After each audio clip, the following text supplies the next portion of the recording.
everyone, welcome back to my YouTube channel. My name is Anna. In today's video, I'm gonna go over the NCLEX review, which is about prioritization and delegation. This is #1 video that is the most important before you take the NCLEX. Make sure to watch this video to the end so that you can learn how to choose the right answer. So let's get started. Okay, acid-base is something you do have to know about. If you do not know acid-base, you are in trouble because everybody else knows about acid-base. Okay? So one thing you have to do in acid-base is if they give you an arterial blood gas value report, you have to interpret it as metabolic acidosis, metabolic alkalosis, respiratory acidosis, respiratory alkalosis. So if they give you lab values, you have to convert it to words. Now, if you know how to do that, you're 100% accurate. Go for it. Don't listen to me. I don't want to fix what isn't broken. But if you're confused about that, you're nervous about it, you're anxious about it, I've got something here that might help you. Okay? All right, interpreting blood gases. The first thing I suggest you memorize is the rule of the bees. Do you see it there? The rule of the bees. And what I want you to do is fill in here. It says, if the pH. That fills your first blank in. And as I say, there's only 3,000 to go. Okay, so if the pH and the bicarb, are both in the same direction, then it's metabolic. So the B's are bicarb both bolic. Do you see those? Bicarb both bolic? The reason why this works is respiratory does not have a letter B in it. Bicarb has the B in it. So what I'm saying is this. They will give you an arterial blood gas with 8 values in it. How many do you look at? They'll give you 8 values. How many do you look at? 2. Which 2? pH and the bicarb. That's what the rule says. Just look at the pH, look at the bicarb. Then look to see what direction they're going. If they're both in the same direction, be it up or down, it doesn't really matter. As long as they're both in the same direction, who cares what direction? Then you must use what adjective? Metabolic, because the rule says if the pH and the bicarb are both in the same direction, it's metabolic. Well, what if they're in different directions? Respiratory. Then you only have one other choice, and that's respiratory. Now, what do you get the acidosis and alkalosis from? The pH. Exactly. So let's look at how this rule would work. Well, first we have to know the normals. What's the normal pH? 7.35, 7.45. That is a piece of universal nursing knowledge. Everyone knows that. If you do not know that, you're the only nurse in the universe that doesn't know it. No, I'm serious. Okay, the normal bicarb is 22 to 26. Not every nurse knows that, so learn that. 22, 26. I call them the bicarb years. When you're 22 to 26-year-olds and you have to make all those decisions. What job do I take? Who's my buddy? Am I gonna get married? Am I not gonna get married? Am I gonna move in, not move in? You know, all those decisions you gotta make when you're 22 to 26. That gives you heartburn. So you need the bicarb. I call it the bicarb years because you're always in a knot over decisions. It's nice to be 56. No choices. No other women want you. No jobs want you. So it's nice. You only got one option. Makes it nice. Question. Our teacher told us to remember that 2 plus 2 plus 2 equals 6. That's true, but what does that mean? Oh, okay. 2 plus 2 plus 2. Oh, 22 to 26. 2, 2, 2, 6. Oh, that's cool. I like That's that. an easy way. That's good. A lot of 2, so Lots of 2s. bicarb. So 2, 2, 2, 2, 6. All right. Now, let's look at those, and let's look at our examples. In the first example, the pH is in what direction? Down. Down, so draw a little arrow down in the box next to it. Then the rule says to look at what? The bicarb, and the bicarb in this case is in what direction? Down. Down, so draw a little arrow down. Are those arrows going in the same direction? Yes. So what adjective must you use? Metabolic. Metabolic, and because the pH is down, it is. So that is an example of metabolic acidosis. Okay, look at letter B. Bicarb is the pH is in what direction? Up. Bicarb, up. Are they both in the same direction? Yeah. Yes. So what adjective must you use? Metabolic. So this is metabolic alkalosis. Is everybody with me? Okay, the next one, pH is down, bicarb is up. Are they both in the same direction? No. So what adjective can you not use? Metabolic. So you have to use respiratory. So this would be respiratory acidosis. Now the only time this doesn't work is when there's a mixed acid-base disorder and boards doesn't go there, because that's way too hard. All right? So if the pH, does everybody see how the rule works? What if I gave you a pH of 7.50 and a bicarb of 25? 750 and 25. What would it be? Respiratory alkalosis. Respiratory alkalosis. Why? Because the pH is in what direction? Is low. Well, 750 would be up. It's up. And the bicarb is Down. normal. 25. It's normal. I thought you said 30. 25. So is that the same direction? Up and normal? No. So it's got to be respiratory. So even if the bicarb is normal, it still works. You see what I'm saying? Alrighty, that's the ABG interpretation. Let's talk about signs and symptoms, letter B. They will tell you a patient has respiratory acidosis, metabolic alkalosis, something like that, and they'll say, what would you see? Select all that apply. And you get a whole laundry list of stuff, and you have to select, check, check, check what's true. Well, two things here. One thing here, I hate lists. One thing you're going to see in my review is I do not have you memorizing lists of things. I hate lists, I despise lists, I refuse to remember lists. The reason why I hated lists in school was for two reasons.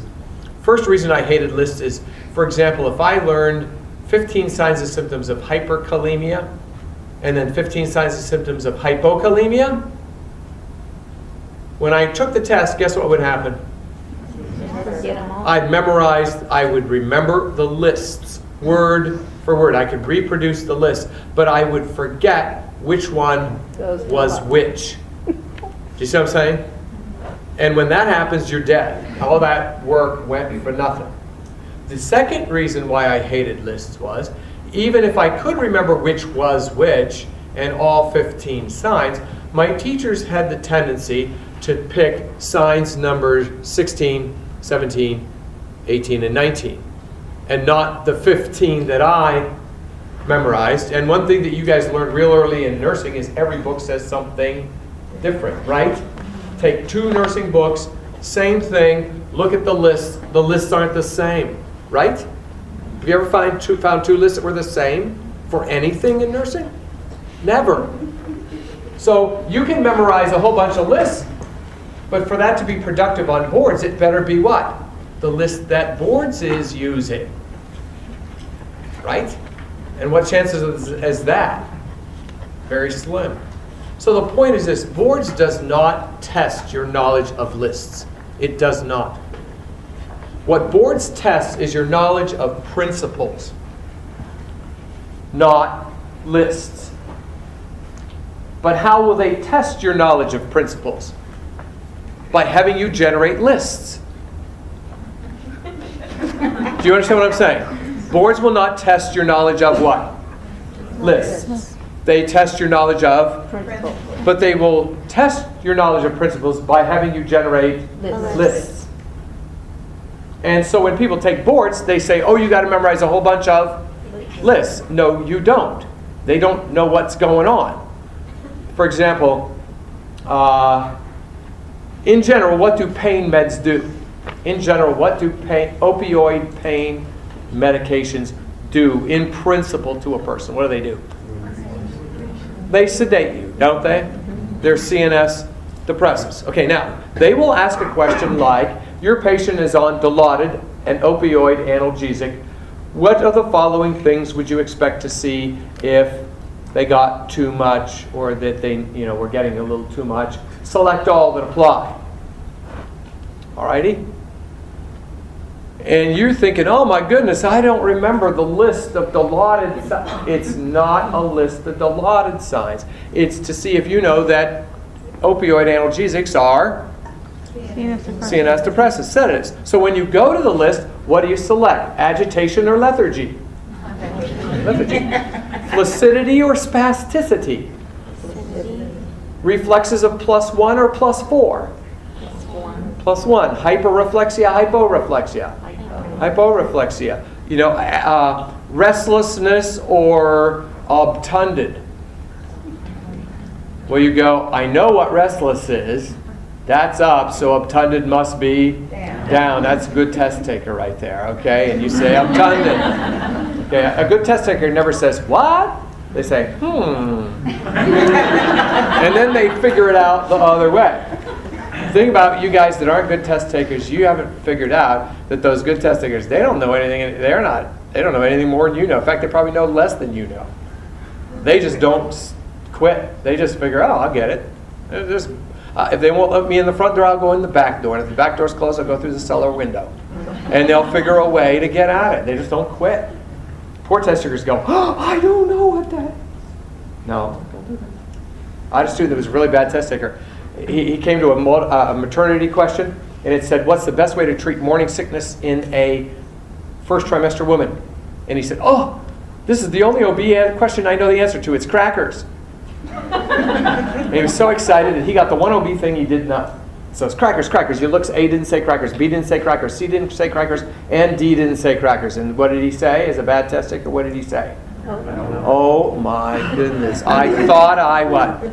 Knew this. I guess I don't know this. So he picked something like antacids every half hour. Okay? And then he wonders why he doesn't do very well. Well, you know what number C said? You know what answer number C said? Dry carbohydrates. Well, what is a dry carbohydrate? Cracker. A cracker. But what did he do? Oh! He was expecting the front door, cracker. No, you go the back door. Dry carbohydrate. Do you see what I'm saying? Don't give up. Don't think that you don't know this. You know it. Okay, so if they say restless versus obtunded, you know what restless is. Obtunded must be the other. Okay, but do you see what I'm saying about the sedation? And you generate the list by applying the what? Principle, not having memorized some list. Does that make sense? Do you see why why can't boards test lists? Why can a national nursing test not test lists? Because what? All the lists are different in different textbooks used in different geographical areas of the nation. To write a statistically significant, reliable, valid question, you have to write the question so that no matter who takes it, no matter what book they read, no matter what school they went to, it's a fair question. And if you're just taking out of Mosby's book on whatever, the signs and symptoms of whatever, and you write a question on that, it will perform horribly statistically nationally. The only way you can do these select all that applies and have them perform well is to test what? Principles and see if a student can generate a list from a principle. Now, does that change the way you might look at a select all that apply question? You understand what they're about? There is no mystery. You weren't supposed to have memorized some mystery list that you didn't know. You're supposed to say, this is a chance for me to show I know a principle. You got that? That's how you do those. Okay. So, I want to give you a principle for answering acid-base signs and symptoms. And it's what's in the box there. It says, as the. Do you see where I'm at? As the pH goes, so goes my patient. As the pH goes, so goes my patient. What? What does that mean? As the pH goes. pH can go up, or the pH can go down. And when the pH goes up, your patient goes up. And when the pH goes down, your patient goes. Does that mean they sink and levitate? No. What does it mean? What's it mean?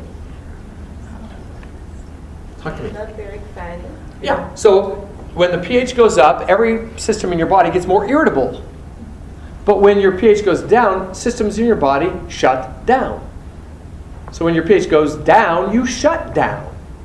When your pH goes up, everything gets hyperexcitable. It's pure chemistry. It's talking about catalyzing chemical reactions, basically.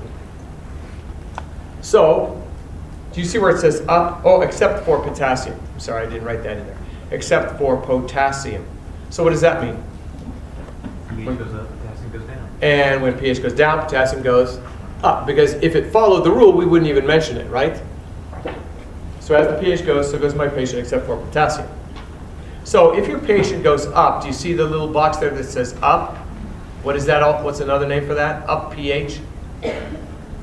Alkalosis. What will you see with alkalosis? Give me some stuff. Give me some signs you'd see with alkalosis. Vomiting. Irritability, absolutely. Hyperreflexia. Hyperreflexia. What would be some numbers that would be hyperreflexic? What numbers? 3 and 4. 3 and 4 are hyper, 2 is normal, 1 and 0 are hypo. Remember that with reflexes? 3 and 4 are high, hyper, 2 is normal, reflex, and 1 to 0 is hypo reflex. What else would you see with alkalosis? You got 2 of them.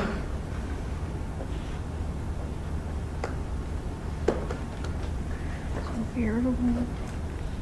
We got irritable, we got hyperreflexia. What else do you think? Think of a body system and then go a high. Tachypnea. What else? Tachycardia. Would you have paralytic ileus or borborygmi?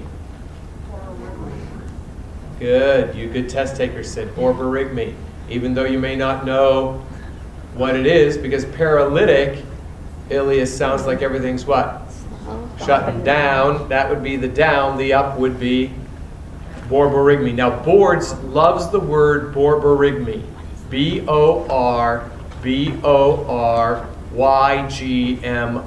Borborygmi. That is the word they will use for increased bowel sounds. So if you hear somebody's stomach growling this evening, what will you say? How borborygmus of you. Borborygmi, increased bowel sounds. Can you spell that one more time? B-O-R, and do it again, B-O-R-Y-G-M-I. Borborygmi. Thanks. So what would be down? Acidosis, and what would you see there? What's that? Hyperreflexia. Hyporeflexia. What else? Bradycardia. Bradycardia. Lethargy. By the way, obtunded means just one step more lethargic than lethargy. O-B-T-U-N-D-E-D, obtunded. Vocabulary is critically important to pass this test. That's why the blue book and the yellow book are real heavy on vocab. Can't answer a question if you don't know what the words mean. Sounds pretty obvious. So what would you have, paralytic ileus or borborygmi? Paralytic ileus. Would they have a seizure or a coma? Coma. Coma. Because seizure's up, coma's down. You gotta go the same as the pH. So let me ask you this: what acid-base imbalances are most likely to seize, and which ones are most likely to have a respiratory arrest? Alkalosis will what? Seize, and acidoses will respiratorily arrest. Does that make sense? Because you're doing as the pH goes, so goes your patient. So what acid-base disorders need an ambu bag at the bedside? What acid-base imbalances need an ambu bag at the bedside? Acidoses, because they're going to what? Respiratorily arrest. Which acid-base disorders need suction machines at the bedside? Alkaloses, because they could seize and aspirate. See, Don't limit yourself. When they start asking these things, say, wait a minute, I know about this. I can get there. See, I shouldn't have to teach you who needs an ambu bag at the bedside. You should be able to get that from as the pH goes, so goes my patient. Do you see what I'm saying? These rules, use them. They're tools. Okay?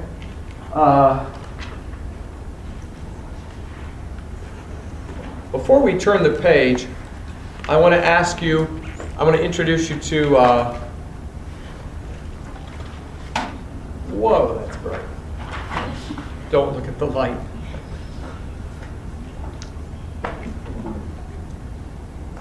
Is that coming in clear? Or, oh, duh.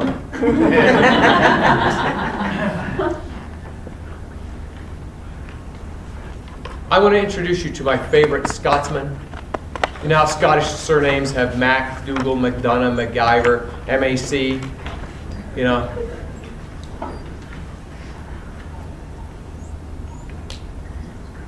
My favorite Scotsman, Mac Kussmaul.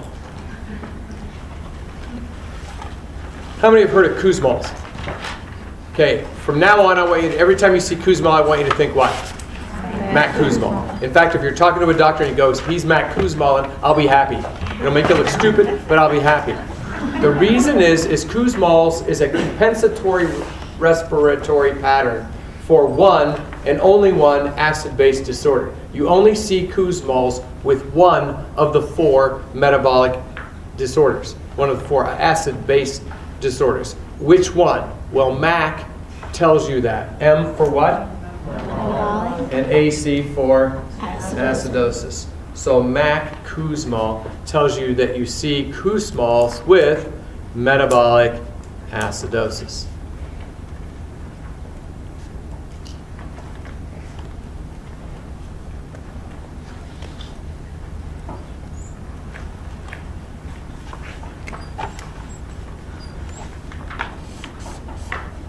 Okay, we have some knowledge, but we have to be able to what? Apply it. Remember, you can't apply what you do not know, but what you know, you have to be able to apply. This says, your patient has respiratory acidosis. Select all that apply. +1 reflexes. Diarrhea. Dynamic ileus. Spasm.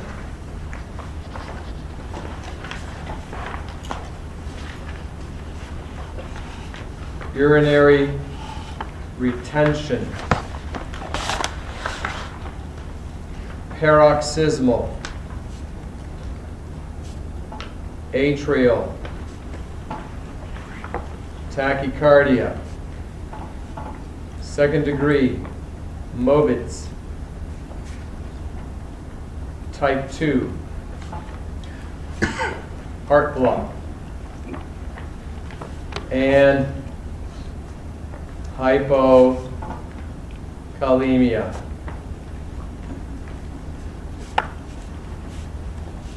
I want you guys to get in groups 2 and 3, right where you're sitting, you don't have to move. I want you to talk to somebody, your buddy, and I want you to answer this question. And I want you to use the rule that I taught you. The rule is what? As the pH goes, so goes my patient, except for potassium. Now I really want you to draw some arrows here. I want you to draw arrows. Okay, and I want you to get the answer. So you can do it yourself, then turn to your buddy, discuss it, and then we'll talk about it. Okay, how many did you select? How many did you get? 3. I got 3. I know, I don't know. Yeah, 3. How many did you select? 3. 3. You should have selected 4. Fourth one, what do we miss? So let's play our game. What should you automatically notice about this question? It said what? 4. Acidosis, the pH is in what direction? Down. And everything's going to go the same direction, which is what direction? Down. Except for potassium, which is going to go up. So a high K. So now there's your answer. Now, up or down? Down. Select or no select? Yes. Up or down? Select or no select? No. No. Adynamic, without movement. Up or down? Down. Down. Select or no select? Select. Spasm, up or down? Select or no select? Urinary retention? Down. Down. Select. Paroxysmal atrial tachycardia, select or no? No. Mobitz type 2 heart block, yes or no? Yes. Why? Block means the impulse is being what? Slowed, blocked, it's down, it's being hindered. So that's a select. Hypokalemia? No, I want a high K, not a low K. So the answer is the +1 reflects the adynamic ileus, the urinary retention, and the second degree Mobitz type 2 heart block. How many got that right? Excellent, excellent. Did you memorize a list? No? How long would the list be before you got second degree Mobitz type 2 heart block? Right? Okay. So that's what, and they're testing what principle? What principle are they testing? That in an acidotic environment, chemical reactions cease. So everything shuts down, and that's why you do it, see? You weren't supposed to have memorized these. Do you see what my point is? So this should kind of free you from the fear of these select all that applies. Oh, by the way, what's the number one mistake that people make with select all that apply?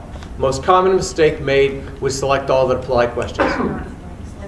Not even seeing. Selecting one more than you shoulda selected. Number one problem. Now, those of you who are real concrete people, I did not say answer what you think and take away one. Okay, I didn't say that. I said that the tendency for people is to answer what? One more than they should. So here's the deal. With the select all that apply, if you know it's two of them, what do? Select those two and what? Stop. Because if you go, well, you know, it could be, okay, now that's a killer on select all that apply. You know, could be, don't go there with select all that apply. That is not cool. Because you're heading down a road that's going to get too wrong. If you do not know that it applies, do not answer select all that. You know what I'm saying? If you don't know that this is true, then don't pick it. Is that making sense? All right. The other thing about select all that apply, it's never only one and it's never all of them. You see what I'm saying? Never answer just one on a select all that apply, and don't answer all of them on a select all that apply, because it's never one and it's never all of them.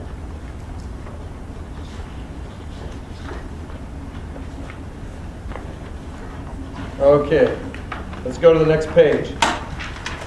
Causes of acid-base imbalance. Causes. What they'll do is they'll give you a scenario, and they'll say, this is what's happening to your patient. And then they'll say, what acid-base disorder would result from this? Do you see they're flipping it around. Instead of saying, what sign and symptom will the acid-base balance cause, they're asking, what will cause the acid-base imbalance? And one thing that people do wrong when they answer these kinds of questions is they get signs and symptoms and causation messed up. Do you realize that in the human body, oftentimes what causes something is the opposite of what the signs and symptoms of that thing are? Does everybody understand what I'm saying? So a lot of times what will happen is diarrhea will cause a metabolic acidosis. But once you get acidotic, it will shut your bowels down and you will get a paralytic ileus. Do you see? One, diarrhea caused it, paralytic ileus results from it. It's the opposite. And when you're sitting there going, man alive, I learned it was this, and now you're telling me the opposite, probably what are you messing up? Causation versus sign and symptoms. So make sure that many times if you go back and you do questions now and you get confused, think, wait a minute, are you talking about sign and symptom, or are they talking about causation? Then you can go, oh, I see where the problem is now. Does everybody understand that? Okay. So just keep that straight. Okay, having said that, we're talking about causation now. Whenever you get a scenario, the first big question you ask yourself is it lung? That goes in the first blank. Is it lung? L-U-N-G. Is the scenario a lung scenario? If the scenario they give you is a lung scenario, guess what kind of a problem it is? Respiratory. It's respiratory. I mean, it can't be any easier than that. However, that only gives you a 50-50 because it could be respiratory acidosis or respiratory alkalosis, correct? Right. Well, how do you tell between those? Well, the second question you ask yourself is the client overventilating or underventilating? Is the client or patient overventilating or underventilating? That is going to be critical for your respiratories. If the patient is overventilating, pick alkalosis. If they are underventilating, pick acidosis. Now this is extremely simple. It's almost pathetically simple.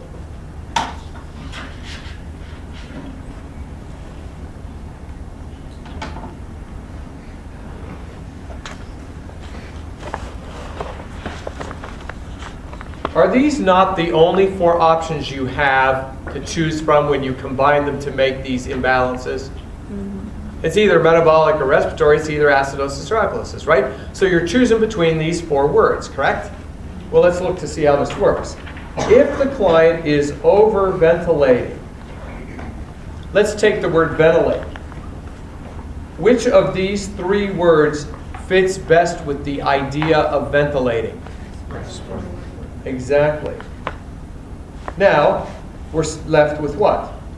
Over. Of the remaining three words, which word has the closest connection to something being over? Why alkalosis? Because it's over the normal. So that's alkalosis. So if you put them together, ventilating over becomes respiratory alkalosis. See how easy that is? And if I say the patient is under ventilating, what does vent become? Respiratory. What does under become? Acid, because that's under the normal. So under vent becomes respiratory acidosis. You see, you're just translating. You're just translating. See that? How many understand what I'm saying? Okay, do you see how easy this is? You're simply translating. So when they say overventilate, you say, oh, respiratory alkalosis. Underventilate, respiratory acidosis. So let me ask you this. They give you a scenario where a woman is overzealously using her breathing techniques during labor. She's really overzealously using those breathing techniques. What acid-base disorder would she exhibit? Well, is that lung? Yes, she's breathing techniques. Overzealous using breathing. So that's lung. Is she overventilating or underventilating? Overventilating. You translate that to mean respiratory alkalosis, and that would be your answer. You have a child who was a victim of near drowning. What acid-base disorder would it be? Well, is that a lung scenario? Near drowning. Yes? Would the kid have been overventilating or underventilating when he was nearly drowning? Under, so he would have respiratory acidosis. Your patient has emphysema and air trapping. Is that lung? Yeah. Is he overventilating or underventilating? Under, so he would respiratory acidosis. Be careful. Ventilating doesn't mean respiratory rate. The respiratory rate is irrelevant here. Everybody pays way too much importance to the respiratory rate.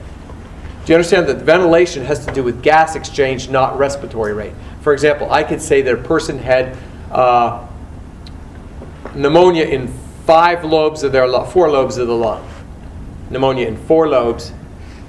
They're breathing at 50 a minute, and their SaO2 is 78 on 8 liters per mask. You got it? What do they have? Pneumonia in 4 lobes. They're breathing really fast, but their SaO2 is really low. Now, is that person overventilating or underventilating? Under, even though their rate is 50, because rate has nothing to do with it. And everybody pays so much attention to rate, they miss these questions right and left and don't understand why. Because you're paying attention to the wrong piece of information. It's not about the rate, it's about the SaO2. Would you agree with me that if your SaO2 is good and you're breathing slow, you're fine, but if you're breathing fast and your SaO2 is low, you're actually underventilating? So the rate can be tricky. So what am I trying to tell you? When you get acid-base disorder questions, what piece of data in the question is real shaky to use to get your answer?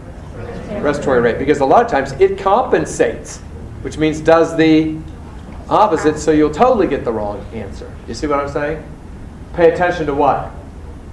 SaO2. All right. Somebody's on a PCA pump. What acid-base imbalance would tell you that maybe they need to come off that thing? They're on a PCA pump. What acid-base disorder would tell you they need to maybe come off that thing? Well, you say, okay, well, PCA pump, what do you know about PCA pumps? They what? Depress respirations. Why would they need to come off of it if they were, what? Getting too much, which would make my respiratory rate go really what? My ventilations go really down, which would mean I would be under ventilating, so the answer would be respiratory acidosis. So respiratory acidosis would tell you that maybe you need to back off that PCA pump. Is that making sense? And see, those are questions you may not have even thought you know the answer to, but you can get the answer if you just calm down and use it. Because this is a what? It's a tool. So use the tools at your disposal. Don't say, I can't get the screw out, and the screwdriver's still sitting in the box. You know, grab the screwdriver and try to get it out. So many times I teach people tools on how to take tests and everything, and then I do test questions with them, and they leave the tools in the box. You know what I'm saying? Get the tools out. Start using them.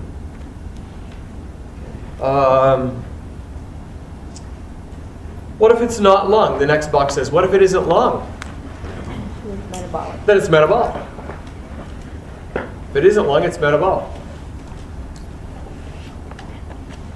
Well, good news. There's really only one scenario where you will answer metabolic alkalosis, and that's what the next fill in the blank says. It says if the patient has prolonged gastric vomiting or suctioning, pick metabolic alkalosis. Why? Why does prolonged gastric vomiting and suctioning lead to metabolic alkalosis? You're losing acid. If you lose acid, you become basic. Otherwise, everything else that isn't lung, you pick metabolic acidosis. For everything else that isn't lung, that's another fill in the blank. For everything else that is not lung, pick metabolic acidosis. So let me ask you this. A patient had GI surgery. He has had a NG tube to low intermittent GOM co-suctioning for 3 days. What acid-base disorder would he most likely exhibit? Metabolic alkalosis. Your patient has hyperemesis gravidarum. What acid-base disorder are they most likely to exhibit? Metabolic alkalosis. Your patient with hyperemesis gravidarum is now dehydrated. What acid-base disorder would they have? Now they've gotten dehydrated. That's not prolonged gastric vomiting suctioning. It's something you see with it, but it isn't what it is. So now what would they have? Metabolic acidosis. Because it caused that.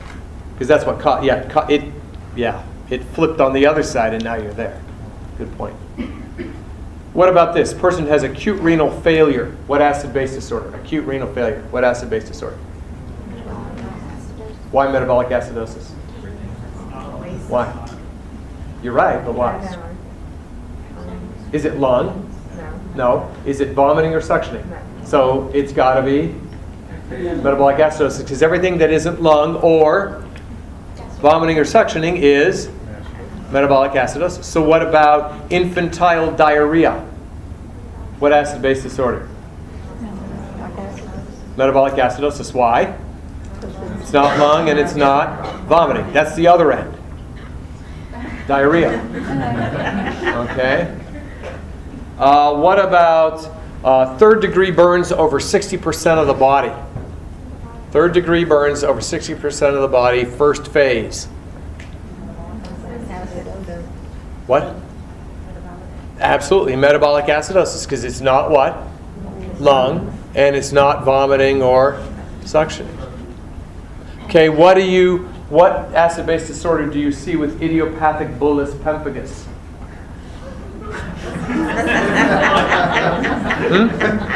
What? Yeah, metabolic acidosis. Very good. Absolutely correct. Why? I mean, I don't know what it is. It is long, though. But if it is long, it's, I mean, it's only, you got one body system out of 13. Right? And if it's vomit or suction, you've got 1 out of 1,000 symptoms. So when you don't know what it is, what's your answer? Absolutely, metabolic acidosis. In everybody right now, as you're sitting there, I want you to set your default setting for answering acid-base questions to metabolic acidosis.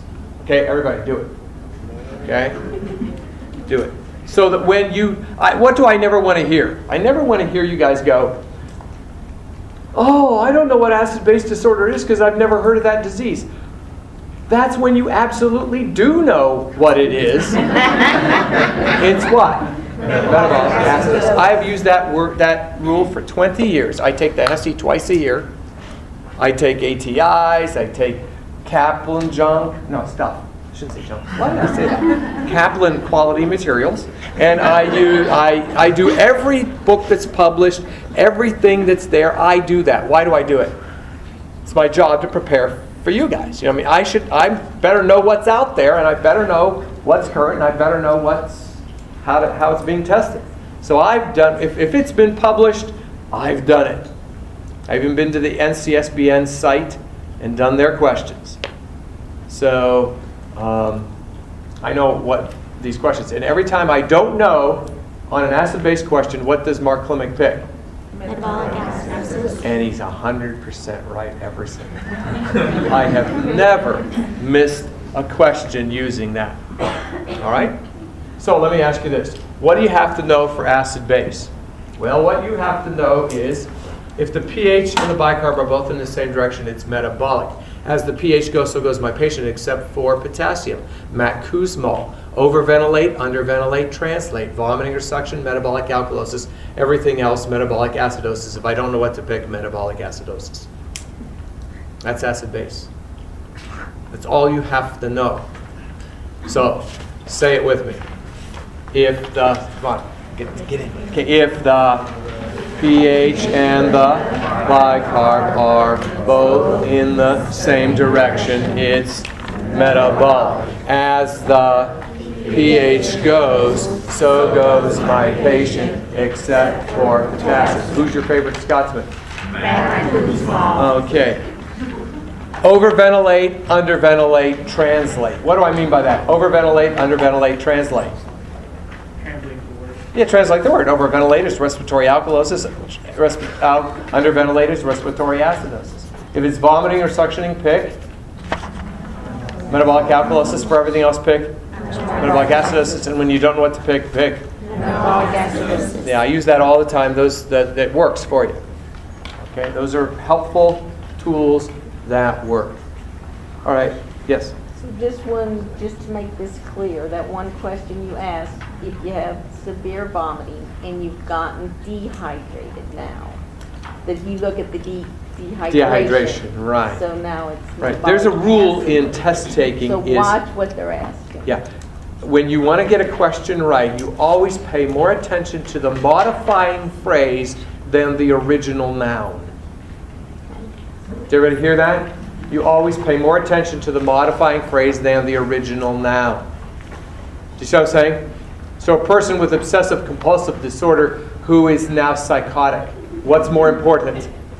Psychotic than obsessive. Do you see what I'm saying? A patient with vomiting who is now dehydrated. The dehydrated takes precedence over. So the modifying phrase trumps original noun. And people get caught on that every time. Beaucoup questions. They crash and burn on that. Because they're focusing on original noun. It's gone past original noun. It's now modifying phrase is what the question's about. Good question. Okay, let's talk about ventilators and we'll take a break. Ventilators. The first two things you have to know is the alarms. You have to know the alarm systems. And you have to know how the blood gases articulate with ventilators. There is a thing called a high pressure alarm. A high pressure alarm is triggered by increased resistance to airflow. Increased resistance to airflow. In other words, the machine is having to push too hard to get the air into the lungs. It's having to push too hard. There's resistance. And when that happens, the machine will set off a high pressure alarm. Because you understand, when you set up a vent, you set up two alarms. You say, I don't want you to use less than this pressure to get that air in, and I don't want you to use any more than that pressure. You tell it that. And then when it exceeds that, the high pressure alarm goes off. See, if you set the high pressure at 40 millimeters of mercury and you say, I don't want you to push, machine, I don't want you to push any more than 40 millimeters of mercury to get that air in. If the machine has to, it will set off the high pressure alarm because it's telling you it's too hard. I'm having to work too hard because it's high pressure. Does everybody understand that conceptually? Okay, now what would it be due to? Well, obstructions. There are three obstructions. Number one, kinks in the tubing. The tubing could be kinked. Would that increase resistance? Mm-hmm. Sure. So what do you do for that? That's rocket science. Unkink. Okay. Then, second most common obstruction is water condensing within the tube. There's water condensing in the dependent loops. So what do you do for that? Now there are more rocket science here. Empty it. And the third most common cause is mucus secretions in the airway. They've got goop there. Gunk. Junk. Mucus. And what do you do for that? Now what will be, suction is correct, but what would you do before you suction? And I'm not talking about pre-oxygenating them, because that is true, but is there another strategy that would be done to mobilize secretions before you would actually suction the person? What would you do? Yeah, change position, turn, cough, deep, breathe. Change position, turn, cough, deep, breathe. So you would do that first, and if that didn't work, what would you do? Suction. What do you guys know about suctioning airways? What do you think? Good, bad, otherwise? What do you think? Give me your impression. The more you do it, the more secretions, problems you cause. So it's a double-edged sword. So how often do you suction patients? Every 15 minutes, every hour, every 2 hours, every 4 hours, or none of the above? None of the above. How often do you suction people? As necessary. And that means when they cannot mobilize it after they've been turned and coughed and deep breathed. In ICU, I'm notorious for getting nurses always negatively talk about me in ICUs because I don't do much suctioning, but I do an awful lot of turning. And I find if somebody's O2 sat's low and they're tacking and they're looking like they need, and I don't get good air exchange and the high pressure alarms are going off all the time, I turn them. Patient coughs and whack, out comes this thing, hits the wall on the other side, and then they pink up and they're just fine, thank you, and I never did suction him. And I'll go and report and they'll say, how many times did you suction him? Oh, I didn't suction him at all. How come you never suction people? Well, his O2 sat is 98 on room air. You got a problem with this? You see what I'm saying? His lungs are clear. He's got 98 on room air. Temperature's normal. You got a problem? Okay? So I do a lot of turning, man. I do a lot of turning and coughing and deep breathing, and I find I don't have to do a whole lot of suction. Some people, yeah. but not as much. Okay, so that would be a click and drag. What do I mean by a click and drag? Order. What would you do first? High pressure alarm goes off. What do you do first? What do you click first? Unkink. Check for kinks and unkink. Click it, drag it, drop it. Then what would you grab second? Empty water out of tubing. Click, drag, drop. Then what? Turn, cough deep, breathe. Click, drag, drop. Then what? Suction, click, drag, drop. That would be your order. Turn the page and let's talk about low pressure alarms. What's this saying? Decreased resistance. Remember I told you you always set a low level, and if it is below that, there's decreased resistance. So what's the machine saying? That was too easy, yeah. I had to work too little. That was way too easy, pushing that breath in. Well, what do you think would cause a low pressure alarm? Decreased resistance. Disconnections. There are 2 disconnections you need to know about. The first one is disconnection of the main tubing. If the main tubing is disconnected, what do? Yeah, it's more rocket science. Reconnect. The other most common disconnection is the oxygen sensor tubing. What is the oxygen sensor tubing? What is that? Anybody know? Senses the level. It senses the FiO2 right at the trach area or the airway area. But what's it look like? Anybody know what it is? It comes from the ventilator machine. It's a wire, a black coated wire. It's very small. It's probably about half the diameter of your pencil or pen that you're using there. And it goes right along the tubing, piggybacking it along the tubing, and it comes right where the trach or the endotube is, and it kind of just hooks. It's like do you have a computer where when your battery's low, you take the cord and you hook that little cord in there, makes a right angle? You have one like that? Mm-hmm. Well, it's like that. It hooks into that hole in the tubing, and it measures the FiO2, the oxygen delivered right there. But if that pops off, when the air comes in, what's it do? It goes out that tube instead of into them, and there's less resistance. Do you see how that would work? So you have to just take that sensor and plug it back in. Because so many nurses, it'll be going bong, bong, bong, low pressure, and they're going, but it's connected, and here's the wire hanging down, and they don't see it. So reconnect the main tubing, then reconnect the oxygen sensor. Those are the 2 most common problems. So in general, what are high pressure alarms due to? In general, obstructions. In general, what are low pressure alarms due to? Disconnections. And LPNs, this is the same as RNs. You understand the RN test to LPN is the same information.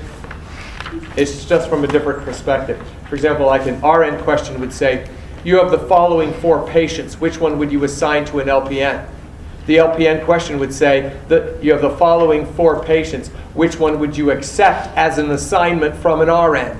It's the exact same 4 people, just looking at it the other way. Do you see what I'm saying? So you really do, LPNs and RNs need to know basically the same kinds of things. They just need to know the difference in the scope of their practice. In some ways, no, I won't go there. Okay. What about acid-base disorders? Respiratory alkalosis. Respiratory alkalosis means the ventilator settings may be too what? High. Why did you say that? Breathing too much. We can turn respiratory alkalosis into another word. What can we turn it into? Respiratory. Ventilate. Alkalosis. Over. So then you read it. Over-ventilating means the ventilator settings may be too. See how easy it is? All you do is take these acid-base disorders, turn them into just normal words, and the answer will jump off the page at you. So what is the other word for respiratory acidosis? Underventilate. So underventilating means the settings are too low. Do you got that? Now how would this be applied in a question? And we'll do this question, then go to a break.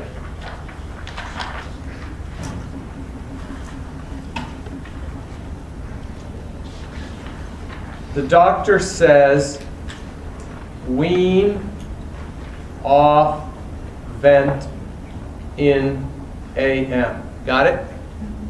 He's writing it today for tomorrow. Wean the patient off the ventilator in the morning tomorrow. The 6 a.m. ABGs show respiratory acidosis. What would you do? A, follow the order. B, call respiratory therapy. C, hold the order, call doctor. Or D, begin to decrease the settings.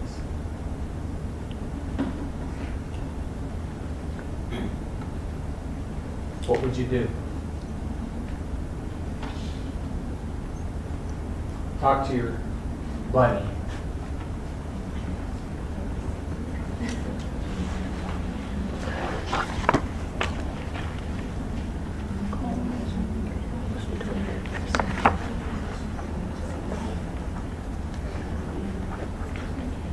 And LPNs, it would be wherever it says call doctor, you can put notify RN.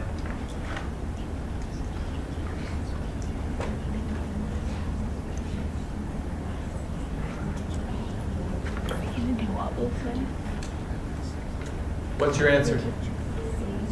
The answer is C. Why did you know it was C?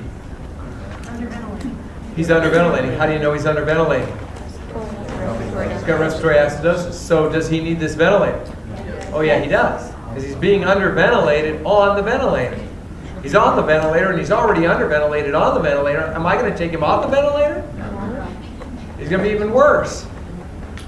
So what acid-base disorder did you want to see at 6 a.m.?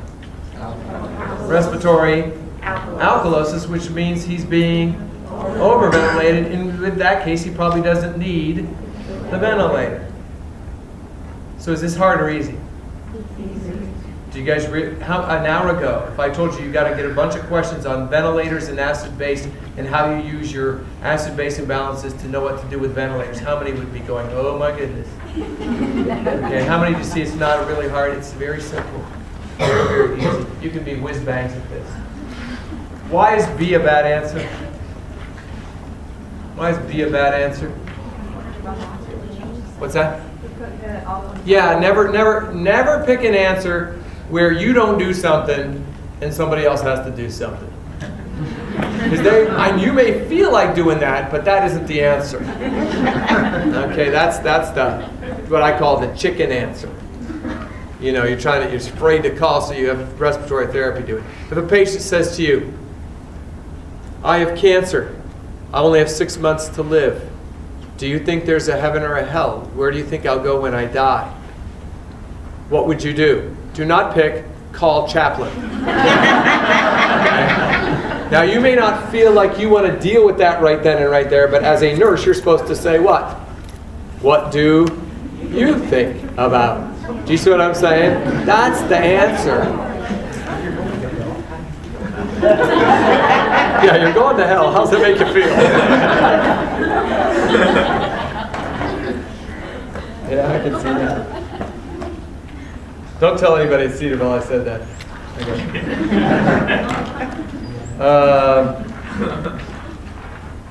Okay, take a 10-minute break.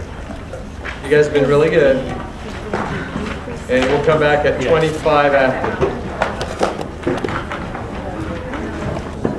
Okay, alcoholism. Page 4, alcoholism. We're going into some psych and some med-surg both with this one. I want to talk about the psychological aspects of alcoholism, called the psychodynamics. The number one problem in alcoholism psychologically is the same as the number one problem in any and all abusive situations. The number one problem in abuse is denial. Denial. Abusers have an infinite capacity to deny. In fact, an abuser has to deny in order to continue the behavior. Because what does denial allow that abuser to do? Keep doing it. Keep doing it without having to answer for it. They just deny they have a problem with it. Now, I want you to understand, the title of this lecture is what? Alcoholism, but this first part is you can use the alcohol rules for any abuse. So what's the number one psychological problem in child abuse? What's the number one psychological problem in gambling? What's the number one psychological problem in cocaine abuse? What's the number one psychological problem in spouse abuse? Elder abuse. Denial is the number one problem in all abusive situations. Why is it number one?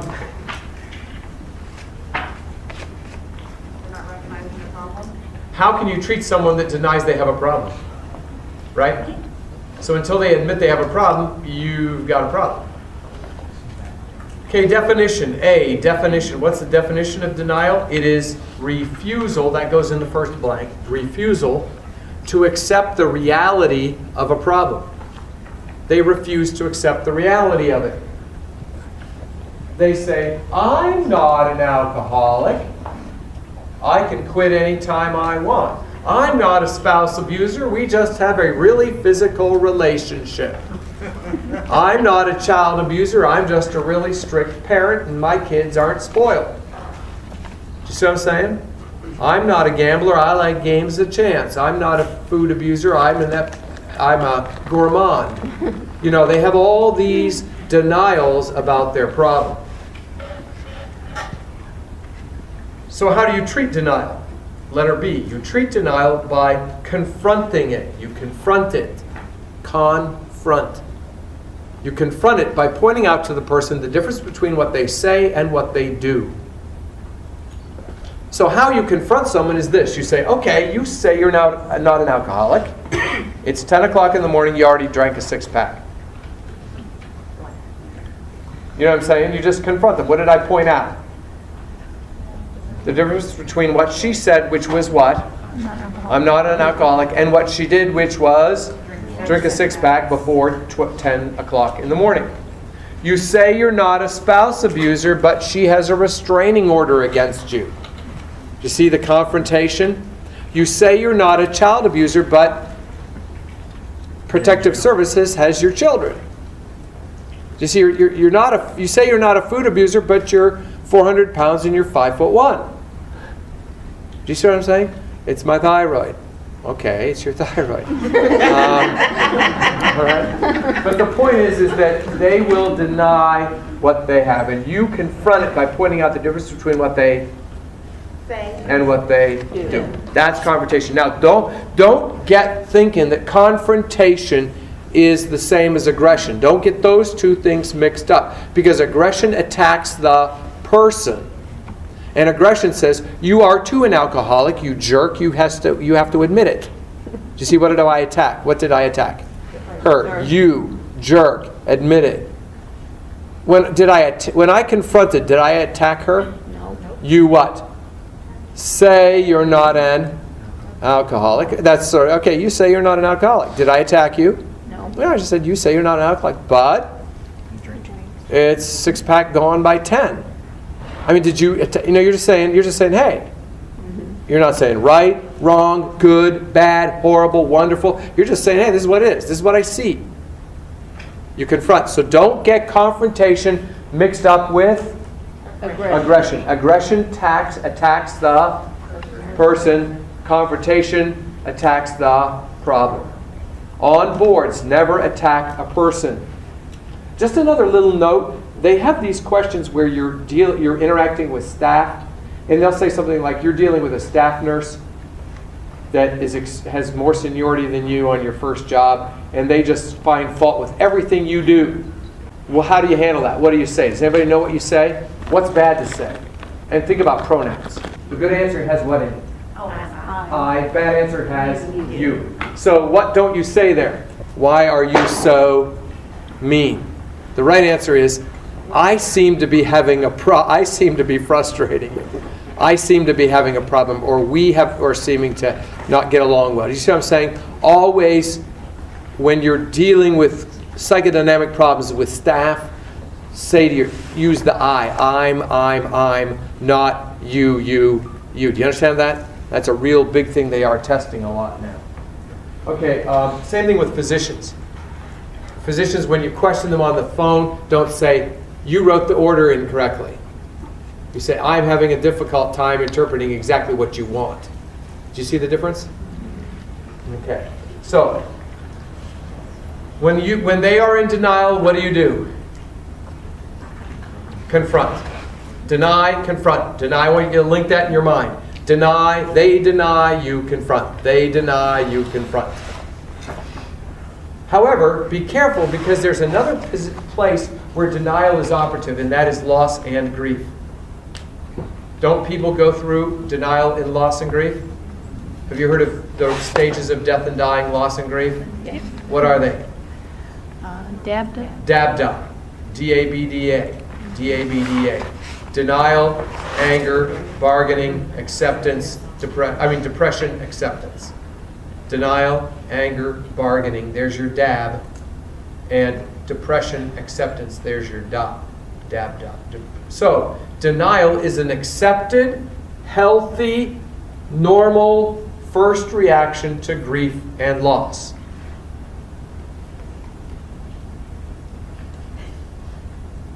So what do you do for the denial of loss and grief? Do you confront it? What do? Support it. The word is support. You want to support it. So my point is this. When you get a patient in denial, what do you have to pay attention to get the question correct? Is it loss or abuse? With abuse, you what? Confront. With loss, you support. Can you imagine a farmer comes in, his hand gets amputated, and it's all wrapped in a bandage.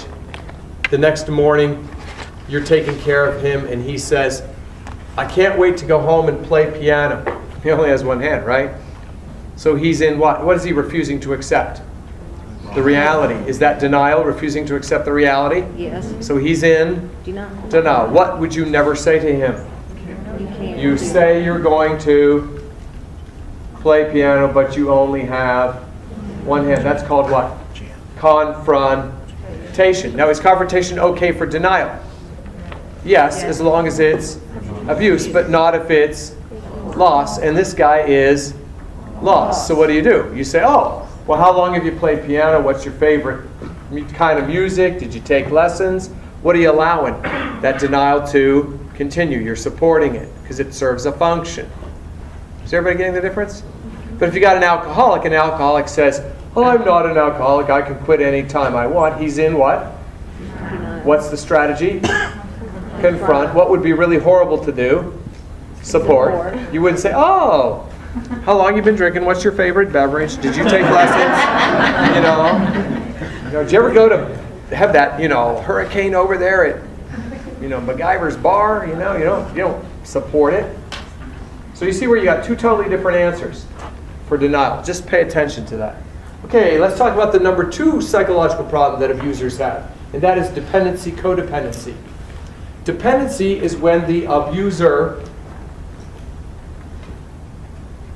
gets the significant other to do things for them or make decisions for them. In other words, the abuser says, oh, would you call my boss? Would you go do this? Would you do that? And they do it. So who is dependent?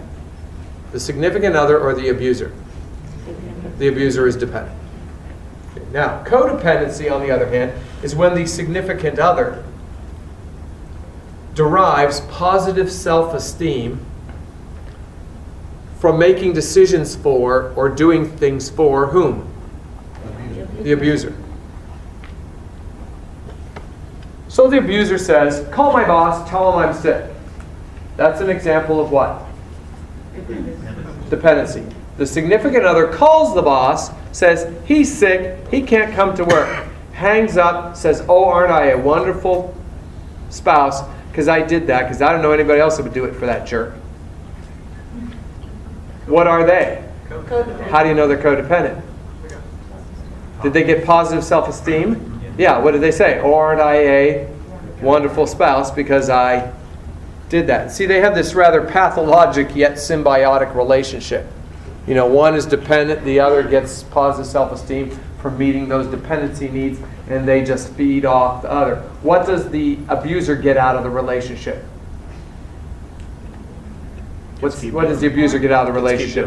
What's that? Kids keep doing. Yeah, a life without responsibilities. He gets to keep doing whatever he wants, abusing. What does the significant other get out of it? They feel good. They feel Positive self-esteem out of it. And then we sit there and we say what to the significant other? Leave him. What are you doing in that relationship? Get out of it. Right? But they can't get out of it because they're what's tied up in that whole thing? Their self-esteem. So, you know, I mean, it's really kind of tough to treat. Well, then how do you treat it? How do you treat it? Well, number one, you set limits and enforce it. You set limits and enforce them. That goes fill in the blank. Set limits and enforce them. In other words, you start teaching the significant other to say the two-letter word no. And then they have to keep doing it. Will you call my boss? No. Would you go buy me some? No. Would you drop me off at the track? No. Would you get me a ham sandwich out of the refrigerator? Well, see, that would be okay. You know, I'm not saying say no to everything. I'm saying say no to those things where you're feeding into everything, all right? But that's not good enough. That alone will not work. Because you must work on the self-esteem of the codependent person, or it will never work. Because as soon as the codependent starts saying no, what will the dependent abuser start saying? You don't love me anymore. You're a mean, nasty old whatever. Because you are just horrible. You're horrible. And what's that person playing right at? Self-esteem. They know what side the bread's buttered on. And they go right at that person's self-esteem, and within 10 minutes they got them emotionally manipulated right back into the whole system. So in order for this to work, what does the codependent person have to say? No. I'm saying no, and I'm sticking to it because I'm a good person because I'm saying no. Oh, you're nasty. I don't care what you say. I'm a good person. And that's how you have to work on it. The thing is, I worked at Lafayette Clinic in Detroit, Michigan for a couple of years, and it's mostly alcohol rehab and seizure. And we found that when we treated codependency, dependency successfully, when we treated this problem, guess what we lost? The relationship. You know, the codependent person would go, I'm a good person, I don't need you, and why am I here? And they'd leave. So, you know, we'd solve the problem but lose the relationship. Real common. Okay, turn the page. Let's talk about manipulation. What's the definition of manipulation? It's when the abuser gets the significant other to do things for him or her that are not in the best interest of the significant other. The nature of the act is dangerous or harmful. What goes in the blanks is interest and harmful. Interest and harmful. So how is this like dependency? How is manipulation like dependency?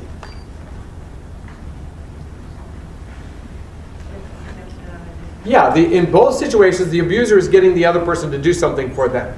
Then how in the world do you tell the difference between those two things? What's that? Well, neutral versus negative. Look at what they're being asked to do. If what the significant other is being asked to do is neutral, no big deal, no harm done, no harm, no foul, it's simply dependency, codependency. If what the significant other is being asked to do is inherently harmful or dangerous to the significant other, that person is being manipulated. So So let me give you 2 examples, and you tell me which one is denial, which one is dependency, and which one is manipulation. A 49-year-old alcoholic gets her 17-year-old daughter to go to the store and buy alcohol for her. That is what? Why? This is an alcoholic. Well, no, because getting hurt. because a 17-year-old going and buying alcohol is illegal in the state of Ohio. So it is illegal. So she's being asked to do something illegal. Now, what about this? A 49-year-old alcoholic asks her 50-year-old husband to go to the store and buy alcohol for her. Of what is that an example? Why is it dependent? It's the same thing, buying alcohol. She's old enough. She knows he has a problem, and she's old enough. I mean, well, and she's of age. There's nothing. How harmful is it for a 50-year-old man to go to a store and buy alcohol? Any harm? No. So that's simply dependency. But when the 17-year-old goes to buy alcohol, that's illegal. There's harm. That's manipulation. Let me give you an example. Tuesday evening, or last Friday evening. Remember Tuesday, last Friday, around here? Okay. Your neighbor calls you. No, your brother calls, sister-in-law calls you and says, "Would you pick up little Billy from basketball practice at the school so he can spend the night at your house because of the snow?" Now you have a what's 4-wheel drive what? Hummer, Jeep. What's best in the snow? Not ice, but snow. What? 4-wheel drive, some big. Okay, you got a big earth mover, 4-wheel drive earth mover. Okay, and you live 3 blocks from the school, and you say, "Okay, sister-in-law, I'll do that." You are being what? She is being dependent on you. You're being codependent because you'll say, "Oh, aren't I a wonderful brother-in-law for doing this," right? What if your sister-in-law calls you? She's got the 4-wheel drive all-terrain vehicle, and she lives 3 blocks from school. She asks you to pick up her son and take him to your house. You have a Kia Sophia with bald tires, and it starts every other time. It leaks oil, got no heat. Do you see what I'm saying? And you live 20 miles from the school. And what's happening here? You're being what? Manipulated, because it is inherently dangerous for you to get in that car and go that distance when she could do it easily, safer, better herself. Whereas in the first one, it was safer and better for you to do it than. Do you see what I'm saying? Dependency and manipulation are similar. It's just the only way you tell the difference is one, you're being asked to do something which is bad for you, that's manipulation, versus something that's neutral, that's dependency, codependency. Can you tell the difference now? Okay, good. All right. How do you treat manipulation? You set limits and enforce them. So you start saying what 2-letter word? No. Number 2, it is easier to treat than dependency, codependency, because nobody likes being manipulated. I have never heard a person say, "Oh, I must be a wonderful person for being manipulated." Do you know what they all say? "I must be an idiot for falling for that." Do you hear any positive self-esteem going on? No. So there's no positive self-esteem issue going on with manipulation like there is with dependency, codependency. You see why it's easier to treat? Okay, let's just summarize. How many patients do you have with denial? If Bob is in denial, how many patients do you have?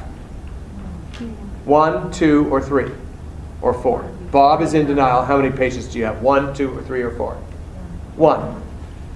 Bob is dependent. How many patients do you have? 1 or 2? 2, because you got to get the codependent. Bob is a manipulator. How many patients do you have? 1 or 2? 1. Do you see what I'm saying? Because you don't have to do anything with the person who's being manipulated because there's no self-esteem issues. So with denial, you got 1 patient. With dependency, you have 2 patients. With manipulation, you have 1 patient. Does that make sense? Okay. All right, let's talk now about things specific to alcoholism. Let's talk about Wernicke's or Korsakoff's. Wernicke's and Korsakoff's. Typically, they are separate, but boards often lumps them together. Wernicke's is an encephalopathy and Korsakoff's is a psychosis, but they tend to go together. You find them in the same patient. So Wernicke-Korsakoff's is number 1, psychosis induced by vitamin B1 or thiamine deficiency. This is a scenario where you lose touch with reality. You go insane because you don't have B1. What's induced? Psychosis. Psychosis, which means insanity or loss of touch with reality. These are psychotic people, not just a little bit emotionally disturbed. These are psychotics. The primary symptom, number 2, is amnesia with confabulation. Amnesia with confabulation. Amnesia means memory loss. Confabulation means making up stories. Why do they make up stories? I don't know. Because they forgot. Well, in that case, then I'm psychotic. Because I often make up details that I have forgotten. Right? So then why are they psychotic and me not? Fair question, why? So everybody that forgets something and makes up a story to fill in what they forgot is insane, psychotic. True or false? False. Well then, explain to me the difference. Why? Why are these poor people called in psychotic and we're not? Because they believe it. See, when I fill in details because I forgot, I know it's not really true. But they really believe it. The lie is just as real as reality. And their memory loss is not, oh, I forgot what I did last night when I was drunk. No, it is, what happened to the 90s? They don't remember anything in the whole 1990s. They'll lose entire decades of their memory. So what will they do? Make up stories as to what they were doing during the 90s. So how do you deal with that? How do you think you deal with that? You got a Wernicke's Korsakoff's guy who thinks he is Obama's Secretary of Defense. And so he's got to get up and go to a cabinet meeting right now. So are they ever going to learn what's true and what's real?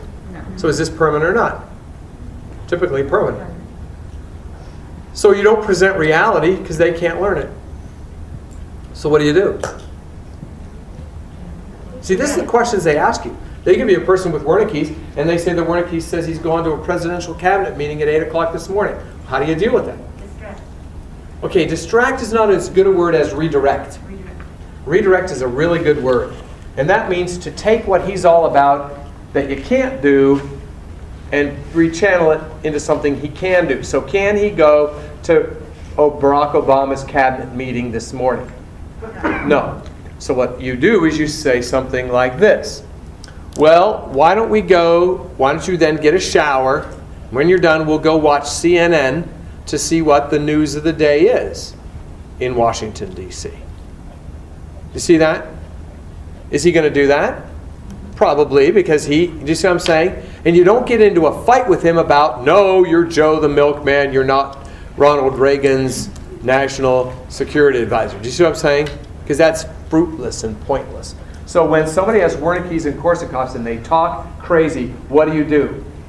Redirect. You don't present what? Reality. Because presenting reality is for those people that you think that can learn it, and these people can't learn it. So redirecting them is the way. Now let's talk about characteristics. Number 1, it is preventable. You never have to get this in the first place. How can you prevent getting this in the first place? take vitamin B1. But by the way, vitamin B1 is a coenzyme necessary for the metabolism of alcohol. You don't have to know this. It's necessary for the metabolism of alcohol. So if you don't have B1, you won't metabolize alcohol. It won't go into Krebs cycle. Does that sound familiar? It won't get burned up for energy. So what will it do? Accumulate. And where will it go? Brain, and it will destroy brain cells. That's how this happens. So all they need to protect the brain is to take vitamin B1, and then any alcohol they drink will be what? Metabolized. So they don't have to stop drinking. All they have to do is take their one a day with their vodka in the morning and they'll be fine. They will be perfectly fine. You get a lot of good compliance with this. Okay. B, it is arrestable, which means you can stop it from getting worse. How can you stop it from getting worse? Take B1. Stop drinking? Is stop drinking necessary? No. C, it is irreversible. Now, not everybody has irreversible, but it's about 70% irreversible, so you always say irreversible. Do you understand on boards you always answer with the majority? If something is majority of the time fatal, you say it's what? Fatal. You don't say, well, 5% of the time it's not fatal, so I'm saying it's not fatal. No, don't do that. Go with the majority. So it is irreversible. So it's preventable, it's arrestable, and it's irreversible. 2 good news, 1 bad news. All right, let's turn the page and talk about some drugs that have to do with alcohol. Antabuse or Revia.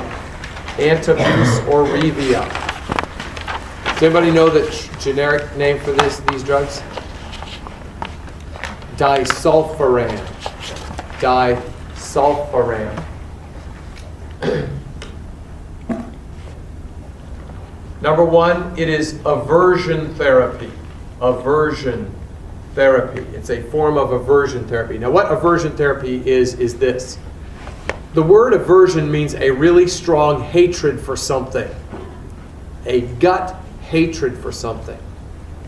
What we want alcoholics to develop is a gut hatred for alcohol. That's what we're trying to do here. Well, how do we do it? Well, we give them this drug. Now, you don't have to write this down, but just sort of listen to this for a second. When you take this drug and it gets to a blood level in your blood, if you drink alcohol, it will interact with that chemical in your blood and make you super sick to your stomach. Really super sick. Horribly ill. Let me ask you, have you guys ever been to a restaurant and gotten sick afterward from eating at that restaurant? Anybody? Will you eat at that restaurant anymore? Now, if you go, you probably won't order. You may order something else, but you're not going to order what made you sick because you have developed a what? Aversion to that restaurant. Okay? Because if I gave you a $20 bill right now and said, go eat at that restaurant and buy that meal, would you do it? No. Would you take my $20? Yeah. You go somewhere else and buy something else, but you wouldn't go there. So I couldn't even pay you to eat there, could I?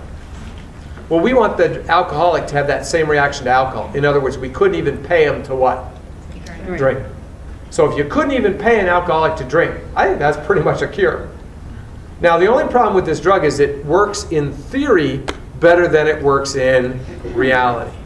Or else we'd have had a cure for alcoholism years ago. So it really doesn't work as well as they say it does. But you still need to know how it's supposed to work and whatnot. So the thing the boards wants to know is how long does it take to get into their system and how long does it take to get out of their system? In other words, what's the onset and duration of its effectiveness? And that answer is 2 weeks. 2 weeks. So how long do they have to be on the drug before it starts to work? 2 weeks. And how long do they have to be off the drug before they can safely drink again? 2 weeks. So usually the way it happens is doctor prescribes antabuse. You sort of have to live sort of like a transition, like a recovery place, a transition home, where for 2 weeks they make sure you take the pills, and then you're let out into the community, and it will work. And every time you drink, you'll get deathly ill.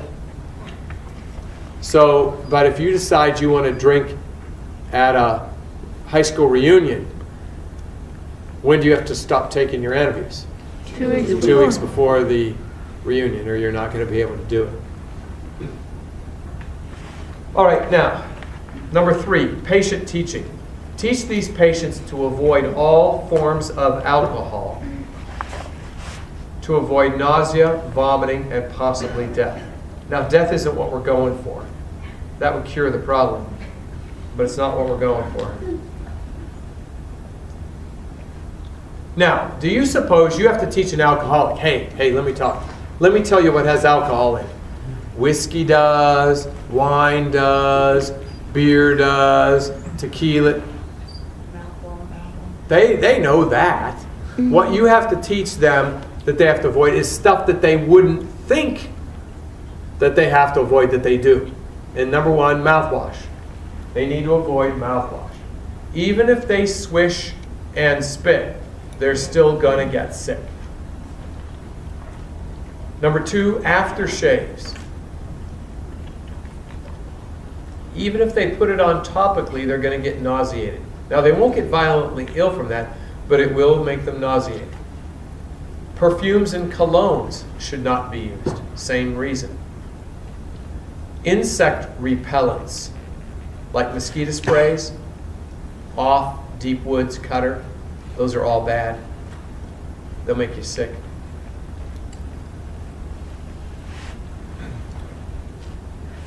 Any over-the-counter that ends in the word elixir, E-L-I-X-I-R. Because what do all elixirs have in them? Alcohol. Alcohol. Dimetapp elixir, Robitussin elixir, Dayquil elixir, NyQuil elixir, Tylenol PM elixir, Benadryl elixir.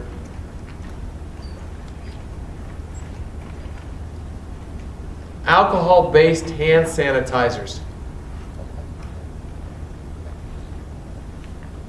In Greene County, about 6 months ago, we had our first case of alcohol hand sanitizer poisoning.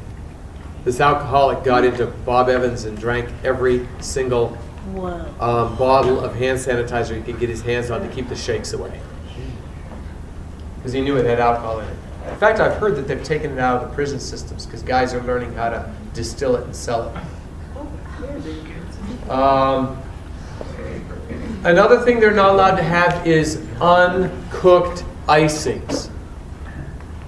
Remember those uncooked, those no-bake icings that you make? Because what do no-bake icings have in it? Vanilla extract, which is powerful. That's Granny's way of getting.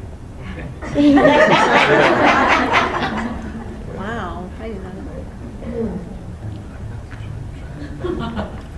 All right, and remember this one. Here's the one that everybody gets suckered in on. Do not pick the red wine vinaigrette. They can have the red wine. What are they trying to sucker you in on there? Wine. Do you see what I'm saying? And you go, oh, wine. They can have red wine vinaigrette. They just can't have the cupcake with the unbaked icing on it. Okay. Okay, is that all the blanks filled in there, guys? Okay. Now let's talk about overdoses and withdrawals.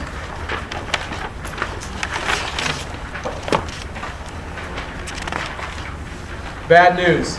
You got to know all your drugs, all the overdoses, and all the withdrawals. Good news. You only have to answer 2 questions to get them all correct. It's an easy way of knowing it. So here we go. Every abused drug, did I say every drug? Mm-hmm. Every abused drug is either an upper or a downer. Would you agree with that? Yes. Why are drugs that are not uppers nor downers, why are they not abused? Because it doesn't. They don't do anything. Right? Although there is an exception. What is the number 1 most abused class of drug that's not an upper or a downer? laxatives in the elderly. The elderly abuse laxatives. But that isn't upper or downer. That's inner or outer, I guess. I don't know. But every abused drug is an upper or a downer. Correct? Okay. Have you ever had anybody come up to you on the street and say, hey, want to buy some Nexium? They're not selling that on the street because it's not an upper or a downer. So, letter A. Do you see in the box letter A? When you get an overdose or withdrawal question, what's the very first question out of your mouth? Is the drug an upper or a downer? That's the very first thing you must establish. That is the first step you take in getting the question correct. Now, let's talk about uppers versus downers. The names of the uppers are caffeine, cocaine, PCP/LSD. What are those? PCP, LSD, what are those called? Psychedelic hallucinogens. Sounds like up to me. And then another class are the methamphetamines. METH amphetamines, methamphetamines. Crystal meth, all that stuff that you buy at the grocery. You know, you buy the Sudafed, all the decongestants, and you cook it down. That's the upper meth. New that you're going to have to know is Adderall, which is the ADD drug, the attention deficit drug. And a lot of kids with ADD are selling their Adderall to their friends at school rather than taking it. ADD is the first three letters of Adderall. Okay. But that's another upper, and that's going to be tested probably starting April 1. It's going to be a new one. Now, that's only 5 drugs: caffeine, cocaine, PCP, LSD, methamphetamines, and Adderall. Those are uppers. Well, what do you think the signs and symptoms are when you're on an upper? Things go up because you're on an upper. Figure that out. You know, uppers make you go up. You know, that's pretty hard to remember. So what are they going to have? Give me some signs and symptoms. Principles. Euphoria. Tachycardia. Restlessness.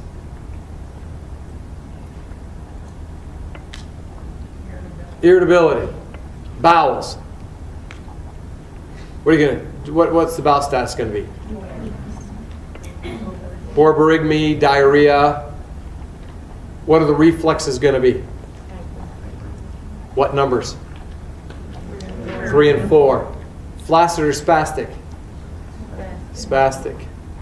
Are they going to respiratorily arrest or seize? Should you have a suction machine or an ambu bag? Are you getting this idea?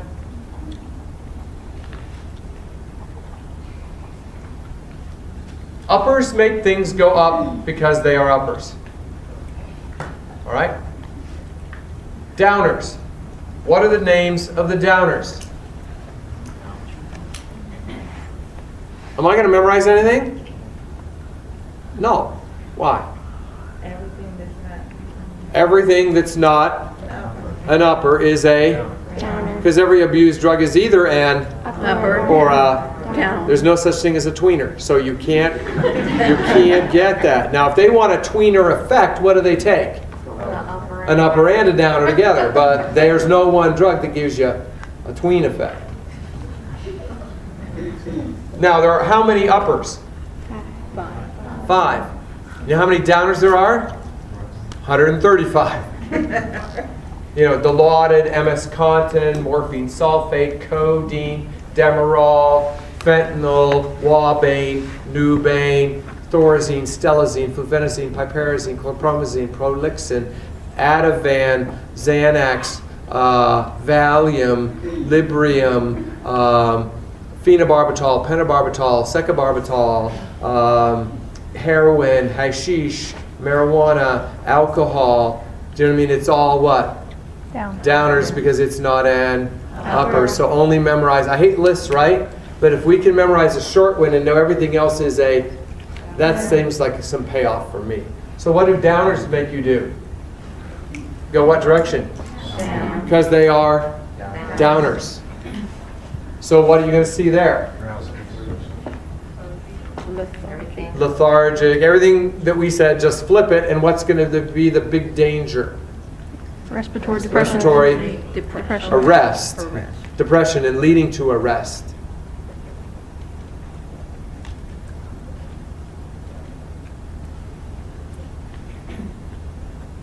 What do you think about this? Your patient is high on heroin. No, high on cocaine. What's critically important to assess?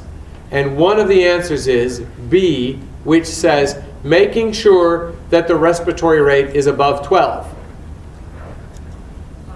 What do you think? He's high on cocaine. Is a critical measurement making sure that the respiratory rate is above 12? No. No, why?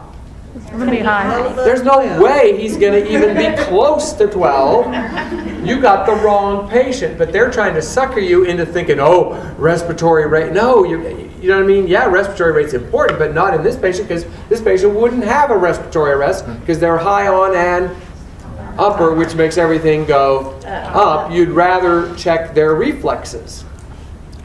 Do you see what I'm saying? And we go, oh, ABCs. Could you hear that? Airway, oh, respiratory rate less than 12. Wait, ABCs is not a great rule, guys. All right, B.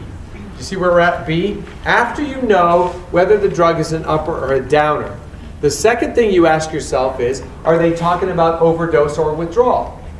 Because they're opposites, and you got to know which one you're talking about. You have to pay attention. Is the question talking about overdose, which is too much, or withdrawal, which is not enough? If you don't pay attention to that, you will miss the question. So what's the first thing you have to pay attention to in a drug overdose question? Is the drug an up or a down? Or what's the second thing you have to pay attention to? Overdose or withdrawal. Once you do those, you've got your answer. Your answer is so simple, it's pathetic. Let's look how it works. Under letter B, do you see where it says overdose or intoxication? Do you see that? You have what? Too much. Now put it together. Put the answers to the two questions you asked together, and you get your answer for the question. In other words, if they say overdosed on an upper, you have too much what? Upper, and everything goes up. So you're going to pick those up things because you have too much upper. But what if they say downer and intoxication? In that case, you have too much downer, which makes everything go down, and it's going to go the opposite of what the other one did. Do you see the point here? However, what if they talk about withdrawal? In withdrawal, you don't have enough. You have too little. Well, let's put it together. If you have withdrawal, downer, you don't have enough downer. If you don't have enough downer, everything goes... No, okay, I'm doing it backwards. Yeah, on your page it says you don't have enough upper, right? Too little. So too little upper makes everything go down, and then too little downer or not enough downer makes everything go up. Does everybody see the logic in that? So upper overdose looks like what other situation? Upper overdose looks like what other? Downer withdrawal. And downer overdose looks like upper withdrawal. So in what two situations would respiratory depression and arrest be your highest priority? In which two situations would respiratory arrest and depression be your highest priority? Downer, overdose, and upper withdrawal. Exactly. Which two would seizure be your biggest risk? Upper overdose and downer withdrawal. Do you see what I'm talking about? So what's the first question you ask yourself?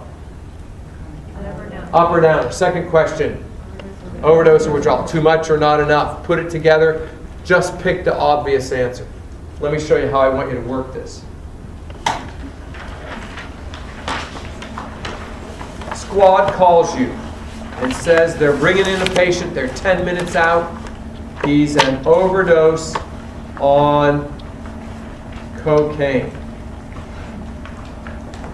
What would you expect to see? Select all that apply.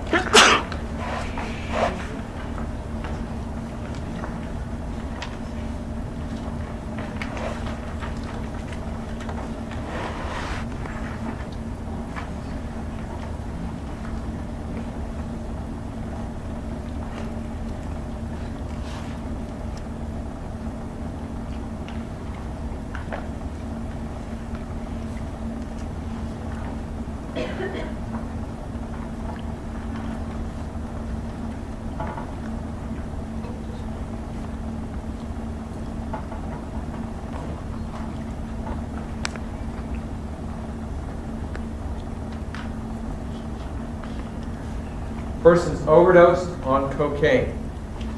It's coming into your ED. What would you expect to see? Select all that apply. What's your first question? Up or down? The answer is upper. Second question. Overdose or withdrawal. In this case, you have what? Which is putting 2 and 2 together.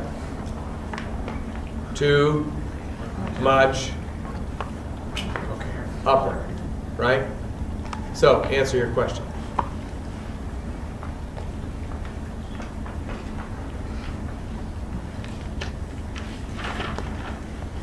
Client who's withdrawing from cocaine. What are you going to answer? The opposite. Now you're going to pick respirations under 12 and difficult to arouse. They start doing that on you, you start moving. They need some Narcan. Okay. Are you seeing the idea? So do you have to memorize all these drugs? No. Okay. Alcohol withdrawal syndrome versus delirium tremens. Alcohol withdrawal syndrome versus delirium tremens. You have to know the differences between them. They're not the same. Sometimes people think DTs, delirium tremens, is alcohol withdrawal syndrome. No, they're totally different things. When board says alcohol withdrawal, they mean you're withdrawing from alcohol. When they say delirium tremens, you're in delirium tremens. They are very different. Do not think they're the same. Letter A. Every alcoholic goes through alcohol withdrawal. They all do 24 hours after they stop drinking. So when an alcoholic stops drinking alcohol, within 24 hours, they will all go into withdrawal syndrome. Every single one of them. However, only a minority get delirium tremens. You don't have to know the percentage. It's under 20%. By the way, when do you go into delirium tremens after you stop drinking? Do you know what time frame? 72 hours. So what always comes first? Alcohol withdrawal within 24. Then a couple of days after that, you go into DTs. Here's a statement. You do not have to write this down, but if you understand this statement, then you're good to go. You understand what I said. Alcohol withdrawal syndrome always precedes delirium tremens. However, delirium tremens does not always follow alcohol withdrawal syndrome. You got that? Okay. So if you have DTs, you had what? Alcohol withdrawal. But just because you have alcohol withdrawal doesn't mean you're going to get DTs. What was the second part of that? The alcohol withdrawal syndrome always Precedes delirium tremens, but delirium tremens does not always follow alcohol withdrawal syndrome. Okay, next difference, letter B. AWS. AWS is the abbreviation I'm using for alcohol withdrawal syndrome. AWS is not life-threatening. DTs can kill you. C. Patients with AWS are not a danger to self or others. Patients with DTs are dangerous to self and others. The word "are" goes in there, A-R-E. They are dangerous. So here are two really big differences. AWS, it won't hurt anybody. It won't hurt you. You're stable. You're fine. DTs, you're unstable. You could die. Second big difference. AWS, they are not going to hurt anybody. Yeah, they're loud and obnoxious because they're withdrawing from a downer, which makes everything go up. They're going to be loud and obnoxious, yeah, but they're not going to hurt anybody. But a DTers, you have to assume is dangerous because they are dangerous. All right, now, those differences will translate into differences in care, which we will outline in the table below. Let's fill in this table about the differences between AWS and delirium tremens. First column, first row. Does everybody know what box I'm in? First column, first row, under AWS. Regular diet. Next box down, same column, first column, second row. Semi-private anywhere. Semi-private anywhere. Which means they could be in a semi-private room anywhere on the unit. Same column, third row down. We're just going down that first column. Up ad lib. Up ad lib, which means they can go around anywhere they want to go. And last box in that column, no restraints. You do not restrain these people because they are not a danger to self or others. Now let's compare and contrast that with the DT's client, delirium tremens. Second column, middle column, first box, first row. NPO, clear liquids. NPO or clear liquids. Why? Why seizure? Why up? Yeah, because they're withdrawing from a downer, everything's going to go up, and the big up is seizure. And with seizure, you get aspiration, so you want an NPO or clear liquids. Or, you said? Yeah. On boards, sometimes they'll say NPO, sometimes they'll say clear liquids. They won't have them against each other because that would be too tough to pick, but it'd be either one. The second box down, private near nurse's station. Private room near nurse's station. Why? They're dangerous and they're unstable. See, could you put an alcohol withdrawal patient on a pediatric overflow unit? Sure. They'll be known as Uncle Wally, but and he'll be everybody's best friend, and the parents will say, but he won't hurt anybody. But in DTers, you gotta watch these DTers. In fact, DTers probably should be in ICU. Why? They're dangerous and unstable. Dangerous and unstable. But no self-respecting head nurse of ICU will allow them through the doors. Why? Because they're screaming and yelling like banshees, and they don't want that destabilizing the rest of their population. So they usually get stuck on step-down units. But if you, as an LPN, would you accept the assignment of a DT's client? No, because they're unstable. As an RN, would you accept the assignment? Yes, but what would you have to do with the rest of your assignment if you accept DTers on med surg? Decrease your workload. Somebody else may have to take 7 while you take 3. Okay? And remember, it's a perfect world on boards. Everybody will be fine with that. The other nurses will they'll be fine with that. Yeah, I'll take 9, you take 2. It's fine. So what kind of reasoning is really a kiss of death on boards? What line of reasoning? What kind of thought process that you would do in answers which would really be bad?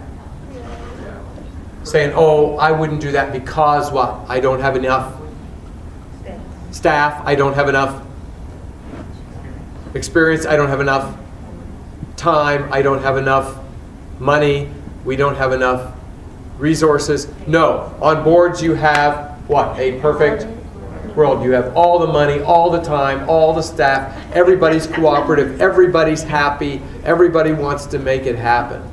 They even don't mind their assignment being changed every hour. Okay? Okay, let's talk about the next thing down. They are on restricted bed rest, which means no bathroom privileges. If they have to use the facilities, we have bedpans and urinals for them. And lastly, they must be restrained. Why must they be restrained? Because they are dangerous.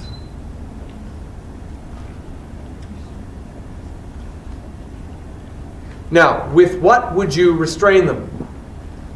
Certain types of restraints are futile and not used. Some are appropriate. What would be some that would be appropriate and some that would not? Do you know? Wrist restraint. What about soft wrists? Yes or no? Yes. No, they'll get out of that. That's not enough. That's not safe enough. What about 4-point softs? No, that's not. They can get out of that. They need to be in a vest or two-point locked leathers. Now, what does 2-point mean? Two extremities. Which two extremities? No, not the two arms. Hand over leg, arm. An arm and a leg. Which arm, which leg? Opposite. You always lock down one arm and the opposite leg in 2-point. That's what it means. That's what you're supposed to do. Now you rotate that every 2 hours, so what do you do 2 hours later? Switch. You switch it. Now, what would you do first? Their right arm's locked down, their left leg's locked down. What would you do first? Lock the left arm, then the right leg, then release the...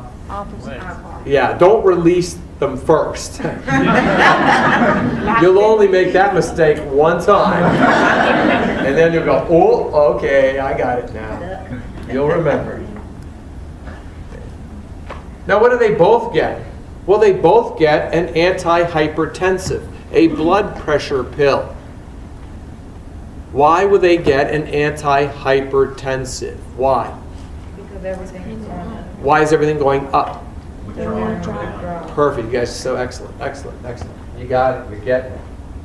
Okay, they're both on a tranquilizer. Why do they both get a tranquilizer? Because they're up. And why are they up? Because they were drawing from a downer. And they both get a multivitamin containing B1. Why? Wernicke's and Korsakoff's to prevent that. I always say, no B1, you B1. One of those crazies. You know, no B1, you'll B1. And then that last box I shaded. All right, let's talk about some drugs, and then we'll take another break.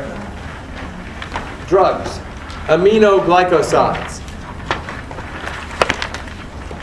This is a powerful, powerful class of antibiotics. As far as antibiotics go, they're the big guns. You know what I'm talking about? When nothing else works, pull out your aminoglycoside, you know?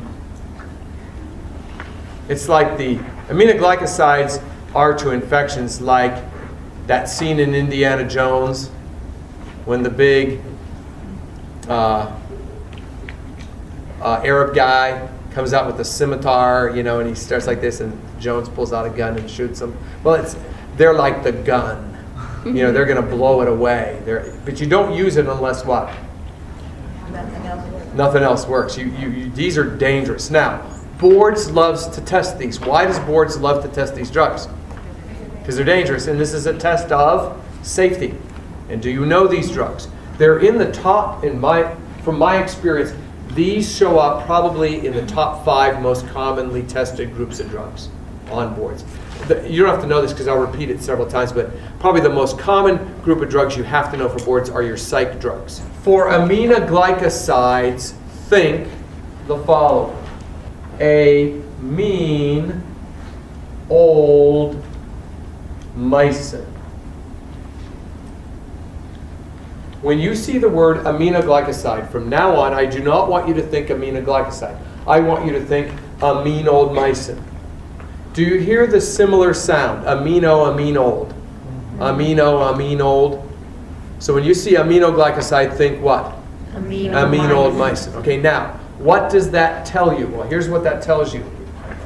The letter B. They are antibiotics used to treat what? Well, if they are mean, old drugs, what kinds of infections would they treat? Serious or non-serious? Serious. Life-threatening or non-life-threatening? Resistant or susceptible? Resistant. Gram-positive or gram-negative? Gram-negative. So you got the resistant, serious, life-threatening, gram-negative infections are treated by what? A mean old mycin. So you treat a mean old infection with the mean old mycin. Do you hear what I'm saying? So would you use these drugs to treat sinusitis? No. Why? Not. It's not. It's not a mean old infection, so don't use a mean old glycoside. What about tuberculosis? Ooh, that's a mean old infection. I use a mean old mycin. What about septic peritonitis? Yeah. Is that a mean old infection? Mm-hmm. Yep, so I use a what? A mean old mycin. What about otitis media? No. Middle ear infection. Is that a mean old infection? No. No. Do I use a mean old mycin? No. What about bladder infection? No. What about fulminating pyelonephritis? Yeah. Septic shock. Yeah. Infection of third-degree burn wounds over 80% of your body. Yeah. You got it? What about viral pharyngitis? No. Strep throat? No. No.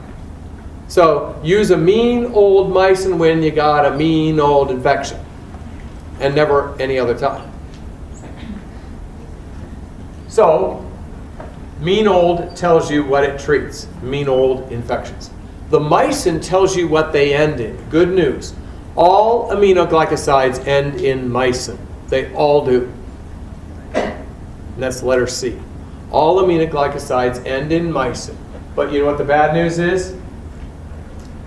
Not all drugs that end in mycin are aminoglycosides. Rats. Wish that would work, but it doesn't. But don't despair, because most drugs that end in mycin are mean old mycins. There are 3 of the mycins which are not these drugs. And the 3 mycins which are not mean old mycins, are erythromycin, zithromycin, and clarithromycin.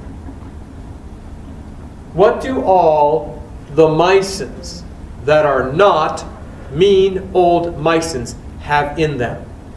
Thro. So I say, if it ends in mycin, it's a what? Mean old mycin. But if it has throw it off the list. Do you hear what I said? If it ends in what? Mycin, it is a mean old mycin. But if it has throw in it, throw it off the list. It is no longer a what? Mean old mycin. So would you use clarithromycin, zithromycin, and erythromycin for sinusitis? Yeah.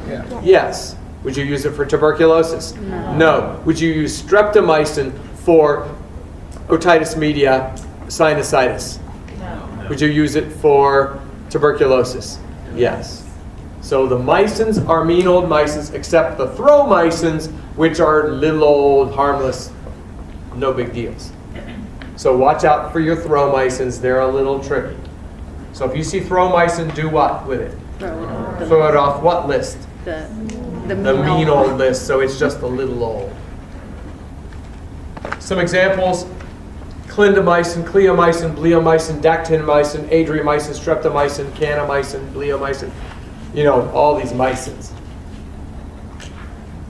Now, what are the toxic effects? Letter E. This is what they really key in on. What are the 2 toxic effects? Now, what do all these drugs end in?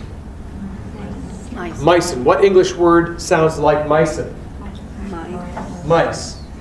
So when you see mycin, I want you to think mice. What is the most famous feature of the world's most famous mouse? Ears. So that's to tell you these drugs are what?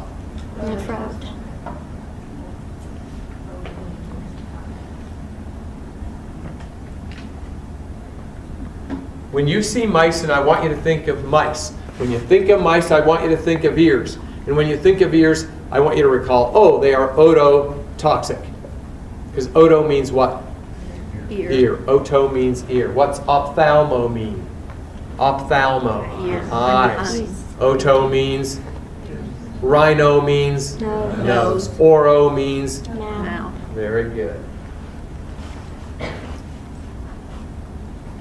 So what do you monitor? If it's toxic to your ears, what do you monitor? Hearing.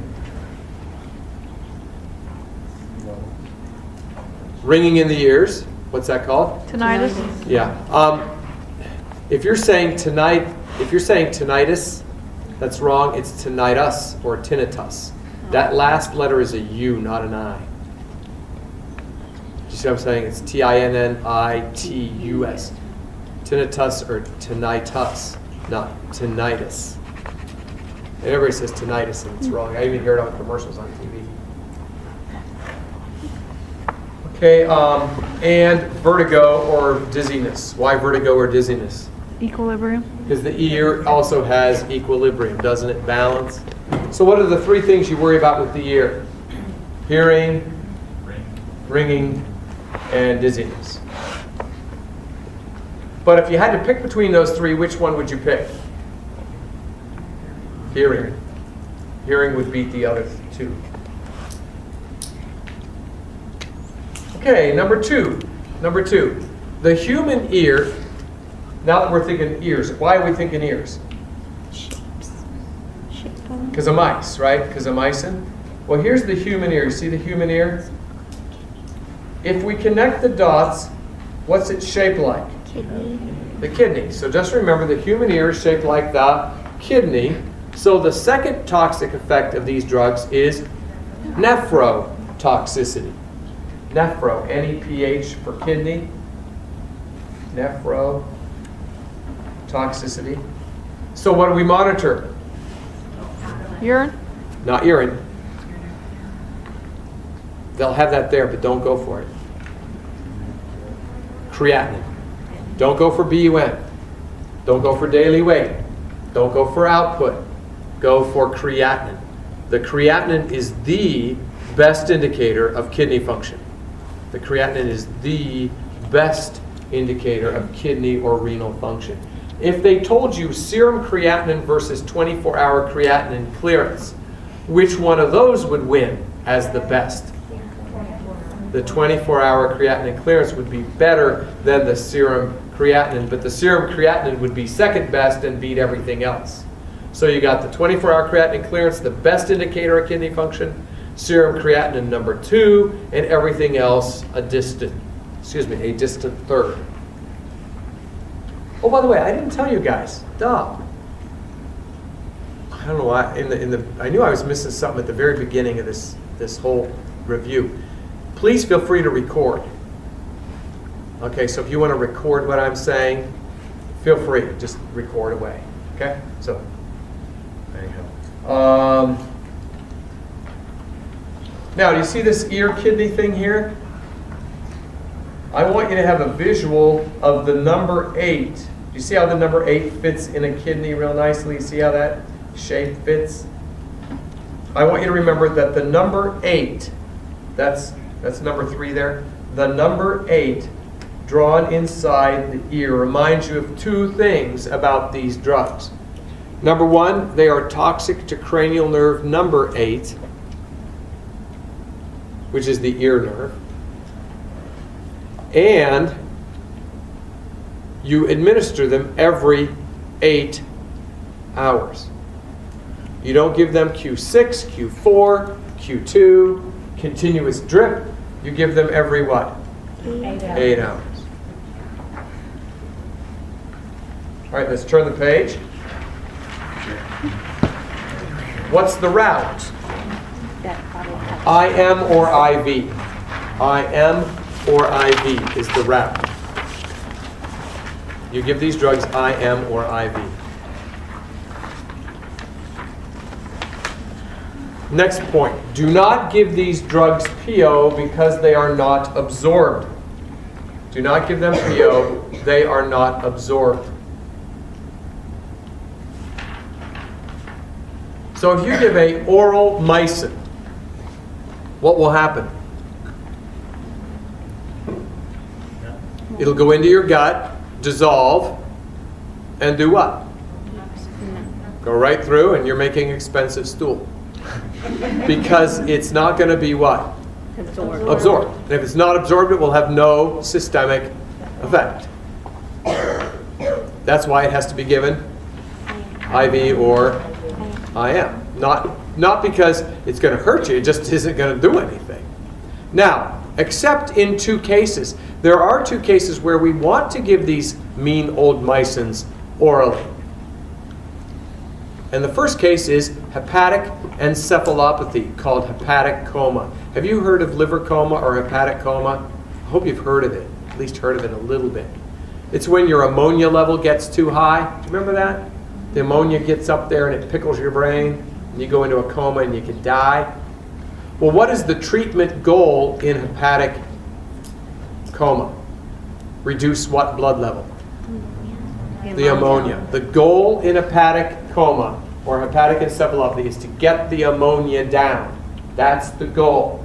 Well, oral mycins will do that. Because what will oral mycins do? Well, they will dissolve in your mouth, right, in your gut, and go through your gut and kill gram-negative bacteria in your gut. So it will sterilize your bowel. Do you know what the number 1 producer of ammonia in your body is? The E. coli in your gut. And if I can kill the E. coli in your gut, what do I do to the ammonia level? I decrease it. And would that help here? Yes. Yes. And because these people have liver damage, we don't want this drug to ever get to their what? Liver. Because it could hurt the liver. Will it ever get to their liver if taken orally? No. It'll go in one end, sterilize the bowel, and go out the other end. Do you see where this is a perfect drug for this? It's going to kill the E. coli, reduce the ammonia level, and it won't harm the damaged liver because it's not going to be absorbed. It's designer drug. Plus it makes you have diarrhea, which makes you get rid of stuff too, which is double better. The other time they want you to give it is in pre-op bowel surgery. Why would you want to give an oral mycin? Why would you want to give an oral mycin before bowel surgery? Why? To sterilize the bowel. Clean it out. Better than enemas. So for a few days before bowel surgery, what might a patient take? An oral mean old mycin. Will we have any ototoxicity or nephrotoxicity with this? No. Why? It's not absorbed. Now, if it went IM or IV, we would have ototoxicity and nephrotoxicity, but because it's not absorbed, we won't. So in both cases, the hepatic encephalopathy and the pre-op bowel, what did the oral mycin do? It sterilized your bowel, did it not? So what is the number 1 action that an oral mycin will have? Sterilize the bowel. So these oral mycins are called the bowel sterilizers. Now there are any of these drugs would do it, but there are 2 of them that are used exclusively for bowel sterilization, and they are neomycin and kanamycin. Neomycin and kanamycin. So what do I want you to remember about neomycin and kanamycin? That they're bowel sterilizers, right? Because that's all they're going to be used for. They're taken orally for the purpose of sterilizing your bowel. So you have, whenever you see neo or can, what should you think of? Bowel sterilization. Now, how do I want you to remember that? I have this. Do you see where it says this? Do you see it says, remember this military sound off? Do you see that? Do you remember, did you ever see or hear or experience a military situation where the troops are marching down the road or jogging down the road and the drill sergeant says, da da da da da da da, and the troops go, sound off, 3, 4. You know what I'm talking about, like a cadence? Do you got what I'm talking about here? Well, think of this military cadence. It's rather weird, but it'll work for you. The question that the drill sergeant asks, you see the cue there? The question the drill sergeant asks is, who can sterilize my bowel? Okay, who can sterilize my bowel? That's what the sergeant asks. Well, the troops are going to shout something back. In answer to that question, the answer will be, Neo can. Because he said what? Who can? So they say, Neo can. Neo what? Mycin, and can mycin. So neomycin and kanamycin. So whenever you see neo or can, what should you think? Who can sterilize my bowel? You'll know they are bowel sterilizers, and you'll know what you're talking about. All right. Now, don't look at your book. Don't look at your book. I say aminoglycoside. You say? Aminoglycoside. Okay, which tells you they treat what? Venal infections. Like what? Serious, life-threatening, resistant, gram-negative things. They all end in? Mycin. Except for the throats. Correct? When you see mycin, you think of what rodent? Mice. Which makes you think of? Ears. Which tells you they are? Autotoxic. So you monitor their Hearing. ringing, Dizzy. and dizziness. And the ear is shaped like the? Kidney. So they are also? Nephrotoxic. So you monitor their? Creatinine. And what number do you draw in the ear? 8. So cranial nerve number 8 is damaged, and you give it every? 8 hours. What route? Do you give it PO? Why? Not Not absorbed. But if you give it PO, what will it do? sterilize your bowel. What 2 situations do you want bowel sterilization? Hepatic encephalopathy and pre-op bowel. Who can sterilize your bowel? Neomycin and kanamycin. All righty? So do you know those drugs? Yeah. Get it from mean old mycin. Okay, so you can know the whole shoot match. There isn't a question they would ask you about these drugs that does not cover. That covers it all. Okay. I had a nurse I was touring Miami Valley Hospital about 4 or 5 years ago, and a nurse comes up to me in the hallway and says, "Who can sterilize my bowel?" And I said, "Excuse me?" And she says, "Who can sterilize my bowel?" And I said, and she says, "Answer the question." And so I said, "Neo can?" And she said, "Yeah, I had your class a year and a half ago." And I felt like saying, "Honey, you can delete this stuff after this. I mean, you don't have to keep this stuff forever." But evidently it stuck with her. Maybe it'll stick with you guys too. Okay, let's talk about trough and peaks and go on a break. Trough and peak levels there at the bottom of the page. Trough means when the drug's at its what? Lowest, and peak is when the drug's at its highest. I call them tap levels because that tells you the order you do things in. What do you do first? T, draw your trough. A, administer your drug. P, draw your peak. So I teach students tap. Trough, administer, peak. So when is the peak drawn? After the administration. When is the trough drawn? Before the administration. Tap. T-A-P. Well, what's the reason for drawing tap levels? What we call narrow therapeutic window. Have you heard that term, narrow therapeutic window? And that means there's a very small difference between what works and what kills. So if a drug has a very small difference between what works and what kills, what will we draw on them? Taps. If they have a wide range, will we draw taps on them? No. So let me ask you this. What's the smallest dose of Lasix you ever gave or saw given? Lasix, furosemide, the diuretic. I've seen 10, 5 or 10. What's the most you've ever seen? 80, 120. So it goes anywhere from 10 to 120. Is that a narrow or a wide range? Wide. So would you draw troughs and peaks on Lasix? No. What about DIG? What's the lowest you've given of DIG? 0.125. What's the highest you give of DIG?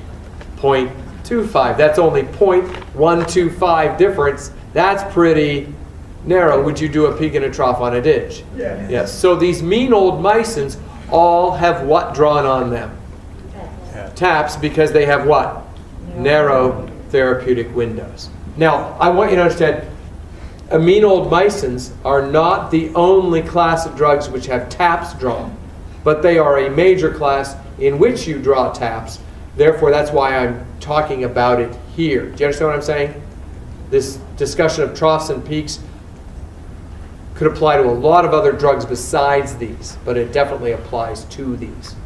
So what boards will want to know is when you draw it. When you draw the trough, when you draw the peak. Good news. You don't even have to know what the drug is, because it depends on the route, which is great. This would be a fantastic question to get a drug you never heard of, because it doesn't matter. The route matters. So if they say, when would you draw the peak on a patient getting L-asparaginase IV push? What does not matter at all? L-asparaginase. What matters? IV push. Okay, so let's talk about this. Troughs. We'll fill in the trough column first. When do you draw a sublingual trough? A trough before. When do you draw the trough before you give a sublingual med? 30 minutes. 30. That's 30. I'm not saying 13. 30. 30. 30 minutes before the next dose. So if the med is being given at 10 sublingually, when do you draw your trough? 9:30. 9:30. 30 minutes before that next dose. Let's talk about IV. We're going down the column. When do you draw a trough before an IV med? 30 minutes before the next dose. 30 minutes before the next dose. IM. When do you draw the trough? 30 minutes before the next dose. When do you draw a sub-Q? 30 minutes before the next dose. And lo and behold, what do you think the answer is for a PO med? 30 minutes before the next dose. Now, how hard is a trough question? Not hard. Not hard, because it doesn't matter what drug, and it doesn't matter what route. It's always 30 minutes. So how many trough questions do you want on your licensing exam? Golf. 75. In LPNs, you want 85. Yeah. Because you're going to ace it. So don't sweat it. Great place. Other people are going to be sweating bullets, and you're going to be laughing. Okay, the peak. Now, sorry to say, the peak is going to change. It's not going to be like the trough. But here again, it won't depend on the drug. It will depend on the route. Because I'm going to say something that is correct. Do not write this down, but this is true. The same drug given by two different routes at the same time will have two different peaks. I give PO morphine and IV push morphine at the same time. I'm going to have two peaks. It's the same drug. However, two different drugs given at the same time by the same route will peak together. Morphine and phenergan, two different drugs given IV, same route, at the same time will peak together. So what determines the peak? The drug or the route? The route. So always pay attention to the route. So let's talk about it. When do you draw a sublingual peak? 5 to 10 minutes after the drug is dissolved. 5 to 10 minutes after the drug is dissolved. IV, 15 to 30 minutes after the drug is finished. Why did I say finished? Not when you what? Hang it. You don't start your clock when you hang it. You start your clock when it's finished. When the bag is empty. Then you go 15 to 30 minutes after that. What if they told you were going to give... Sorry, didn't mean to slam on that. You're going to give 100 mil of a drug at 200 mil per hour. You understand that? You're going to give 100 mil at 200 an hour. So how long is that going to take to run in? 30 minutes. 30 minutes. Okay, you hang it at 10 a.m. So when's that going to finish? 10:30.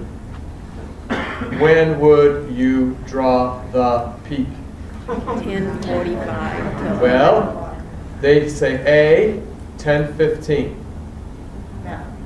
B, 10:30.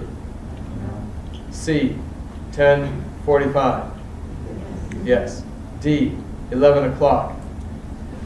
Yes. They do this all the time. 2 right answers. Right, one's 15 after it's in, one's 30 after it's in. It's in the, isn't that the range? Yeah. Which one are you supposed to pick? 11. Whenever you get 2 in the same correct range, whenever you get 2 values in the range and they're both correct, play the Price is Right. Who wins on Price is Right? Highest without going over. So who's the highest here without going over? 11. And that's who wins all the time. For example, just to show you how this works in every case. Do you remember antidepressant meds? Antidepressant meds? How long does it take the typical antidepressant med to work? 2 to 4 weeks. 2 to 4 weeks. If boards told you that the client had been on it for 1 week already, got it? It's been on for 1 week already, and they're saying, it didn't work and it didn't help and I feel horrible, what would you teach them? A, it may take another week to work. Is that true? Might it? Yes. Yes, that's the 2. And then B says it may take 3 more weeks to work. That's also true. So you got 2 right answers, 1 week and 3 weeks. Which one wins? 3 weeks, because you picked the highest without going over. When would a child be able to be potty trained during the night? 3 years or 5 years? Well, that's 3 to 5 years. Nighttime potty training for urine. So what would be your answer? 3 years or 5 years? 5, and you'd be right. Do you see what I'm saying? So always, whenever you're sitting there and you have 2 right answers, they both are correct numbers, pick the highest without going over. And that will always win. Okay, that's not just on this, but on everything. Okay, the IM. The IM is 30 to 60 minutes. You draw the IM peak 30 to 60 minutes after you give it. So if you were between 30 and 60, what would you pick? 60. See, they love to test this. You gave an IM Demerol for pain. When would you check them for relief? In 30 minutes or in an hour? Well, it's going to peak in 30 to 60. So it's either going to pick in 30 or 60. What would you say? 60. Yeah, because you want to give it enough time. You see what I'm saying? You could check them in 30, but you should at least check them within an hour. Okay, sub-Q. Here I want you to write the word S-E-E. C, S-E-E. C diabetes lecture, which we'll talk about tomorrow. Because the only subcutaneous peaks they talk about are the insulins. And we'll just talk about it then, okay? They don't talk about terbutaline, sub-Q, or anything like that. And then in the PO box, put forget about it, because they don't test PO peaks. It's all too variable.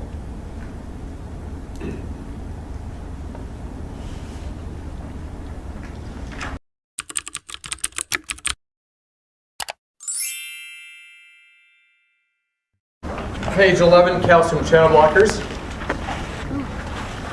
Another top 10 group of drugs. But the good news about this one is there isn't a whole lot you need to know. You just have to know some basics about these heart drugs. Somewhere in the margin of this lecture, I want you to write the following. Calcium channel blockers are like Valium for your heart. Now, why would I say that? I think that makes it easy for you to remember what they do. Because what does Valium do for your body and for you in general? What's it do? Calms you down. So what do you think calcium channel blockers do to the heart? They calm it down. So if you get a question about a calcium channel blocker, think, oh, that's going to calm my heart down. That would be just like giving my heart some Valium. Now, did I say it was Valium? No, it's not Valium. It has nothing to do with Valium. But it's like Valium for your heart.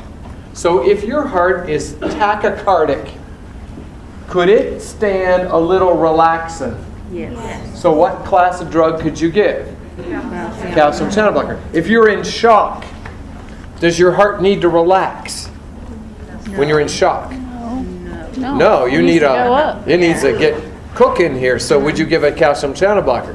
No. If your heart was in heart block, would you give a calcium channel blocker? No. If your heart was having tachyarrhythmias, would you give a calcium channel blocker? Okay, so if you had a heart attack and you wanted to rest your heart, what would you give? Calcium channel blocker. So calcium channel blocker is given when you want to rest your heart. When your heart needs stimulated, please don't give a calcium channel blocker. That's not a good idea.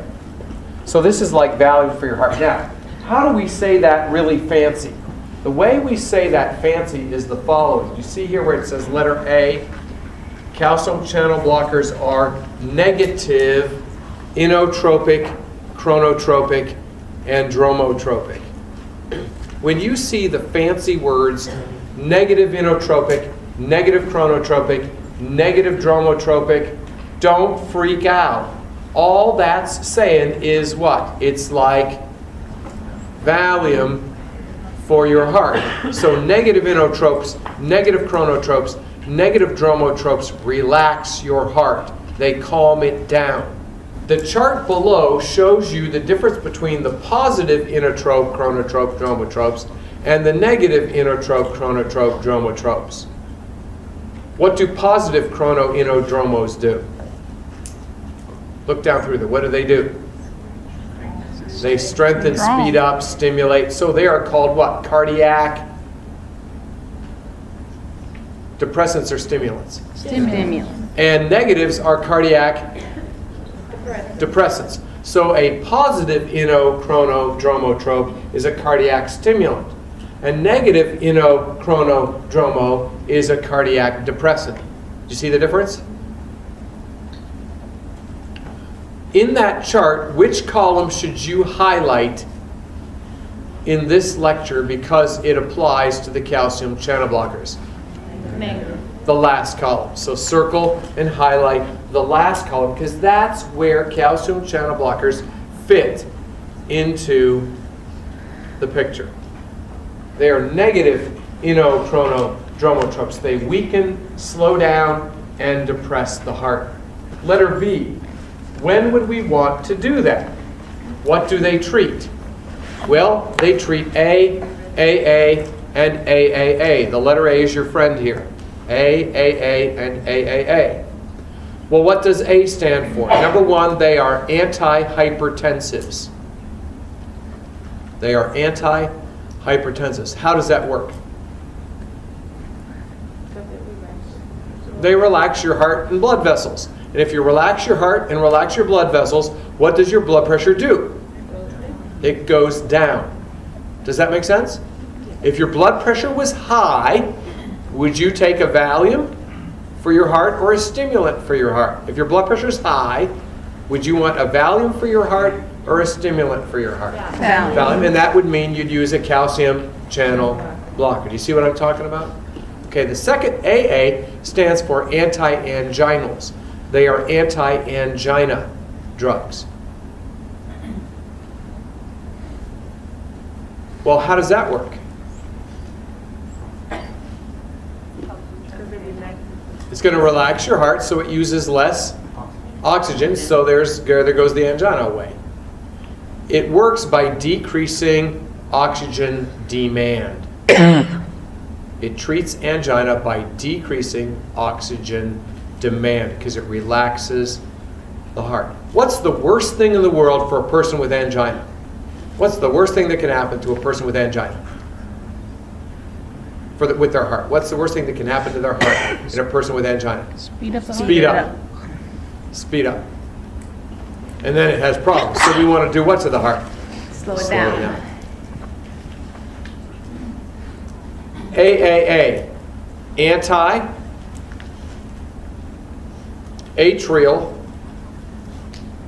arrhythmia. Anti-atrial arrhythmia. So what does it treat? Will it treat ventricular tachycardia?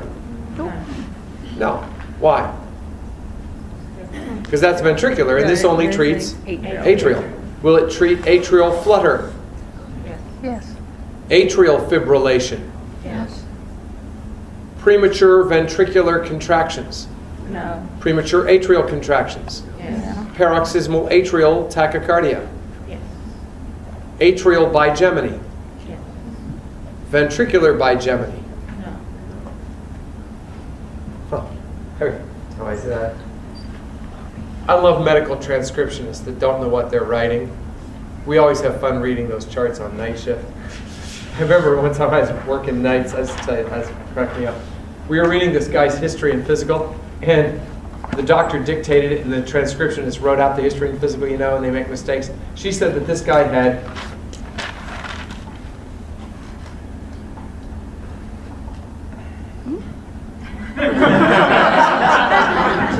this guy has ventricular bigeminy. I go, whoa, that's cracking me up. That's funny. It's a lot of fun. Okay.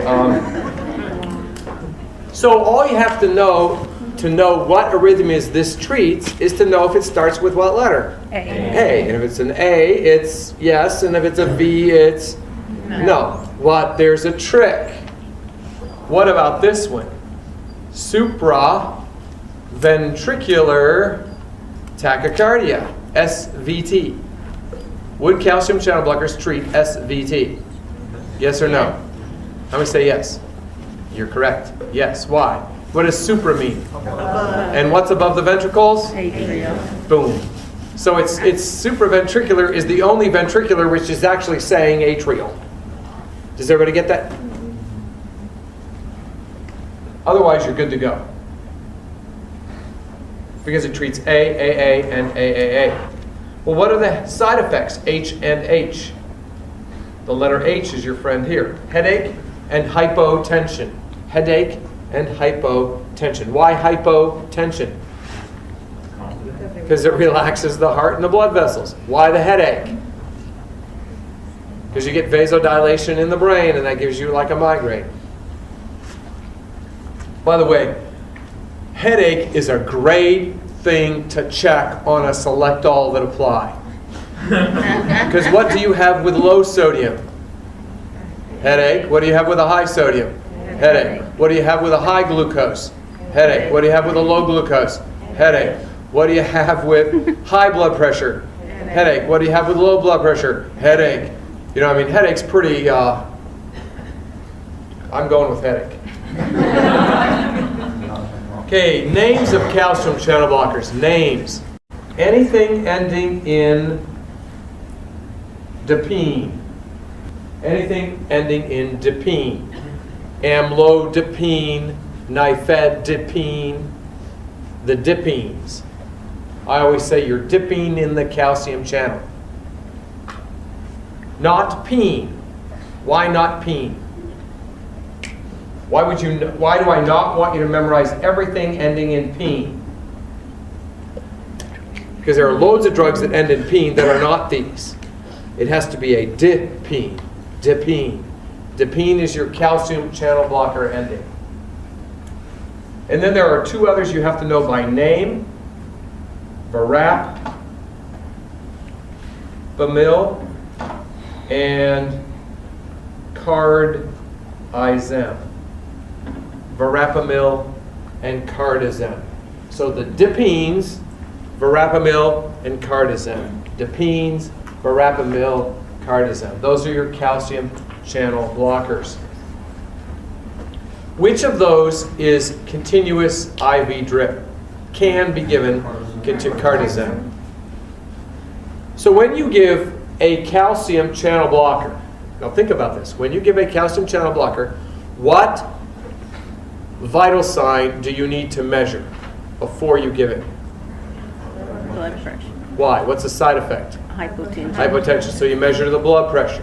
What are your parameters? What are your guidelines? You get a blood pressure. So what? What are your guidelines? How are you going to use it? It's below 60. Or no, wait a minute, I'm thinking the heart. You're thinking I'm thinking pulse rate. You're thinking pulse rate. Over 60. Not that. Okay. Which one? Yes. Hold the calcium channel blocker if the systolic, that's the top number, is under 100. Take the blood pressure, or measure, don't take it, measure it. Measure the blood pressure, and if the systolic is under 100, then you hold the calcium channel blocker. So what do you have to monitor continuously or fairly quickly, intermittently, while they're on a cardizem drip? The blood pressure. And there again, if it was 98/52, what would you do? What would you do with the drip? Slow it down, measure it again. So you titrate.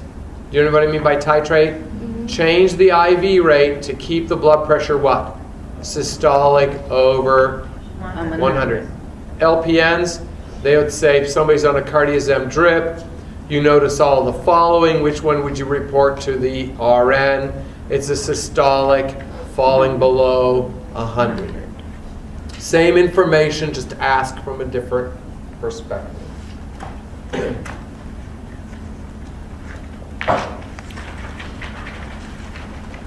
Okay, cardiac arrhythmias. The ones that we're going to do for the rest of the night are short, so that as the day goes on, your brain gets more spaghetti-like, and I just want to keep it faster so you don't get no big long ones in the middle of the night. Cardiac arrhythmias. Knowing how to interpret rhythm strips. Now, turn to page 13, the next page down. Next page. Do you see at the bottom of the page there are 4 rhythm strip tracings? These are the 4 you must know by sight. You have to know these by sight. The first one is normal sinus rhythm. How do you know it is normal sinus rhythm?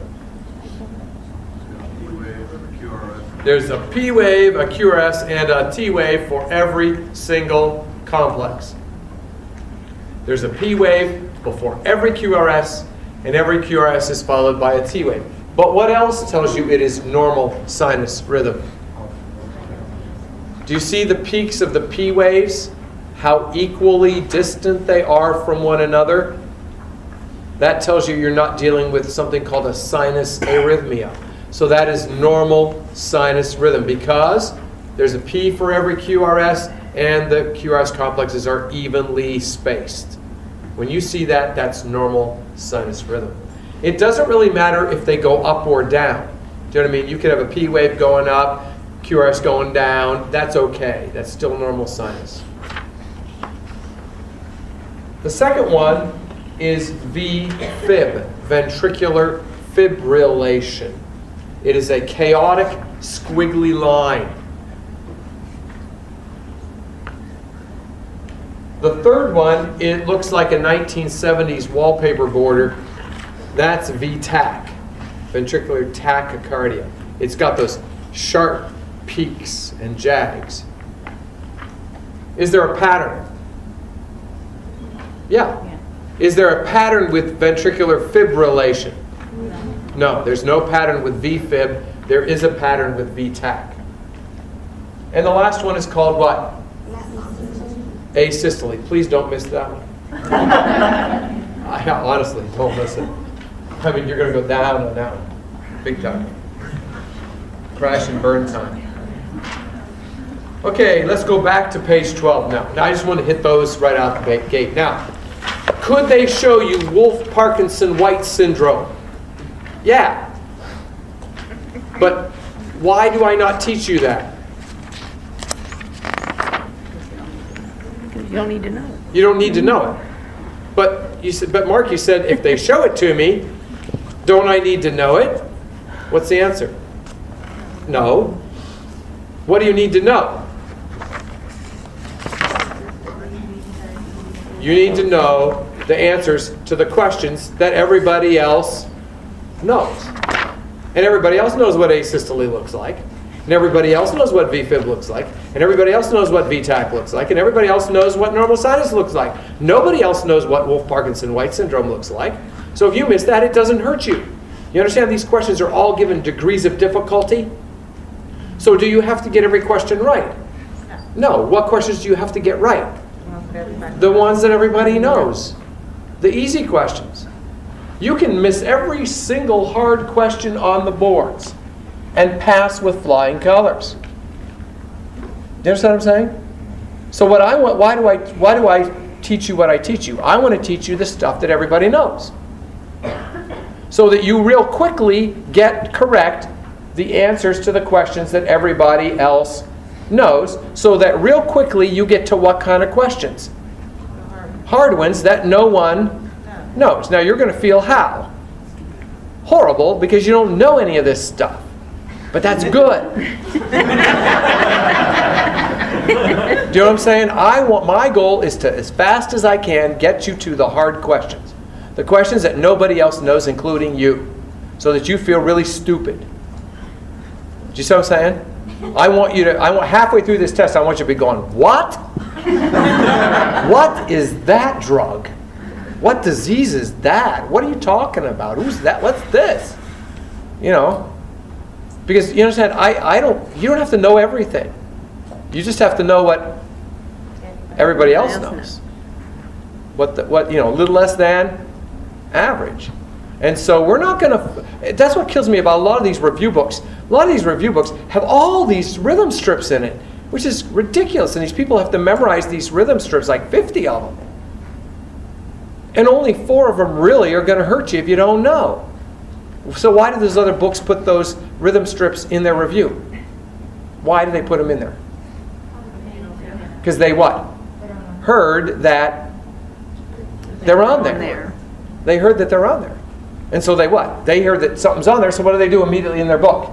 They throw it in, and their books get what? Thicker and thicker and thicker. My books are what? Thin. Let's focus on the stuff you need to know, and not the crazy stuff. I always say there's 3 levels of nursing knowledge. Stuff you need to know, stuff that's nice to know, and stuff that's nuts to know. And most of nursing books are made up of nuts to know. Yes. Have you ever asked a teacher, just tell me what I need to know? And they say, well, read the book and the notes. Well, that's helpful.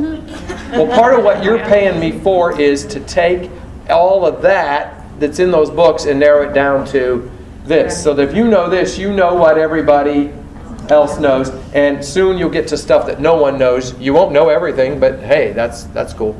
So don't think you have to know everything. Because if you try to learn everything, you'll master nothing. Did you hear what I said? If you try to learn everything, you'll master nothing. And that's what students do. They just try to learn more. No, more isn't the solution. Okay?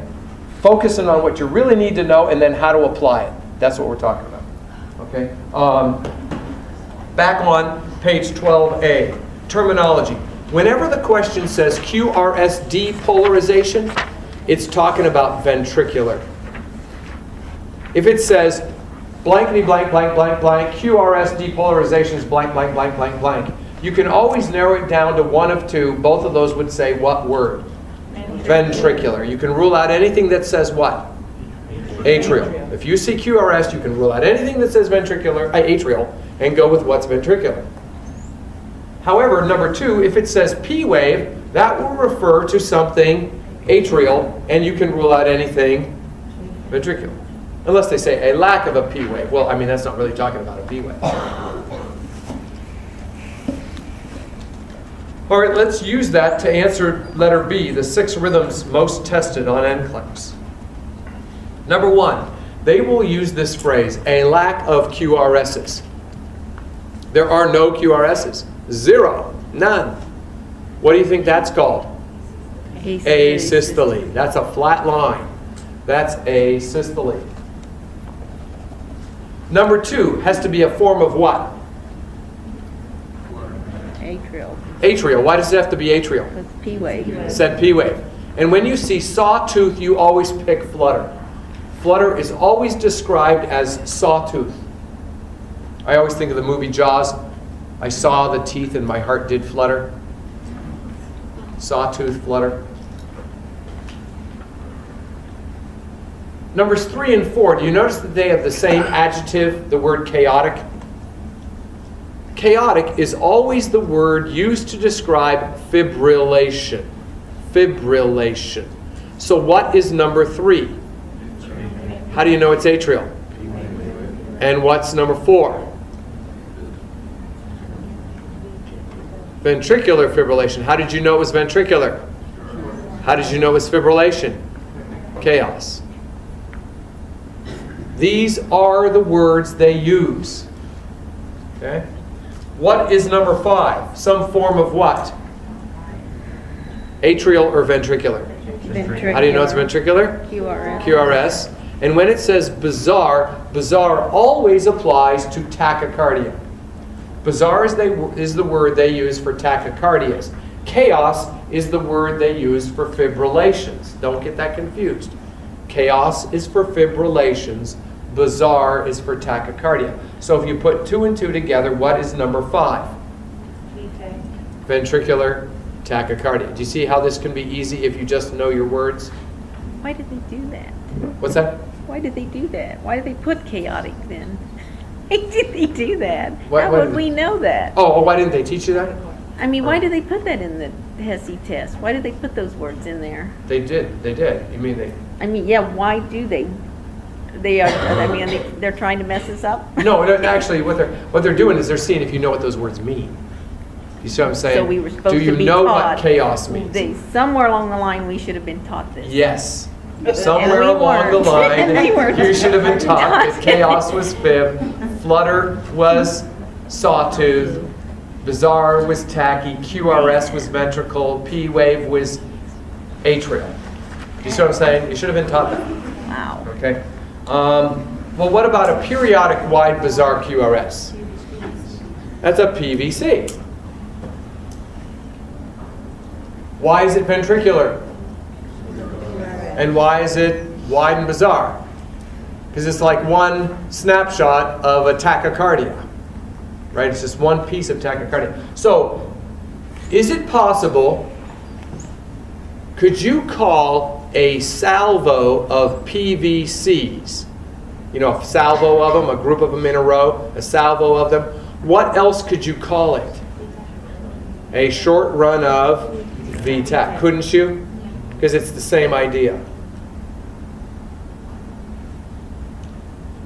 Now let me ask you this. Do physicians care about people having PVCs? Generally speaking, no. How high a priority is a client with a PVC? If you had to prioritize 4 clients and one of them has PVCs, how high would you prioritize that guy?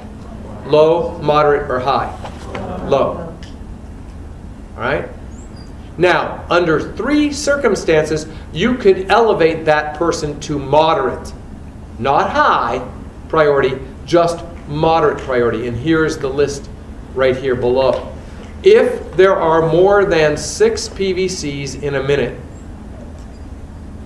or more than 6 PVCs in a row,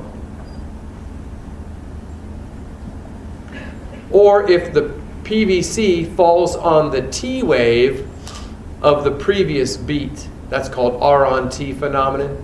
If one of those is true, you elevate the priority of your PVC client to moderate. So PVCs never reach what level? High. They never reach high. The most a PVC client can reach is moderate, and that's if there's more than 6 in a row, 6 in a minute, or falling on the T wave. Otherwise, how high do you prioritize your PVC patient? Low. Isn't it true that after an MI, after a heart attack, if they're having PVCs, what do you know?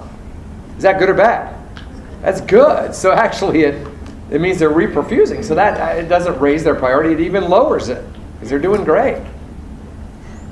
So anybody ever work coronary care or telemetry?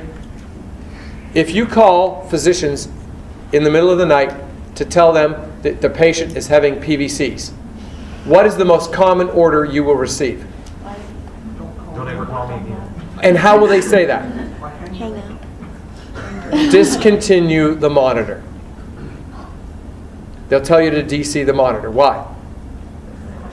Because if you don't have the monitor, you can't see the PVCs. If you don't see the PVCs, you won't call them. So you learn real quick, Don't call a doctor about PVCs unless you want to lose your monitor.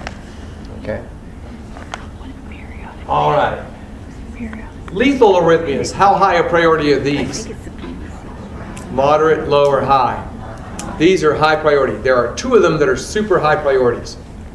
They're lethal, meaning they will kill you in 8 minutes or less. The first one is asystole.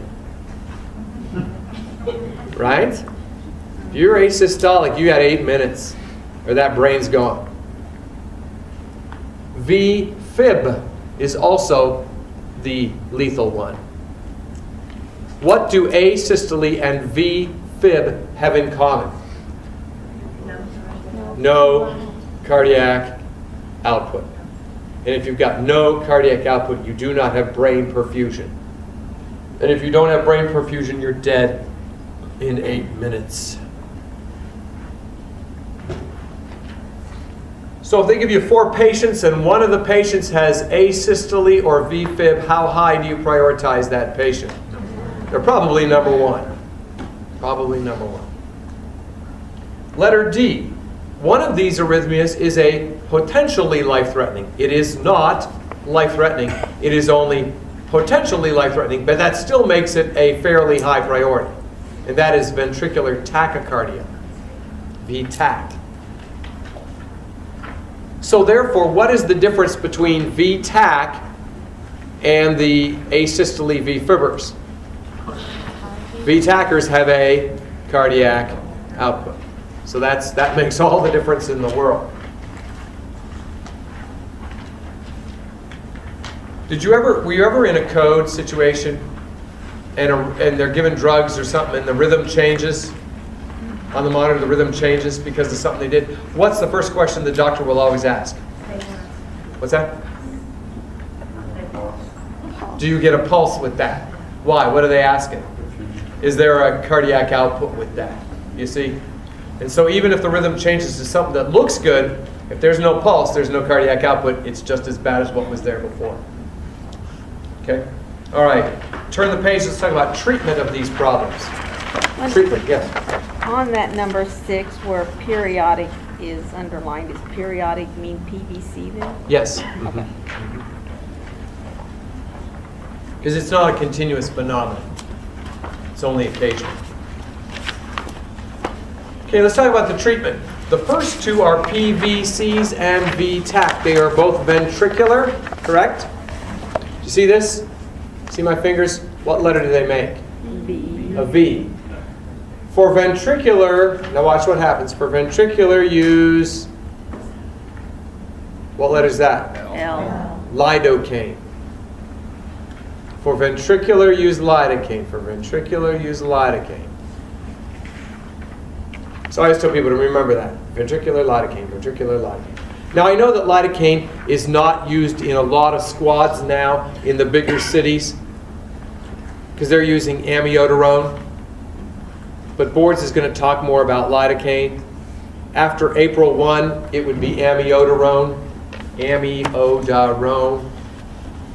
So I guess after April 1, I'm going to have to say, see the V for ventricular? Amiodarone. No, I'll have to get something else.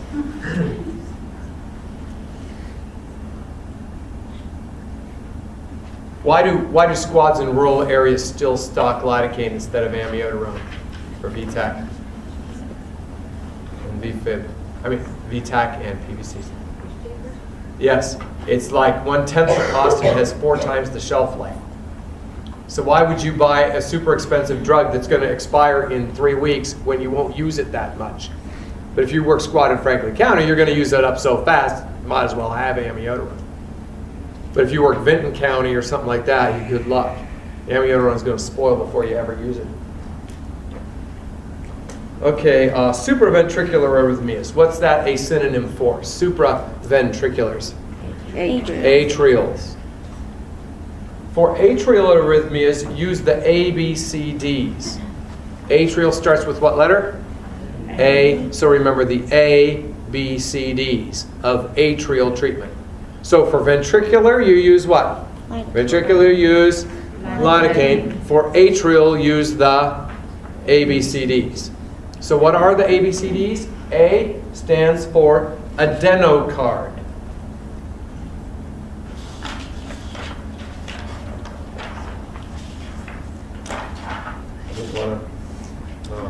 ADENOCARD, adenocard. ADENOCARD, adenocard, which is adenosine. This is the one you have to push in less than 8 seconds.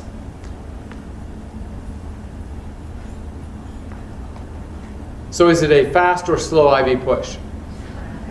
Fast. Now, why do I bring that up? Well, here's why I bring it up. The reason why I bring it up is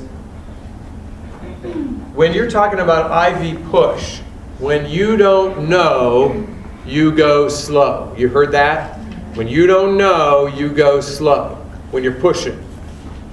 Now, I'm worried because you go, oh, I don't know adenocard, so I'm going to what? Slow. No, this is the one you gotta know. It's the super fast. You got 8 seconds. They call it slamming. Have you ever heard of that? You gotta slam this drug. You gotta push it in 8 seconds, and then the other nurse pushes 20 milliliters of flush right after it. So you're going wham, and they're going wham. So you gotta use a big vein. Can't use one of these. You have to use what we used to call it the intern vein. Something so big an intern could hit it. So we used to use the intern vein, one of those big ones. Now the problem with this is when you slam it fast, what could they go into? Asystole. And they could go into asystole for about 30 seconds. But they'll come out of it. You just have to trust they'll come out of it. They really will. It's kind of scary. 30 seconds of asystole is scary. But what do? Sit there, relax, they're going to be okay. So what's the big thing you have to know with adenocard? Push it fast and don't worry about asystole. Oh, unless it's longer than 30 seconds. Okay, B. B stands for beta blockers. Beta blockers. And what do all beta blockers end in? LOL. LOL. Yes. They all end in LOL. LOL. Timolol, atenolol, nadolol, carvedilol, bredolol, propranolol. Those are all beta blockers. This is the best class of drugs, best named class of drugs in the universe. Every drug that is a LOL is a beta blocker, and every beta blocker is a LOL. It's great. Every drug should be that way.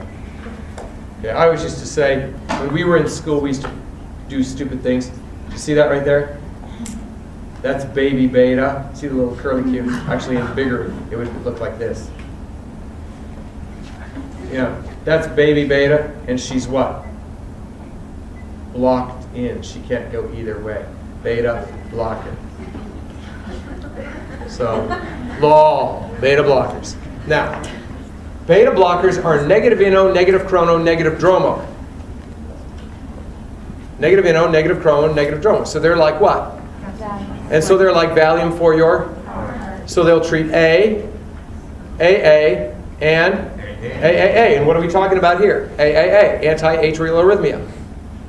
Correct? So what will beta blockers have as a side effect? headache, and hypotension. Just like the calcium channel blockers. So don't make a big difference between calcium channel blockers and beta blockers, generally speaking. The only thing is that calcium channel blockers are better for people with asthma, because beta blockers broncho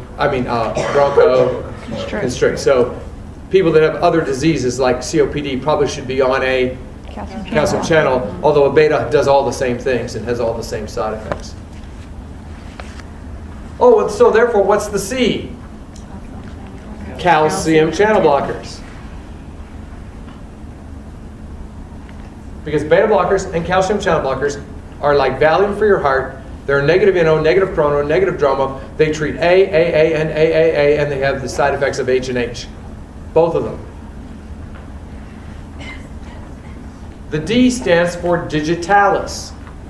Digoxin, Lan-oxin. You have to know these names because they will only give you one name for this drug. They'll say Lan-oxin. You're supposed to know that's digitalis. They will not give you both. If you do not know that Lan-oxin is digitalis, you don't know what everybody else knows. So know it. So what are the ABCDs of treating atrial arrhythmias? Adena, beta, calcium, dig. Adena, beta, calcium, dig. Adena, beta, calcium, dig. Adena, beta, calcium, dig. Those are the ABCDs of atrial treatment. So what do you use for ventriculars? Lidocaine. What do you use for atrials? Adena, beta, calcium, dig. The ABCDs. Right? Okay, what do you use, number 4, what do you use for V-fib? It rhymes. For V-fib, U-D-fib. For V-fib, U-D-fib. In other words, what's D-fib mean? Shock up.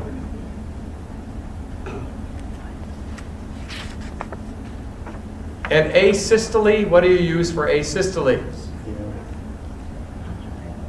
Epinephrine and atropine.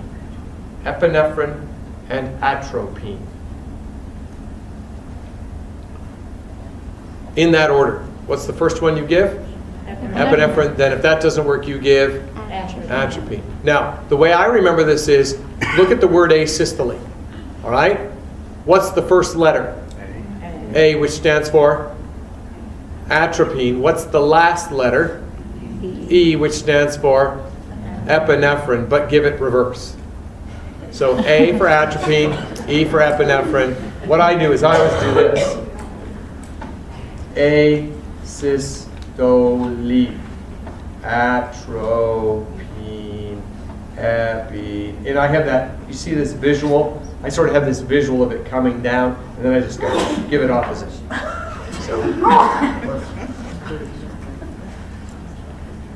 So what do you do for VFib? What do you do for VTAC and PVCs?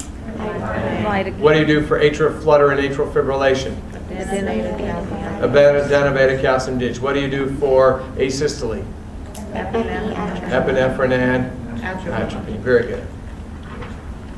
If you know that, you know more than what most people know about those emergency things. Okay, let's talk about chest tubes.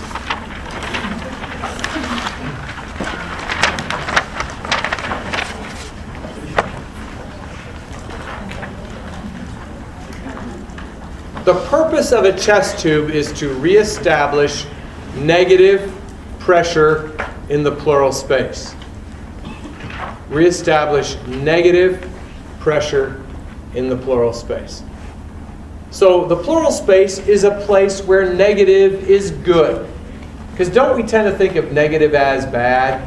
But negative is good in your pleural space. Negative makes things stick together. Got me? Okay. What's your name? You're Sean.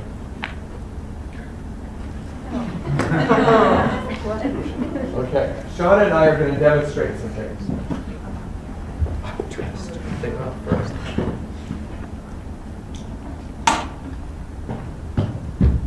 Shauna is the chest wall.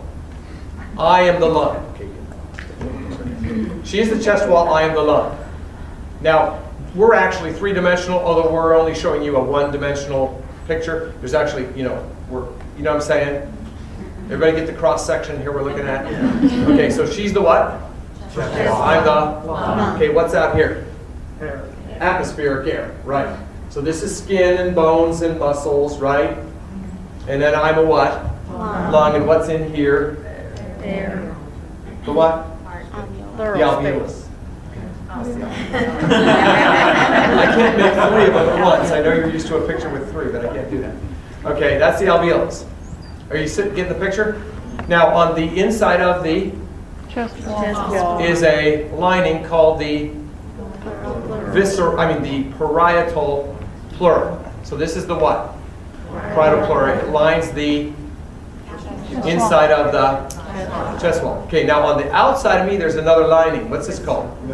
Visceral pleura, and it lines the outside of the lung. Between the Chest wall. parietal pleura and the pleura is the pleural space. So we got this space here called the what? Pleural space. Now, what kind of pressure should be in there? Negative. Now, what does negative pressure do to things? Pull them together or push them apart? Negative. Pull together like a vacuum. Positive pressure pushes things away. So, what are we going to do here? If there's negative pressure in here, what's going to happen? We're stuck together because there's what? Negative pressure in the pleural space. Now, how is this going to work? Okay, we're going to breathe in. Now, when we breathe in, the chest wall expands outward. Okay, so we're going to take a few steps out that way. So now we're going to breathe in, and you watch the air going into the what? Alveolus. Okay, here's the air. Now, ready? Let's breathe in. Oh, what happened to the air? Came in. Now let's breathe out. Did you see? Now let's breathe in again. Let's breathe out again. All right, now there's good what? Air exchange because there's Negative pressure. in the. Okay, now take your gun and shoot us. She's got a silencer on. Bang! Okay, a bullet comes. Now what has entered the pleural space? Air and blood, creating what? Positive pressure, which is going to do what to us? Push us apart. Okay, now I want you. So we're no longer what? Stuck together. She has muscles. What don't I have? Muscles. She does the work of breathing. I just hang along for the ride. Now, what we're going to do is, now that there's positive pressure in here, I want Shauna to breathe in and then breathe out. And I want you to watch what happens to the air exchange. Okay, breathe in. Breathe out. Breathe in. Breathe out. What's happening? She's doing a lot of what? Work. But there's no air exchange because there's positive pressure in the. Okay, now take that chest tube you have there in your hand. You know, pretend you're sticking it in here. Okay. Now give me some suction. Okay. Now what did we just do? Re-established negative pressure in the pleural space. So now she can breathe in, breathe out, breathe in. Now we heal, and what does she do? Pulls out the tube, and we're good to go. Thank you. Very good. Very good. So she's going to sit in the back from now on. So what's the purpose of a chest tube? Reestablish negative pressure in the pleural space so that the lung expands when the chest wall moves. Is that making sense? Why you need that tube in there? Okay. Now, when you get a chest tube question, look at the reason for which it was placed. Letter A there, number 1, says, in a pneumothorax, the chest tube removes what? Air. Pneumo means air. So in a pneumothorax, what created the positive pressure? Air. So I've got to put a chest tube in to remove air so I can reestablish the negative pressure. Okay, but in a hemothorax, the chest tube removes blood, because what's causing the positive pressure? Blood, and I got to remove it to reestablish the negative pressure. And in a pneumohemothorax, what's in the pleural space? Air and blood, and I must remove both air and blood to reestablish the negative pressure in the pleural space. So if boards gives you a question and says that you have a patient with with chest tubes in for a hemothorax, what would you report to nurse LPNs or doctor RNs? What would you report to the nurse or the doctor? Number one, the chest tube is not bubbling. 2, the chest tube drained 800 ml in first 10 hours. The chest tube is not draining. The chest tube is intermittently bubbling. Well, you have to say to yourself, what do I expect from a hemo? What does a hemo chest tube put in for a hemothorax? What's it supposed to do? Drain what? Blood. So, which one of these says it is not doing what it is supposed to do? Number 3. So which one would you report to the nurse or the physician? Number 3. Because it is not doing what it is supposed to do. Do you see that? See what I'm saying? But what if I said this? A pneumothorax. What would you report to the physician? Well, you could have 2 of them. What would they be? 1 or 2. Right? What's wrong with 1? It needs to bubble. It's not doing what it's supposed to do. What's wrong with 2?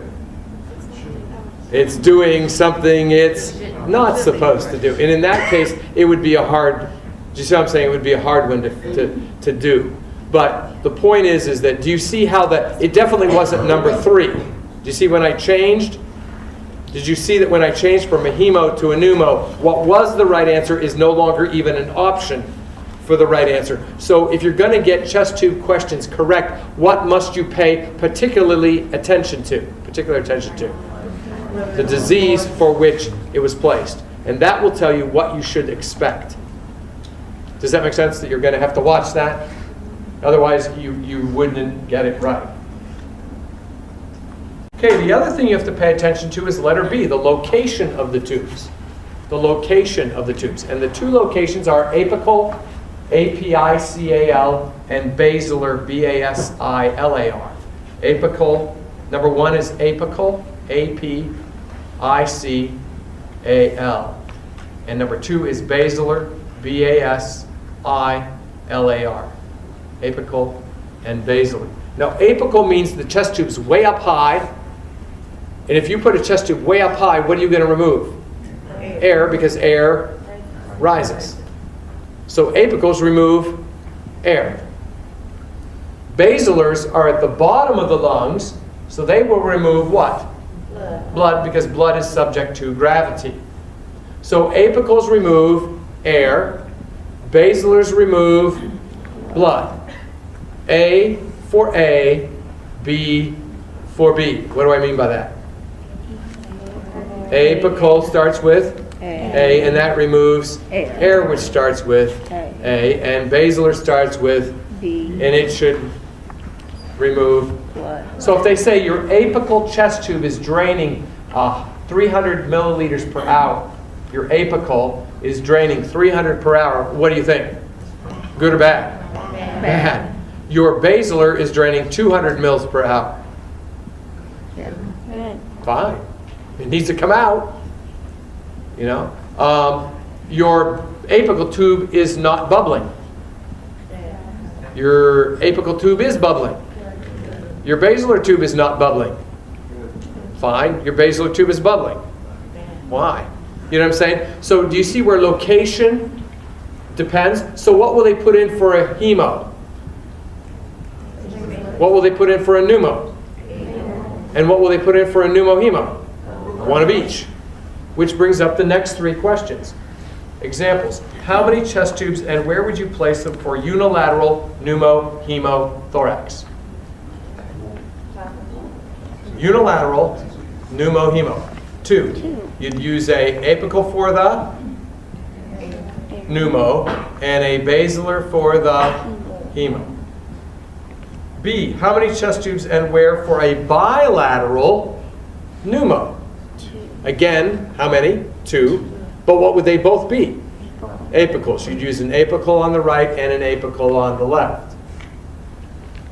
Then letter C, how many chest tubes and where would you place them for post-op chest surgery? Here again, 2.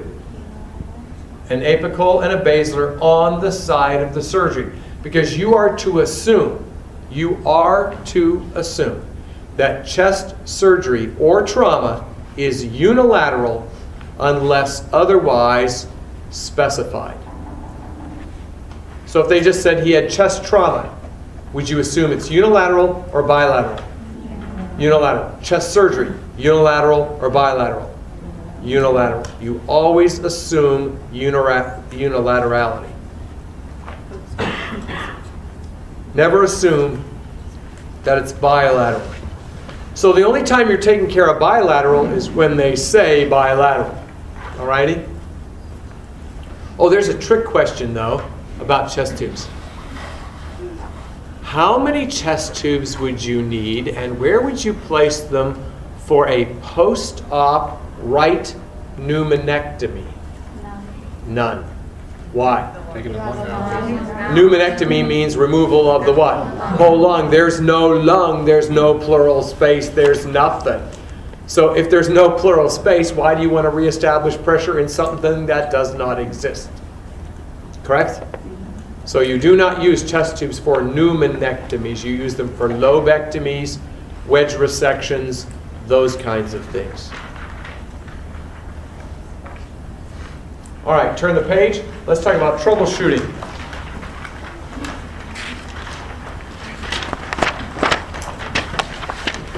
Do you guys remember seeing closed chest drainage devices like a Pleurovac, Thoravac, Pneumovac, Emerson?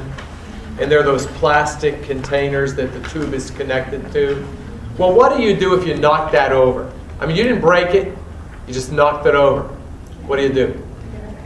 Set it back up and have them take some deep breaths. Is it a medical emergency? Does the physician need call? Does the RN need notified?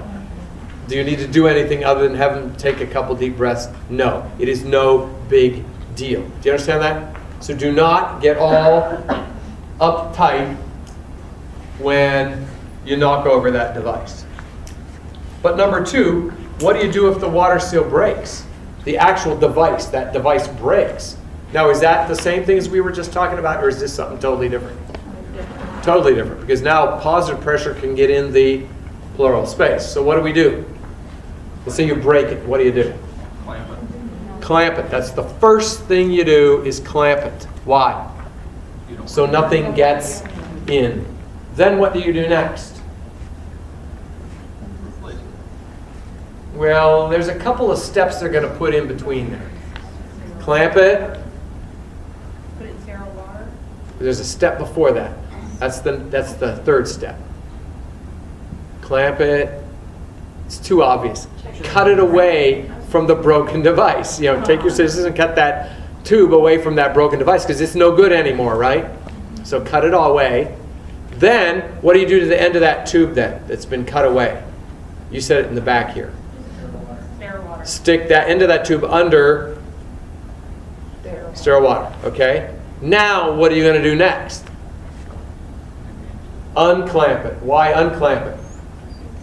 Because now you've reestablished the water seal. Do you understand? It doesn't need clamped as long as it's under water. And it's better to be underwater than to be clamped. Why is it better to be underwater, the end of the tube underwater, than for the tube to be clamped? Why is it better? Sterile. No, not sterile necessarily. Air can't go in, but stuff can come out. If it's clamped, what's the problem? Nothing can go in or out. And you want stuff to come out. You don't want stuff to go in. So clamping is only a stop-gap measure. It doesn't solve the problem. What solves the problem? Sticking the tube underwater. So what is the order? If they gave you a click and drag, when the water seal breaks, what would be the first thing you'd click and drag? Clamp, then what? Cut, then submerge, then unclamp. It's alphabetical. Clamp, cut, submerge, unclamp. Clamp, cut, submerge, unclamp. That is your order. So if they said to you, what is the first thing you're going to do when the water seal breaks? The first thing, what will you pick? Submerge the end of the tube underwater or clamp the tube? Clamp. Because when they say first, they're asking about what? Order, right? But what if they say this? They ask you the exact same question with the exact same answers, and they change one word in the question. The word they change is from first to best. And they say, what is the best thing to do when the water seal breaks? What is now the answer?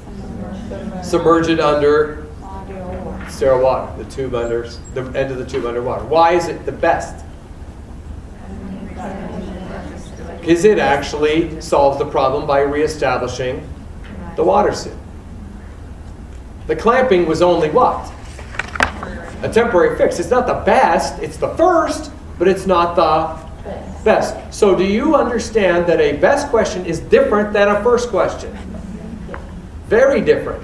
A first question is asking you all about order. A best question is asking you what's the one thing you would do if you could only do one of these. So if you could only do one, clamp it and nothing else, or put it under the end of the tube underwater and nothing else, which one would you do if you could only do one? Submerge. So it's what? Best. Because what's the best answer? The one that you would do if you could only do one. What's the first one? The one you do first. And that may be the same and it may be different. But a lot of people screw up questions because they're answering firsts instead of bests or bests instead of first. And they're not paying attention to what the question is asking. For example, and this is really important to get because people have trouble with this. You notice a person has ventricular fibrillation on the monitor. VFib, good or bad? Bad. No cardiac output. You run to the room, they're non-responsive, and they don't have a pulse. What's the first thing you're going to do? A, place a backboard. B, begin chest compressions. Now, first is about what? Order. So, you're between those two, right? So if you pick place backboard, what are you saying? I'm going to place the backboard first, then I'm going to start chest compressions. If you pick chest compressions, what are you saying? I'm going to start chest compressions, then I'm going to place the backboard. Well, what would be better to do first? Place the backboard. And remember, it's a perfect world, so where's the backboard? Right there. Boom, it's there. Don't say, well, it could take 10 minutes for somebody else to bring the code. No, it's a perfect world, it's there. Okay? So, what's the first thing you do? Place the backboard or begin chest compressions? Place the backboard. But what if I say this? Person has VFib, they're unresponsive, no pulse. What's the best thing to do? Place the backboard or begin chest compressions? Well, if you do one of those, you don't get to do the other one. You understand? In a best question, how many things do you get to do? One. And if you do one, you don't get to do the other one. So if you pick backboard as the best, what are you saying you're going to do? I'm going to roll them over, put them on the backboard, and go, oh, okay, now. They're still not getting the pulse. Hopefully somebody will come along before 8 minutes, right? But if you pick chest compressions, what are you saying? I'll do chest compressions while they're on the floor. They get no backboard. Right. Well, would you rather do chest compressions without a backboard or a backboard without chest compressions? Which one's best? The chest compressions. Which one's first? The backboard. Are you getting this? First versus best? We're going to talk a lot about this in the next 3 days, so you get good at this. Most people don't even catch the difference. They just right over. No, not you guys, but a lot of you. Number 2, what do you do if the chest tube gets pulled out? Have you ever seen that? I've done it. Yeah, I did. I worked at Southwest 9 and when St. East was open in Dayton, Ohio. I had worked in the intensive care unit from the open hearts, and they had these chest tubes and everything. Well, this guy's huge. He's like 10 times my size. Well, that's not hard to beat, but he was really big. And I knew that I had to get him in bed, and I had one chance. Otherwise, we're both going down. And I had to do it all in one motion. So I got there like this, wide stance. The bed's here, he's here. I got the belt, and I think, okay, now. And I thought, oh, your stance isn't wide enough, so I went. And when I went like that, I stepped on his chest tube. Oh, no. And I did not know it. And I went, okay, 1, 2, 3. And I lifted him up, and out came because I'm standing on it, got pulled out. But I didn't know it. And so he's there, and he's talking and whatnot. And I'm going, where's the blood on my pants? I said, blood all over my pants. What's this? Here's the chest tube lying on the floor. So I thought, oh, great. But he says, oh, I feel pretty good. I feel a lot better now. Let's try for the other one. But what's the first thing you do? What do you think the first thing you do is? Take a gloved hand and cover the hole. What's the best thing to do? Cover it with a Vaseline gauze. So what's the first thing you do? Cover it with your gloved hand. What's the best thing to do? Vaseline gauze. Because if they say you accidentally pulled out the chest tube, what's the best thing to do? Best thing. And you're between cover it with your gloved hand versus Vaseline gauze. If you pick cover it with your gloved hand, what are you saying? I'm going to cover it with my gloved hand, and that's all I'm going to do. So you're going to follow him around all day long with the gloved hand. No, you're going to put a Vaseline gauze. That actually solves the problem. Do you see the difference? But if they ask first, you're going to put gloved hand, then Vaseline gauze. But best is Vaseline gauze. Forget about the gloved hand. Are you seeing this difference? It's real important, real critical that you see this. Bubbling. They love to ask about bubbling chest tubes. You've seen these questions around? Yeah. Okay, ask yourself 2 questions. Where is it bubbling and when is it bubbling? If you do not ask yourself those 2 questions, you're going to get it wrong. You can get this question right if you ask where and when, because it is going to depend on where and when. Because sometimes bubbling is good and sometimes it's bad. It depends on where and when. So let's talk about it. If I say bubbling, bubbling, bubbling, what do you say? Where? I say water seal. Do you see where I'm at? Then what do you ask me? And I say intermittent. Is everybody where I'm at? So intermittent bubbling in the water seal is good. Document it. It's never bad. It's always good. Document it. Okay, I say bubbling, bubbling. You say what? Where? I say water seal. You say? When? I say continuous. This is bad. There is a leak. You do not want continuous bubbling in the water seal. That means there's a leak in the system. You've got to find it and tape it. Put tape over it till it stops leaking. LPNs, this is perfectly within the scope of your practice to put tape on these things to stop the continuous bubbling. I say bubbling, bubbling, bubbling. You say what? Where? I say suction control chamber. You say when? And I say intermittent. That's bad. The suction is not high enough in that case. If you're only getting intermittent bubbling in the suction control, your suction is too low. You got to go to the wall. You know what I mean by the wall? You know that dial at the wall? And you got to turn it up until what happens? Bubbles how? Continuous. Because if I say bubbling, bubbling, you say where? I say suction control, you say, and I say continuous, that is good. You document that. So, 2 scenarios are good and 2 scenarios are bad. Did you notice that? And what did you notice about the 2 chambers? They're opposite. What's good in one is bad in the other. Now, I do not memorize all 4 of those. I don't. I memorize 1. And then I deduce all the other 3. The one that makes the most intuitive sense to me is this. Think about this. If something is sealed, which chamber am I talking about? If something is sealed, Water seal. should you have a continuous bubble? No. That means it's what? Leaking. So that is bad. So intermittent in the seal is, and the suction control is the opposite of that. Because it just makes sense to me. If this were a 2-liter bottle of pop, and it was on the grocery store shelf, and it was sitting there going bubble, bubble, bubble, bubble, bubble, bubble, bubble, bubble, bubble, bubble, bubble, bubble, bubble, bubbling how? Continuously. Would you buy it? No. What's your conclusion about it? The what? Seal is broken. Is it? Don't you in life? When things bubble continuously, you think, oh, the seal's broken. Well, in a chest tube, if it's bubbling continuously, the water seal is broken, and so that's bad. Do you see how I want you to remember it? Did you ever notice that when you do chest tube questions that it is so frustrating because sometimes you're saying it's bubbling is bad, sometimes you're saying, and they say, no, it's okay, and then the next time you say, oh, it's okay, and then they say, no, it's bad, and then the next time you say, oh, it must be bad, and then they say, no, it's okay, and you're going, just make up your mind, is bubbling good or bad, and what's the answer?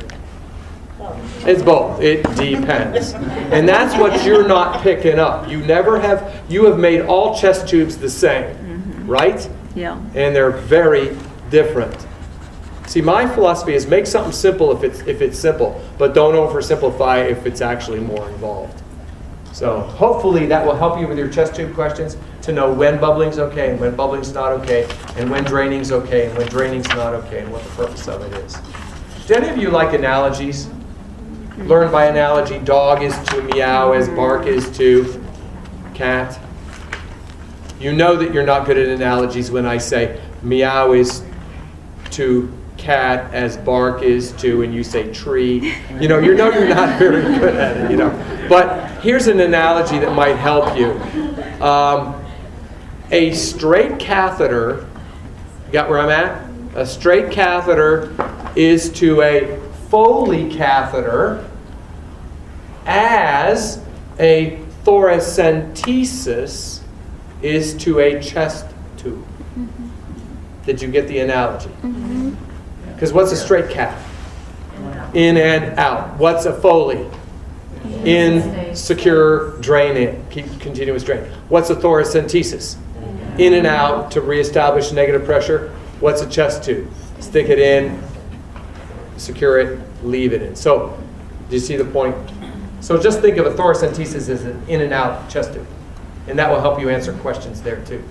So which one has a higher risk of infection? Thoracentesis or chest tube? Because what has a higher risk of infection? A straight cath or a Foley?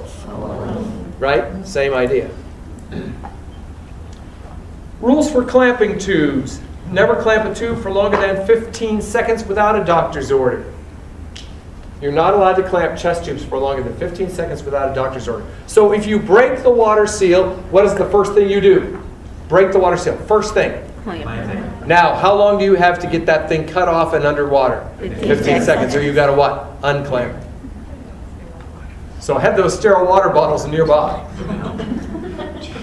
It drives me crazy. When I work as a nurse and I get people with chest tubes, I go into the room and guess what's all over the walls and all over the bed table and everywhere? Clamps. I can find like 6 clamps in every room. What can I not find within 100 yards? Sterile water. Which one can I simulate and don't need? A clamp, because I can kink the tube off with my fingers. What can I not simulate? Sterile water. Wish I could,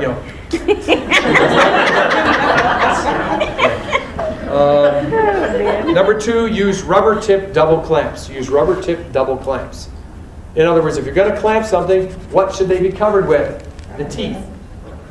Rubber. Why should the teeth of the clamp be covered with rubber? Because otherwise you're going to puncture it. That's stupid. And why double clamps? Why 2? Because we're nurses. Okay? There's no research-based evidence to prove that 2 clamps is better than 1. It's just the way we are. Okay? Double. Okay, congenital heart defects. Rubber tip double. And then we'll do some real brief ones and be done for the day. Congenital heart defects. Every congenital heart defect is either trouble or no trouble. What I mean by that is either a congenital heart defect causes a lot of problems or it's no big deal at all. There is no in-between defect. That's kind of bad but kind of good. It's either what? All bad or all good. It's either all bad, all good, nothing in between. They're either what? Trouble or they are no trouble. Now, to memorize congenital heart, I want you to memorize one word, and only one word, and that word is trouble. Now you notice it has 7 letters. Do you notice that shaded box has 7 blanks? I want you to write the word trouble in there, but capitalize the consonants. Keep the vowels small and lowercase. Capital T, capital R, small o, small u, capital B, capital L, small e. Now, all congenital heart defects are what? Trouble or not. So what's the big word you have to memorize for congenital heart? Trouble. Okay, now if you memorize that, how many have that already memorized? You memorized it in the last 10 seconds. Okay, you can repeat that. You now know 95% of all congenital heart defects. How do I know that? Here's how I know it. If a congenital heart defect is trouble, let's say you guys have trouble defects. Does logic say you need or don't need surgery? If they're trouble? Need. When? In order to what? Live. Okay, if you guys have a no trouble defect, do you need surgery? No. Might you have it? Possibly when? Years later, if it causes a trouble, but we don't expect it to cause any trouble because it's not trouble, right? Okay. Well, you guys have a trouble defect. What is your growth and development? Slow, Yeah. delayed. Why? Because you have a defect which is? Trouble. What is your growth and development? Why normal? Because your defect is no trouble. What's your life expectancy? Normal because it's no trouble. What's you guys' life expectancy? Short because it's trouble. What are your parents experiencing a lot of? Stress, grief, financial, all kinds of caregiver issues. What about your parents? No more problems than the average person on the street. Do you go home on an apnea monitor? No, why? Because it's not trouble. You go home on an apnea monitor. Yes. Because you have what? Trouble. How long do you stay in the hospital after you're born? Long time. Weeks? How long do you stay? 24 hours, 36 hours, and you're gone. Why? Because it's no trouble. Who follows your care? What medical professional follows your care? Which doctor? What kind of a doctor? Pediatrician or a nurse practitioner, pediatric nurse practitioner, right? Who could follow you guys? Who will follow you? Cardiologist. Pediatric cardiologist. Do you understand what I'm saying? So if it's trouble, make it trouble, and if it's no trouble, don't make it. See, because the way they'll ask this question is they'll say, you are teaching the parents of a child born with tetralogy of Fallot. What will you teach them? And it will say, this decreases life expectancy. This, do you see what I'm saying? Or it'll say, it's just fine, it's no problem. Well, which one do you pick? Well, it depends on whether it's what? Trouble or not. If it's no trouble, what do you tell the parents? Big deal. If it's trouble, what do you tell the parents? Whoa, not good. Now, boards will not give you pictures of defects and ask you what they are. Why? That's not your job. You don't make the diagnosis. The radiologist does. What do you do? What's your role in congenital heart defect? Teaching the parents the implications. And if that's your job, if it's trouble, teach them things that it's going to be a lot of trouble. And if it's no trouble, pick the answer that says this is no trouble. Do Do you see you're going to be able to pick the answer out? How many agree you'll be able to know what to teach the parents as long as you know whether it's what? Trouble or not, correct? Okay, now the other thing about trouble is, do you see, is they always want to know, does the defect shunt blood right to left or left to right? Remember that? How many remember left to right, right to left shunt? Okay. Look in the word trouble. Look at the way it is spelled. Is there any help for us in remembering which way trouble defects shunt blood? Right to left. Why did you say right to left? R's first. Because R comes before L in the word trouble. So a trouble defect is right to left. Why? Why is a trouble defect right to left? Somebody said, because it recirculates deoxygenated blood. No, because that's the way it's spelled. It's too late for me to teach you all this stuff. If something can be simple, let's make it what? Simple. And I am not teaching you the word telurber. I am teaching you the word what?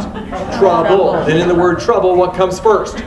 R, then L. So trouble defects are Right to right to left because trouble is spelled that way. So what way are no trouble defects shunting blood? Left to right, because that's not the way trouble is spelled, because it's not trouble. So if a kid has a right to left shunt, what do you tell the parents about surgery? Kid has a right to left shunt, what do you tell the parents? Right to left, that's the way trouble's spelled, so it must be trouble. So I'm telling the parents, oh yeah. Okay? But if a kid has a left to right shunt, what do you tell the parents about the growth and development? Left to right. Left to right, that's not the way trouble is spelled, so it cannot be trouble, so we say normal. Are you getting this? Okay, the other thing they want to know is the kid cyanotic or acyanotic? Remember that? Cyanotic, acyanotic. What does cyanotic mean? Blue. Do we have anything that can help us with that? B, the word B, the letter B in trouble. See, we're using the consonants. We're not going to use the vowels. Just going to use the consonants here. So B means blue. So what types of shunts are blue? What types of shunts are blue? Right to left. Right to left means blue. So left to right means not blue, which is pink, acyanotic. You got me? So why are right to lefts blue? Because trouble's spelled that way. Yes. Don't talk to me about deoxygenated blood, because I don't care. I just want to know, can you do this? Okay, now, what do you know about a congenital heart defect? If you know it is trouble, start listing the things you know about it. If it is trouble, what do you know? Shunts blood, what? Right to left. Cyanotic. Needs. Delayed. Decreased. Life expectancy. Needs pediatric. Exercise intolerance. Needs some meds. Needs an apnea monitor. Is going to stay longer. Parental guilt. Financial difficulties. Caregiver stress. Right? Because it's what? Trouble. But if it's no trouble, what do you tell the parents? No trouble. You know it's left to right. You know it's blue. You know it's no big deal. So with troubles you go, whoa. With no troubles you go, ah. Right? Now, there are 40-some congenital heart defects, correct? Some of them are trouble and some of them are not. How do you remember which ones are trouble? Well, just memorize them, right? Memorize which ones are trouble, correct? And then you'll know which ones are, and then the others are no trouble, right? No, because I told you to memorize what? Trouble. One word, and that would be trouble. And that would be memorizing more than a word, wouldn't it? You'd be memorizing a list. Well, what consonant have we not yet used? T. What position does T hold in the word trouble? First. It just so happens by total sheer coincidence that all congenital heart defects which start with the letter T are trouble. If it does not start with a T, it is not trouble. So, do you see where it says examples of trouble, examples of no trouble? Let me give you some examples and you tell me where you're going to put it. You have a patient with ventricular septal defect. Ventricular septal defect. What is it? No trouble. Why? It starts with a V. That's not a T. T, so it's not. Trouble. So it shunts blood from the Left to the right. The kid is Acyanotic. acyanotic. Can you tell the parents? Yeah. No problem. Don't worry about it. Okay, your kid has tetralogy of Fallot. That's a problem. That starts with a what? Starts with a what? T, and that means it's trouble. So it shunts blood. Right to left kid is cyanotic. Can you tell the parents? Oh. Okay, patent ductus arteriosus. Patent ductus arteriosus. That starts with the letter P. P. That's not a T. So it's not. Trouble. So it shunts blood left to right. The kid is pink. Can you tell the parents? Okay. Patent foramen ovale. Starts with a P. P. That's not a. So it's not. So you tell the parents.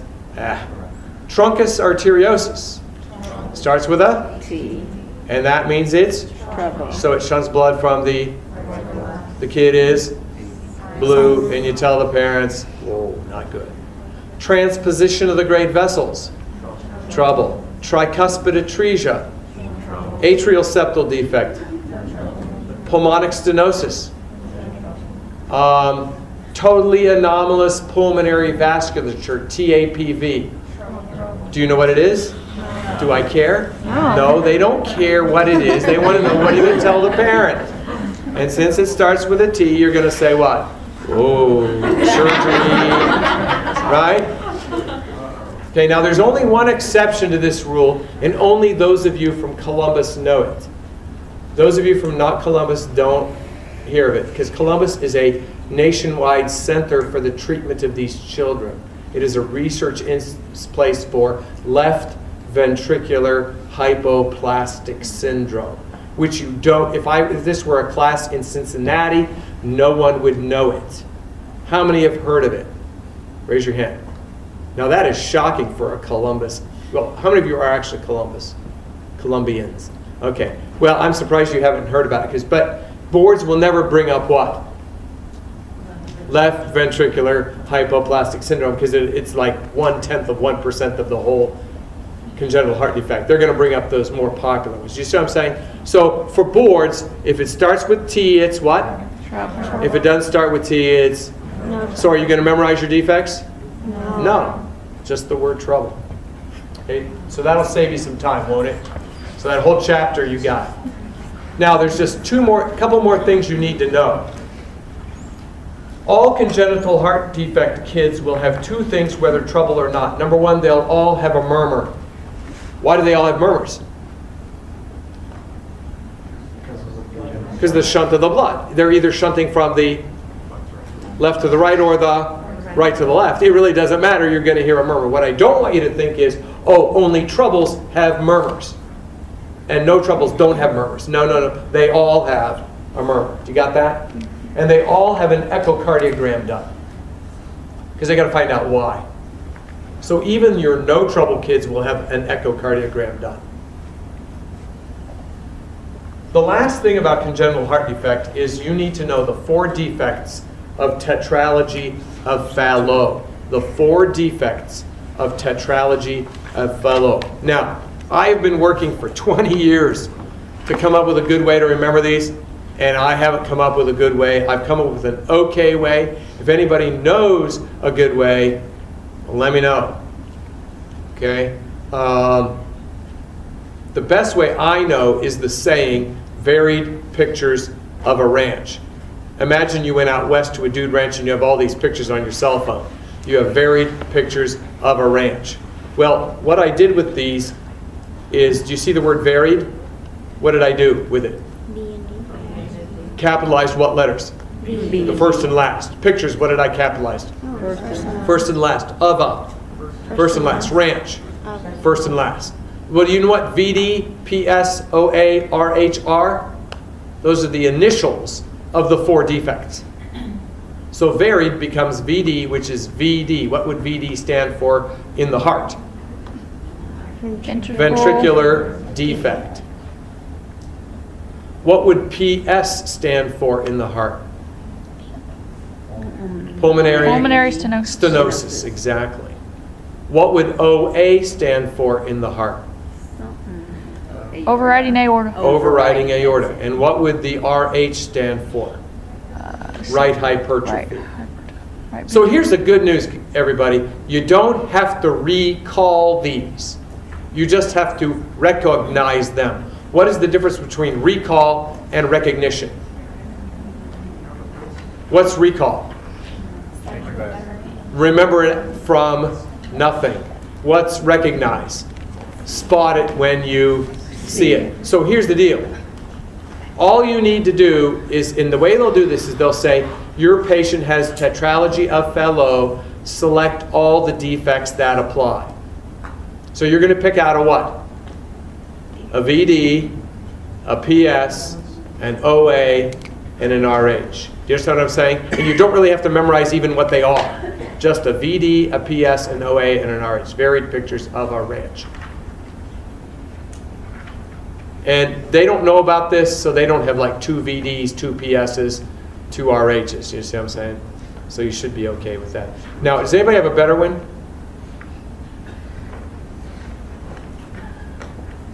The only one I saw that was kind of interesting, it is kind of timely given the time of year we're talking about, is they wanted to get the VD, PS, OA, RH, but they wanted it to have something to do with heart, because that one has nothing to do with heart.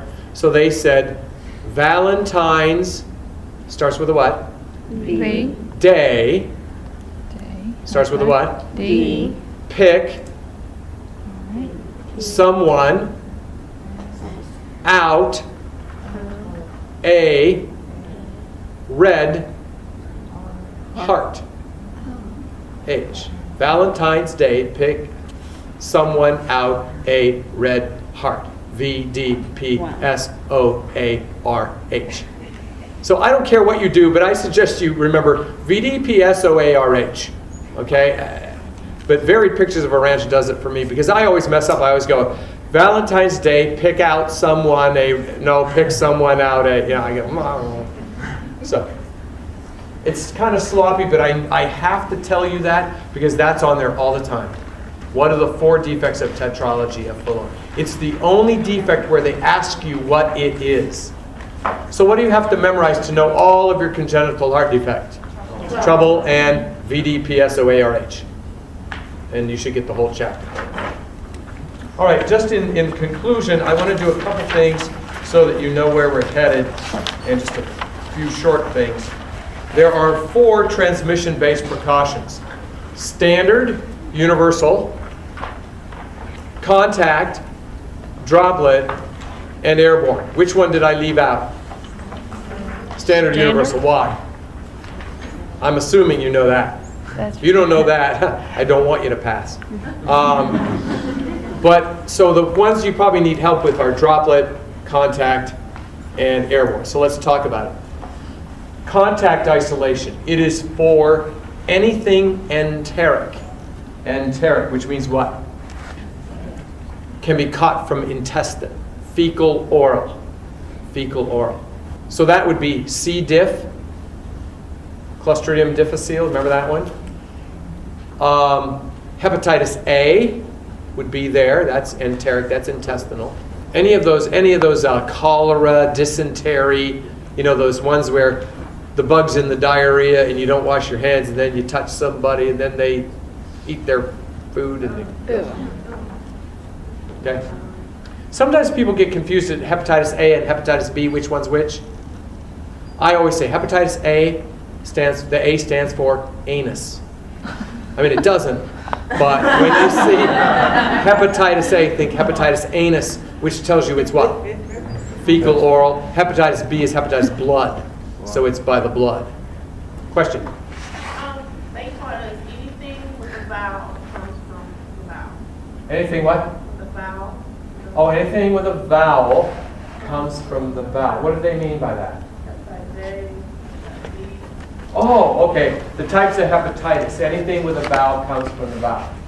Whereas anything that isn't a vowel comes from blood and body fluids. That's an interesting one. Cool. But they don't ask E. They just talk about hepatitis anus. Okay. Really, that's all they test. All right, the other one you use for contact is staph infections. Staph, S-T-A-P-H, not S-T-A-F-F. These are staph infections, S-T-A-P-H. Staph infections. And RSV.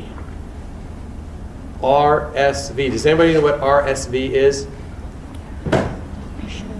Respiratory, is that thing the babies get? Yes, it's the one that the little 1 and 2-year-olds get with bronchiolitis. It's no danger to us, but to them it can be fatal.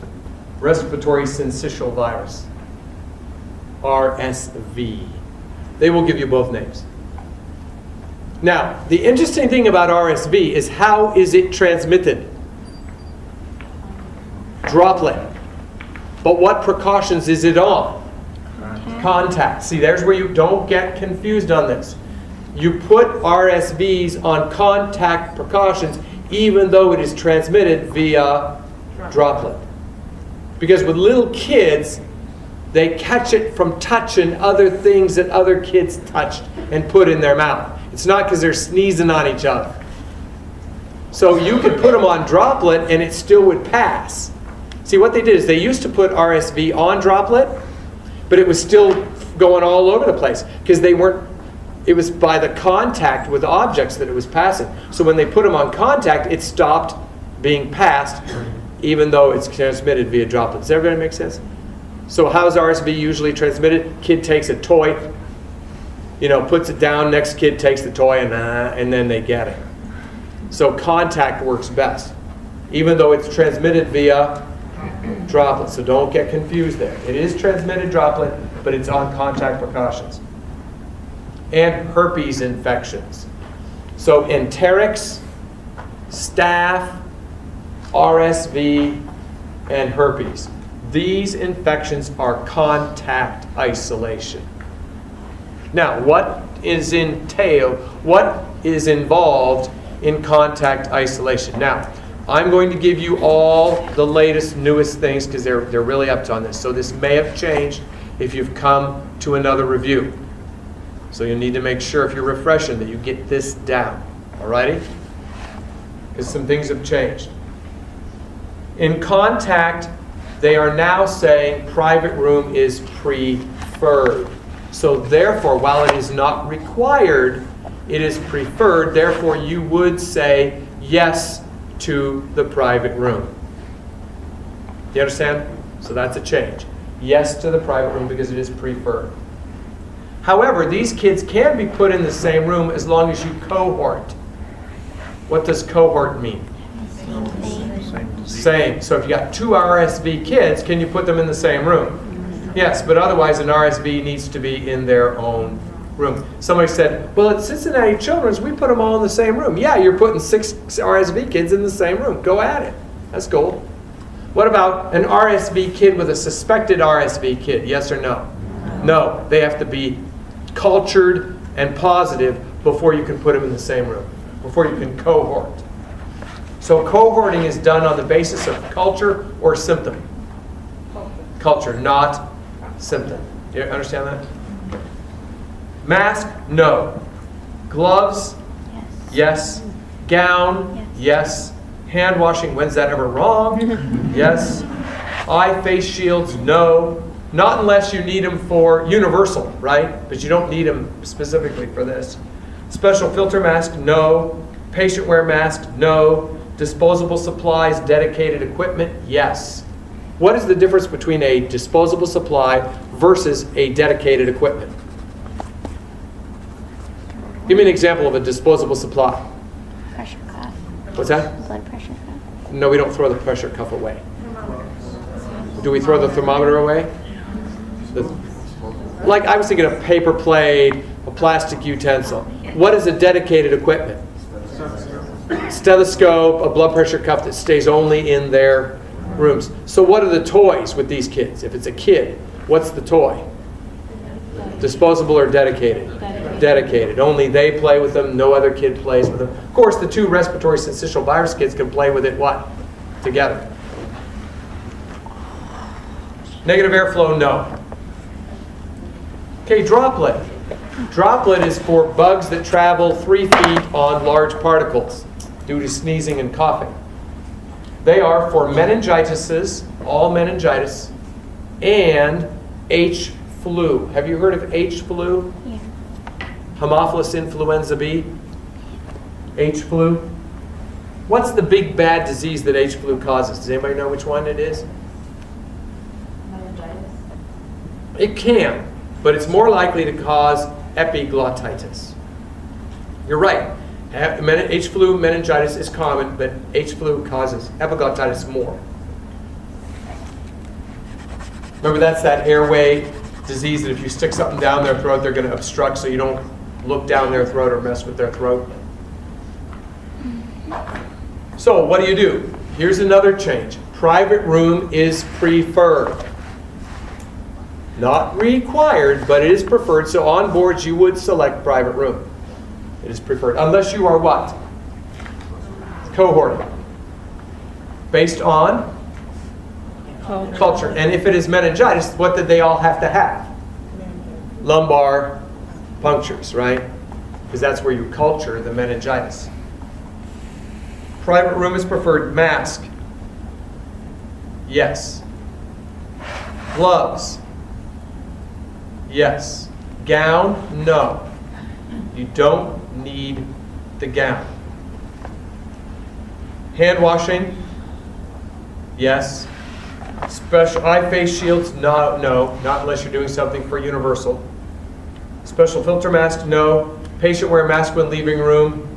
Yes. Disposable supplies, dedicated equipment, what do you think? Yes. And negative airflow? No.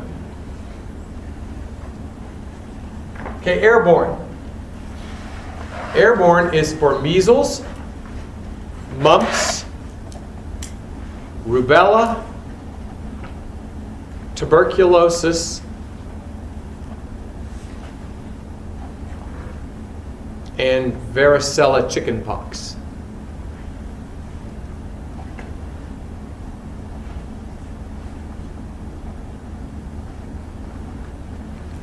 Now, private room. Required, unless you're cohorting. Mask? Yes. Gloves? Yes. Gown?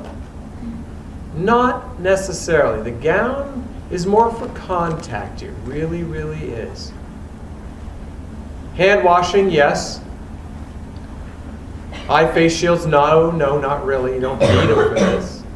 Special filter mask only for TB, only for tuberculosis. Patient wear mask when leaving room? Absolutely. In fact, they really shouldn't be leaving the room in the first place.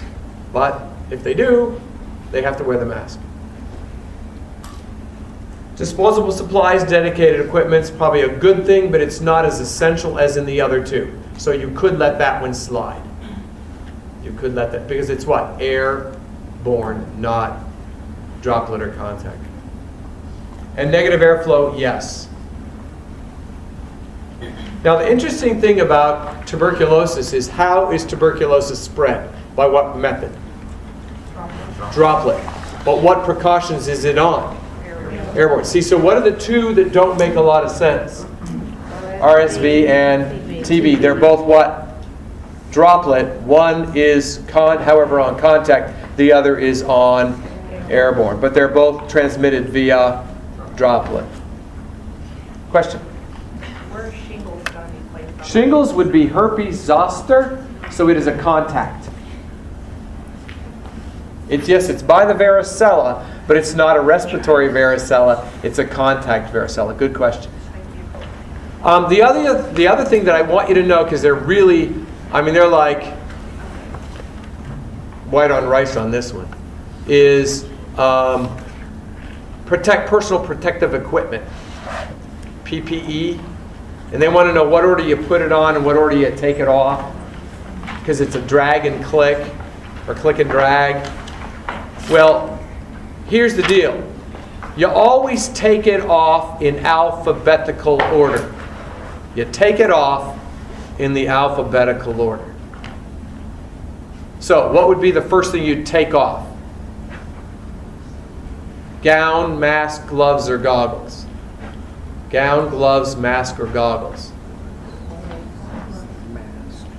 Make it alphabetical. What would come first? Gown, goggles, mask, or gloves? Gloves. Gloves, followed by goggles, followed by gown, followed by mask.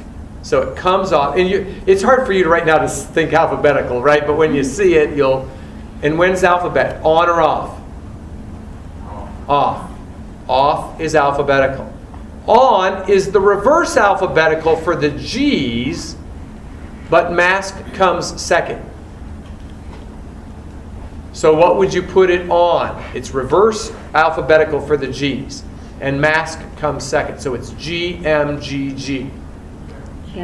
Gown, mask, goggles, gloves. And then it comes off, gloves, goggles, gown, mask. So off is easy because it's alphabetical. On, you got the G's are reverse alphabetical order, but the mask gets put in second. G, M, G, G, G, G, G, M. You see that? So that's the best way to go with that. Okay, turn the page to 50, and we'll be done for the day. And it'll be about 10 after 9, 20 minutes early. Did I go too fast, or No. everything all right? Okay. Tomorrow morning's going to come really soon, guys. Okay. By the time we end tomorrow, we will have barely spent 24 hours together. By the time we end tomorrow. That's quite intense. Okay, math problems. I refuse to teach a math class because everybody's math problem is a little different. Math is best learned individually, not in a class. So what I want you to do is I want you to try these math problems tonight or tomorrow night. Okay? The answers are at the bottom of the page. Now, I was real sloppy with rounding, so as long as you're close to what I have, you're probably right, I'm probably wrong. But as long as you're close to what I have, you're probably okay. It's probably just a rounding error I made, and it's not your problem. So what I want you to do is do these problems, see if you come up with the answers. If you come up with the answers at the bottom of the page, guess what? We don't need to talk. But if you can't get any of them, we better talk. Well, when should we talk? During lunch, at the breaks, you know what I mean? Talk with me. So, because we can help you with this. The first two are what we call dosage calculation. It's when what the doctor orders isn't what's on the bottle. There's no conversion involved. It's just a simple desired over half times available. Or if you're like me, just set up a ratio proportion. Because I was a math major, well, not a math major, chemistry major first. And I had 3/4 of calculus and differential equations. So when we went to nursing, and they were teaching me this stupid little formula, desired over half, and I've had more math than all my faculty combined, you know, it was like, what? You know, but if you know how to do it, do it. Okay, and the next one is the IV drip rates. And these are mostly the RNs. You're going to have to know these. LPNs, you may probably not have to know these. But that's the volume times drop factor over time in minutes. Volume times drop factor over time in minutes. That's your formula to memorize for that. We know that, don't we? Okay? And remember, mini drip is 60 drops per mil. Mini or micro is 60. Macro is what? 10. 10. Or 10. Or 10 or 20 or 15 or 12. But boards will say it's 10, which is really stupid because all manufacturers are different. Micro and mini are always 60. 60 drops per mil. That's your drop factor. So when they say micro and mini, your drop factor is what? 60. So you're going to multiply by 60 and then divide by 60. So what? Why bother, right? I love mini drip calculations for iDrip. Why do I like mini drip for IV drip rates? If you just divide the volume by the hours, you got your answer. Because all you're going to do is multiply by 60, then divide by 60. If you're going to do the same thing, why bother? Right. Okay. The next two are pediatric dose questions where you're using the child's weight. And LPNs, they will give you these, and it's 2.2 pounds per kilogram. They will always give you the kilogram weight, always. They will never go the other way. They don't give you kilograms and ask for pounds. They always give you pounds and ask for kilograms. So you're going to be what? Dividing pounds by 2.2. You will always, listen to this, you will always be dividing by 2.2. You will never be multiplying by it. So take the weight, divide by 2.2, then do your math. Pay attention to whether they're asking the total amount per day or the amount to be given at just one time. Do you see what I'm saying? Because if it says TID, 15 milligrams per kilogram per day TID, that means the whole daily dose is, and then you got to divide it into what? 3 to get what you're going to give at one time. But if they say, what's the daily dose, you give the whole. Do you see where you have to pay attention to what they're asking for? Are they asking for a dose at one time or the whole daily dose? Because you could do the math right and still miss the question if you don't pay attention to that. And the last two are IV replacement questions. This is more for RN. And there's no formula for that one. It's just thinking with math. Now, just a couple things about math real quick. Do you use leading zeros? Yes or no? Leading zeros. Yes. As long as it maintains what? Place. So what about this? I'm sorry. 0.00300. How many zeros are not needed and how many zeros are needed? 4's not needed. 4 are not needed 2 is and 3 are. 3 Okay, needed or not needed? not. Needed or not needed? Not. Needed or not needed? Yes. Needed? Yes. Needed? Yes. Not needed? No. Nope. Okay. So no, you can use leading zeros as long as they maintain place. You do not use trailing zeros, ever. Alrighty? Also, boards will tell you to what you are to round, which I love. I think it's fantastic. They made that change about 4 or 5 years ago to where they say round to nearest tenth. So you don't have to sit there going, what should I round to? They told you nearest tenth. And then you do not have to put units. If they say, how many milliliters will you give? Just write 10. Don't write 10 ml, because that says, how many milliliters will you give? 10 milliliters. Do you see what I'm saying? You don't need these units. You just need the numbers. All right, and write the numbers. Don't write 10. Okay. Any questions? All right, see you tomorrow at what time? 9, bright and early. I have an hour long to get home. Who has longer? How long? Oh. Are you staying in or you leave? I'm leaving. It isn't really. Carpool. It isn't really a whole hour though, is it?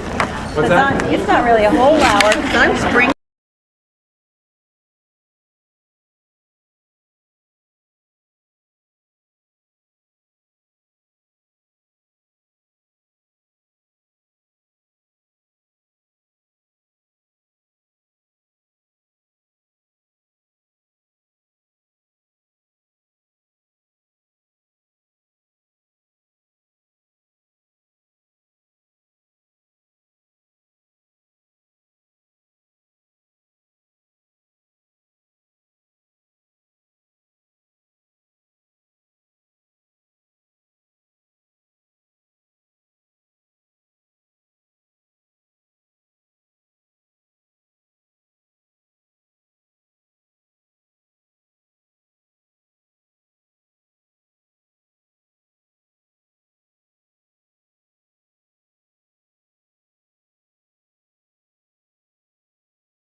All right, we're going to start out with crutches, canes, and walkers.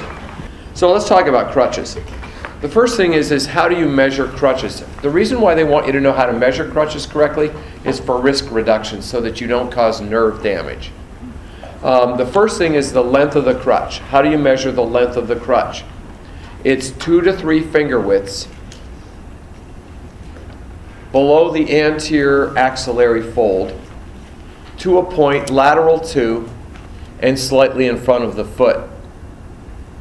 Now, what they'll do is they'll say something like, you see an RN or an LPN or an aide measuring a person for crutches. You notice they're doing all of the following. What would you correct? And you have to pick something where they're doing it wrong. Or they'll say which one shows the right, and you have to pick out the correct.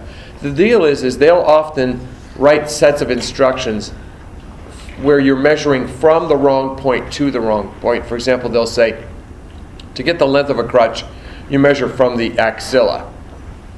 You don't measure from the axilla. You measure 2 to 3 finger widths below the anterior axillary fold. So they'll give you the wrong upper point. Or they'll say, you measure to the heel. You don't measure to the heel. You measure to the little toe. You don't measure to the little toe. In other words, you don't measure to any landmark on the foot. You measure to a point lateral to and slightly in front of the foot. So if any of the answers say axilla or any landmark on your foot, they are incorrect. They are wrong. Rule them out. So any instructions with a landmark on the foot or say axilla, they're wrong instructions for how long the crutches need to be. Letter B, the next thing you have to measure is the hand grip. The hand grip can be adjusted up and down, and what you need to know there is when the hand grips are properly placed, the angle of elbow flexion will be about 30 degrees. So those are the two things that they're all about with crutch measuring, the length and the angle of elbow flexion when you put the hand grip properly placed. Those are the only two things you need to know about measuring crutches. The next part of it is how to teach crutch gaits, because you're supposed to be able to educate people on how to walk with crutches. There are 4 crutch gaits, 2-point, 3-point, 4-point, and swing through. Now, how do you teach each of them? 2-point gait is rather simple. These names are really obvious. You shouldn't forget these names because these names tell you exactly what you're doing, with one exception maybe. In 2-point gait, pretend my arms are crutches, all right? In 2-point gait, you move a crutch and the opposite foot together, followed by the other crutch and the other foot together. And so you kind of walk like this. 2 things, 2 things, 2 things, 2 things, 2 things. So it goes 2, 2, 2, 2, 2. Well, if you were going 2, 2, 2, 2, 2, what would you name the gait? 2-point. Doesn't it make sense? Yeah. Because in 2-point, you're moving 2 things together. What 2 things? A crutch and the opposite. It's always crutch and opposite. So that's real simple to teach. In 3-point gait, you're moving 2 crutches and the bad leg together. 2 crutches and the bad leg. So how many things is that? 3. So it goes, if this is my bad leg, it goes 3, 1, 3, 1, 3, 1. So what would you call a crutch gait that goes 3, 1, 3, 1, 3, 1? 3-point seems logical. So what are you moving together in 2-point? How many are you moving together in 2-point? 2. How many are you moving together in 3-point? 3. So how many do you move together in 4-point? 4. No. Because that would be, what would that look like? That would look like this. Right? Yeah. And if you could do that, you don't need crutches. So obviously that falls apart. So you move 2 things together in 2-point, you move 3 things together in 3-point, but in 4-point, you move everything separately. Because how many things do you have? Well, you have 2 legs and 2 crutches. 2 plus 2 equals 4. So how does 4-point go? Well, 4-point goes like this. You move a crutch, any crutch, just pick a crutch. But once you move that crutch, now you're locked in. Your sequence is now locked in. Because now what must you move? The opposite foot followed by the other crutch followed by the other foot. So 1, 2, 3, 4. 1, 2, 3, 4. That's 4-point gait. It's very slow, but very stable. Okay, swing through, on the other hand, is for non-weight bearing. For example, amputations where you can't bear weight on a stump.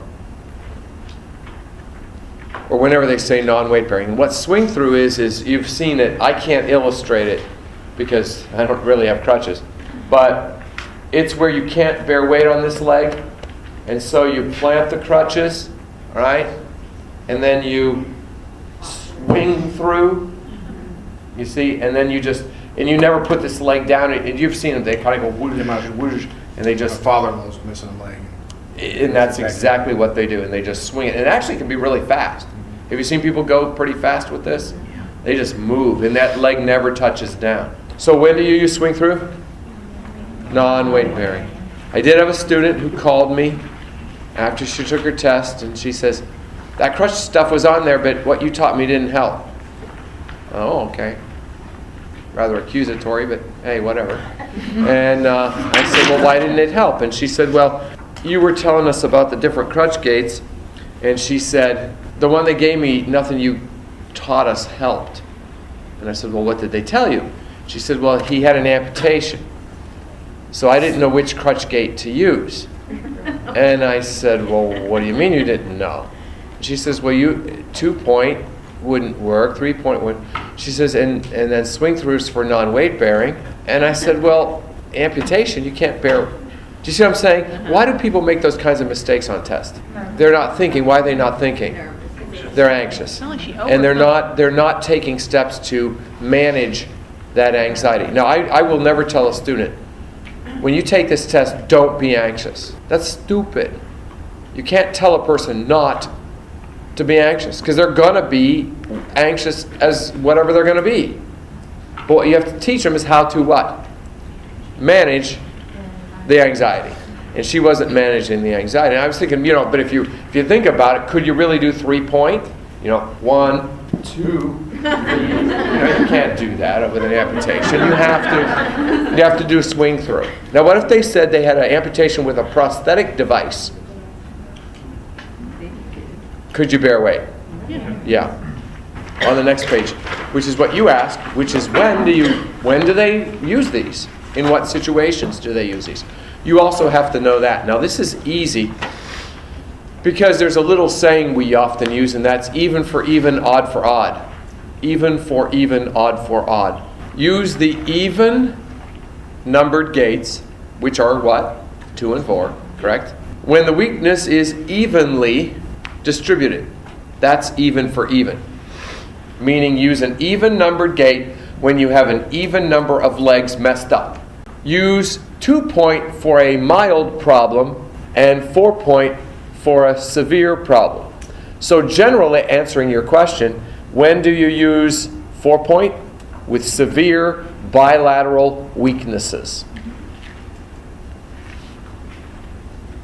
When do you use a 2-point gait? Mild bilateral weaknesses. Because if you see, what my point is this, is if they give you a question about what crutch gait will you teach, all you have to do to get it right is ask yourself how many legs are affected. If it's an even number of legs, which would be what? 2, then pick 2 or 4. Even for even. Okay, D, number 2 here. Use the odd numbered gait, and there's only one odd numbered gait, and that is 3. When one leg is odd. That's the odd for odd. So if you say, how many legs are affected? 1. Well, what kind of a number is 1? Even or odd? Odd. So pick the odd numbered gait, which is 3. But if you have 2 legs affected, is that an even or an odd number? Even. So pick an even numbered gait, 2 or 4. 2 for a mild, 4 for a severe. And if they can't bear weight, you go swing through. And if they're an amputation, you go swing through. So I'm going to give you some examples, and I want you to tell me which crutch gait you would teach. All righty? And I just want you to write it down. Number 1, early stages of rheumatoid arthritis. Early stages of rheumatoid arthritis. Left above the knee amputation.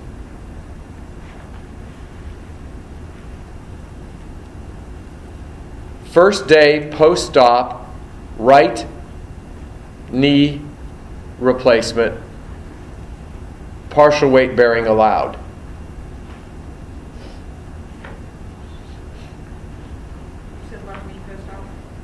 Advanced stages of amyotrophic lateral sclerosis, ALS. Advanced ALS. Left hip replacement, second day post-op, non-weight bearing.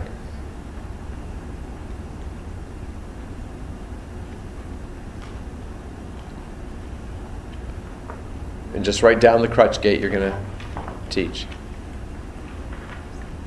Next one, bilateral total knee replacement. Bilateral total knee replacement. First day post-op, weight bearing allowed. Bilateral total knee replacement. First day post-op, weight bearing allowed.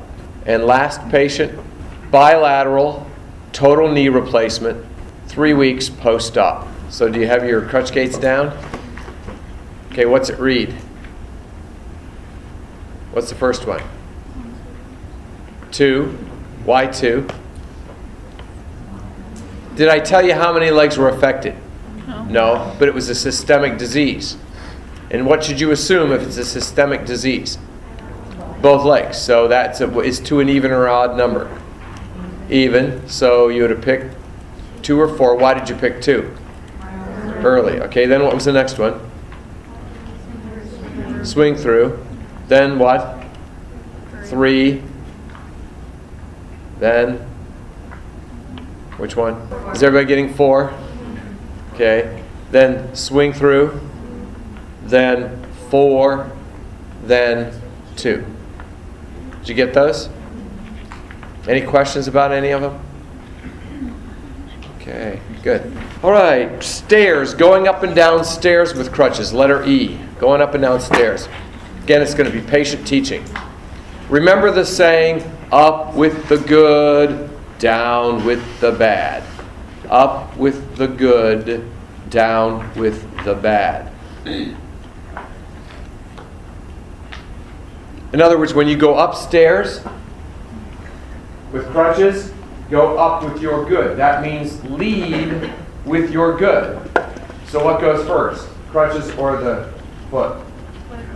Foot. So crutches go what? Second. Up with the good. Up with the good. See that? However, down with the bad. Down with the bad. See that? Down with the bad. But it actually makes sense. Because could you go up with the bad? Okay, I'm going to put the crutches up first. Okay, now the crutches are up. Okay, now how do I... See, you can't get up because the crutches are there. And when you come down, would you really lead with your good leg? You know, that would throw... You'd be down a bit faster than you thought. It would just throw you down. So it's always up with the, down with the, and the crutches always move with the bad leg. Canes. Hold the cane on the strong side. People hold canes incorrectly, notoriously. If I have a weak right leg, in which hand do I hold the crutch? The left.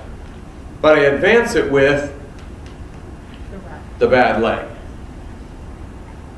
So when you walk with crutches appropriately, you're walking like this. If this is your bad leg, you're going like this.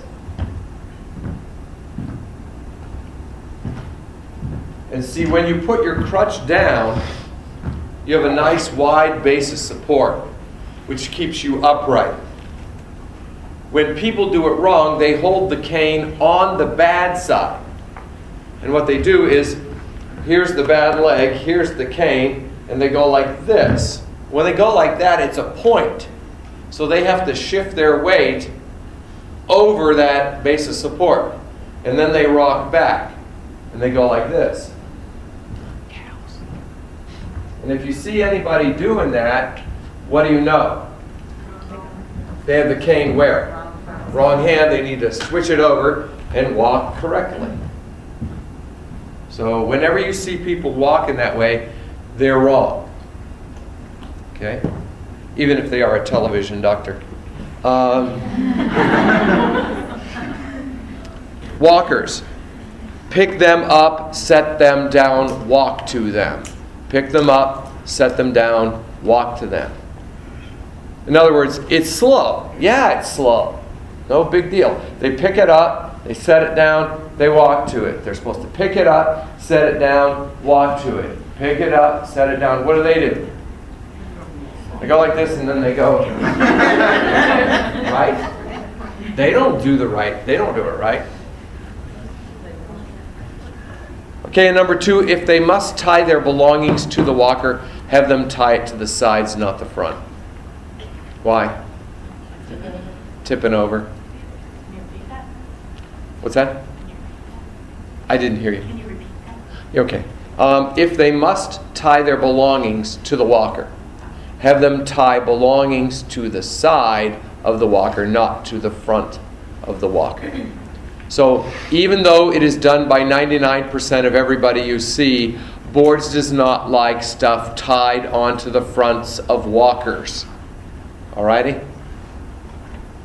And Boards doesn't even like wheels on walkers or tennis balls on walkers. You see, even though it's done. Any questions about crutches, canes, and walkers? Just a little refresher, because I figured that if you got a question about that and you hadn't had it in a long time, it might throw you, when it's very simple and very easy to master. All right, let's totally switch gears on page 19 and talk about delusions, hallucinations, and illusions. In other words, some psych. Let's talk psych. Do you see where your first point, letter A, says neurosis versus psychosis? I want you to cross off the word neurosis, and I want you to put non-psychotic, so that the statement now says non-psychotic versus psychosis. Because this is probably one of the most important points I could talk to you about in psych. Because this is probably the most common reason why people with whom I work miss psych questions. Because right out of the gate, they turned left instead of turning right. They went the wrong way out of the gate. And the reason why they go the wrong way out of the gate on a psych question is the very first thing you have to do to get a psych question correct is decide, is my patient non-psychotic or psychotic? That's the first thing you must do in a psych question. You must decide, am I dealing with a psychotic or a non-psychotic? Why does that matter? How many think that might be an important point? Whether you're dealing with reality or not. Exactly. It's huge. It'll determine treatment. It'll determine goals. It'll determine prognosis. It'll determine medication. It will determine length of stay. It will determine legalities. It will determine everything. So if you don't even know if you're working with a psychotic versus a non-psychotic, how in the world do you expect to get the question correct? And you won't. You may guess right once in a while, but over the long haul, you're going to do horrible. So one of the very first thing you must do, and I want you to start doing it, whenever you take a psych question, what's the first question you'll ask yourself? Is the patient psychotic or non-psychotic? Now let's talk about those differences. Number one, a non-psychotic person. Do you see wherever you see the word neurotic, just replace it with non-psychotic? A non-psychotic person has insight and is reality-based. A non-psychotic person, yes, they're emotionally ill. Yes, they have emotional distress. Yes, they have mental and behavioral disorder. But they are not psychotic. They have insight. Insight means they know what's wrong with them. They know they have a problem. They know what the problem is. They know how it's messing up their life. And they are reality-based, meaning what they're believing, see and hear and smell and feel and taste is what you believe and hear and see and smell and feel and taste. So these people are mentally distressed and emotionally distressed, but they're not psychotic. So how do you treat these people? What kinds of answers do you go and select? Now, if you've been doing psych questions right, you know what I'm talking about. So what do you pick? What kind of answers do you pick in that case? What techniques do you use in that case?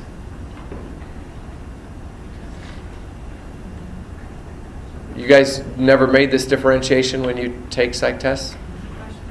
What was that? What was the question? The question is the first thing you have to do when you get a psych question is decide if your patient is a psychotic or a non-psychotic. And if you find out, if you say, oh, this is a non-psychotic patient, then what approaches, what kinds of answers, what kinds of techniques, what kinds of approaches do you look for as being the right answer for this non-psychotic, mentally disturbed patient? Good therapeutic communication.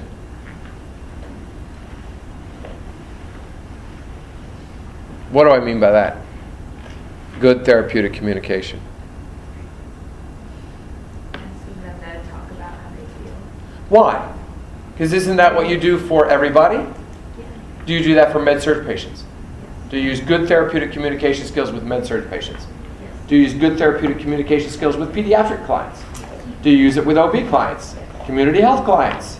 So the point is this. If a person is mentally disturbed, mentally distressed, emotionally disordered, but they are non-psychotic, the right answer is the right answer that would be right for everybody and anybody that just displays really good communication skills. Like, tell me more about what you're experiencing right now. Or that must be very difficult. Or all that has happened has been fairly overwhelming for you. Or how are you feeling right now? Or, those kinds of things. Tell me more about. What do you mean by? Can you explain to me more fully about? See, those are answers. Have you ever had those questions where they give you a med-surg patient and ask you what would you say, and they're just testing reflection, clarification, amplification, restatement? Remember those therapeutic communication skills you learned in basic nursing that you use with everybody? Well, that's what you want to do with a non-psychotic. There's nothing special that you're supposed to do or know differently with a non-psychotic than any med-surg, peds, or OB patient. So if they say to you, Alice is depressed, and she says, I hate this depression, it's ruining my life, I have absolutely no energy to do anything. Now, is she psychotic or non-psychotic? How did you know she was non-psychotic? She recognized the problem. She recognized her problem. She had insight. So that makes her, but she is depressed. So what would you say? Well, you wouldn't use any real fancy sick psych strategies. You would just say to her, well, how are you feeling right now? Or what is currently causing distress for you? Or how much energy do you have today? Do you have enough energy? That you just, whatever you would ask anybody else, just good communication skills. So how hard of a question is a psych question for a patient with a psych problem who is non-psychotic? Is it hard or easy? It's easy because you're just going to use good general therapeutic communication. And there's nothing special you were supposed to have known about it. Okay, now, however, let's talk about the next group, the psychotics. Letter B, or number 2. The psychotic person has no insight and is not reality-based. In other words, they don't know they're sick.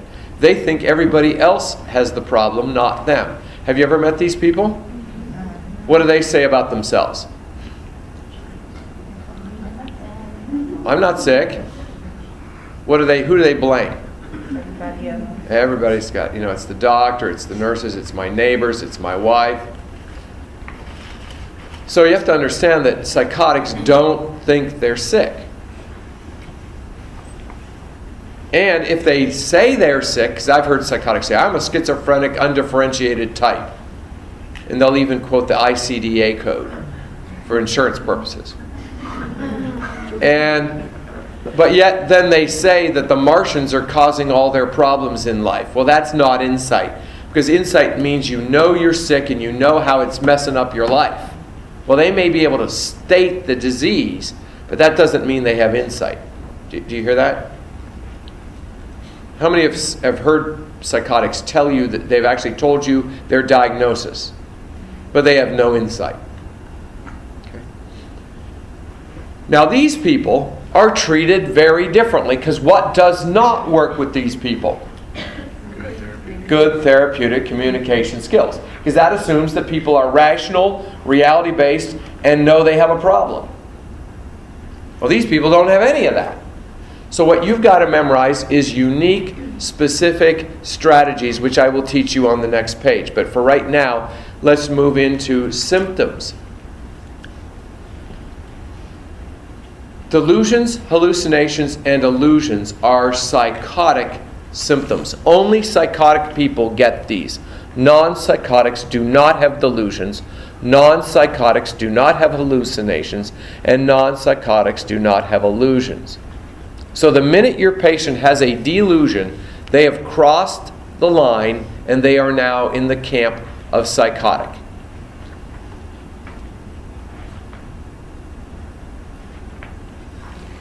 So remember Alice that was depressed that I talked about a couple minutes ago? If they said, Alice is depressed, she says, I can't stand this depression, it's ruining my life, what symptoms would you expect? You got the question? What symptoms would you expect in this lady? Select all that apply. Okay, would you pick decreased energy level? Yes. Psychomotor retardation, meaning everything kind of slows down. Delusions of persecution. No, that would be totally out the window. Why? Because she is non-psychotic, and non-psychotics don't have delusions, hallucinations, and illusions. So you could automatically rule that out. Now, if they are psychotic, you rule those in, because they do have those. So let's talk about these psychotic symptoms in depth, because I'm going to teach you what they are and then how to treat them. The first psychotic symptom is a delusion. A delusion is a false, fixed, F-I-X-E-D, fixed, which means they don't change it. A false, fixed idea or belief. There is no sensory component. With a delusion, you're not hearing, feeling, tasting, seeing, smelling anything. It's all up here. You're thinking it. You're not feeling it. You're not sensing it at all. It's just a thought. Now, there are three types of delusions. The first is a paranoid delusion, which is a false, fixed belief that people are out to harm you.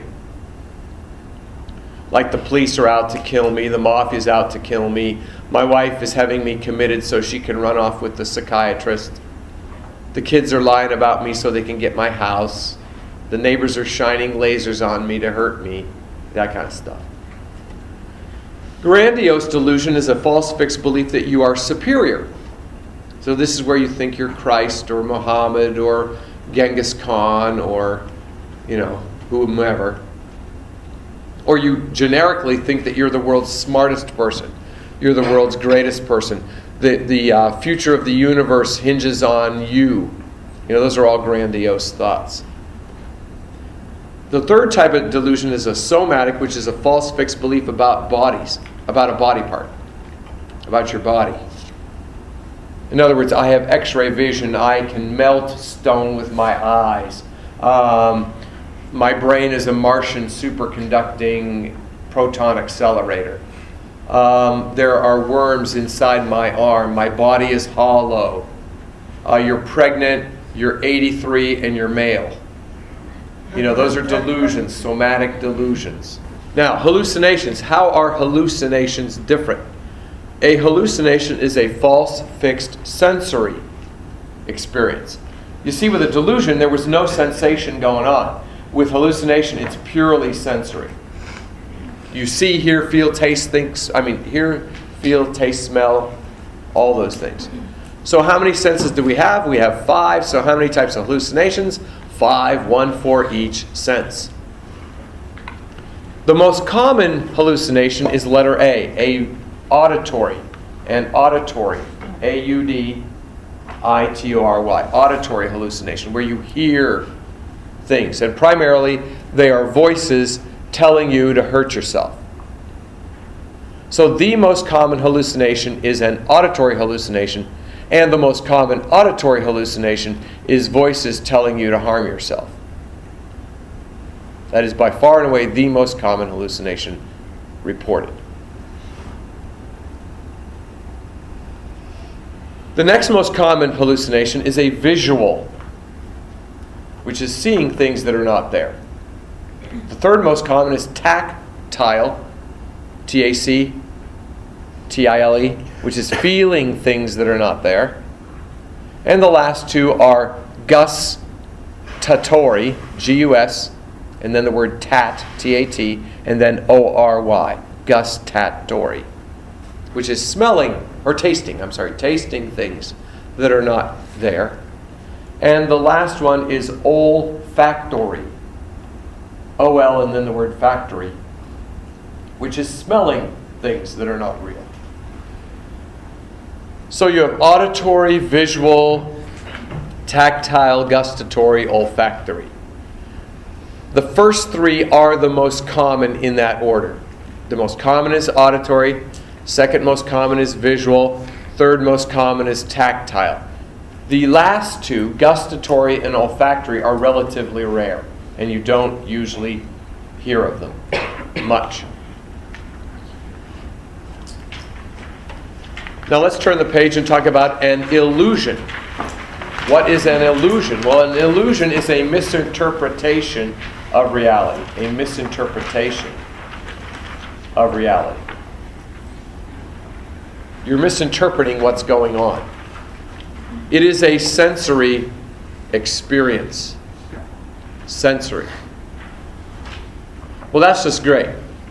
Because now what two are we going to confuse? Because they're both sensories. Hallucinations are sensory, right? And illusions are sensory. Well, that's bad, because now how are you going to tell them apart? And that's what that next part says. Number 2, differentiation between illusions and hallucinations. In other words, how do you tell the difference between a hallucination and an illusion? Well, here's how you tell the difference. With illusions, there is a referent in reality. With an illusion, there is a referent in reality. Now let's talk about what that means. A referent, R-E-F-E-R-E-N-T, R-E-F-E-R-E-N-T, referent. What a referent is something to which a person refers when they say something. So, with an illusion, there is a referent. There's actually something there. They just misinterpret what it is. With a hallucination, there is absolutely nothing there. So it's probably best understood by illustration. If a client says, "Listen, I hear demon voices." Listen, I hear demon voices. Of what is that an example? That is a hallucination. Why? It was sensory, and there was nothing there. What about this example? A client overhears nurses and doctors laughing and talking at the nurses' station and says, "Listen, I hear demon voices." Now they said the exact same thing. Of what is that an example? Why is that an illusion? It was the same thing. They said the exact same thing. The question bothered to tell you that there was actually real people talking, making real sounds that they misinterpreted. In that case, it's an illusion. What's this? During your interview, a client stares at the wall and says, "Look, I see a bomb." They stare at the wall and say, "Look, I see a bomb." B-O-M-B. Hallucination or illusion? Hallucination. What about this? During your interview, the client looks at the fire extinguisher on the wall and says, "Look, I see a bomb." What's that? That's an illusion. Why? Was there something there? Was there a referent? Was there something in reality to which they referred? Yes, that was the fire extinguisher. So, is it really going to be hard to spot an illusion on the test? Why is it going to be easy?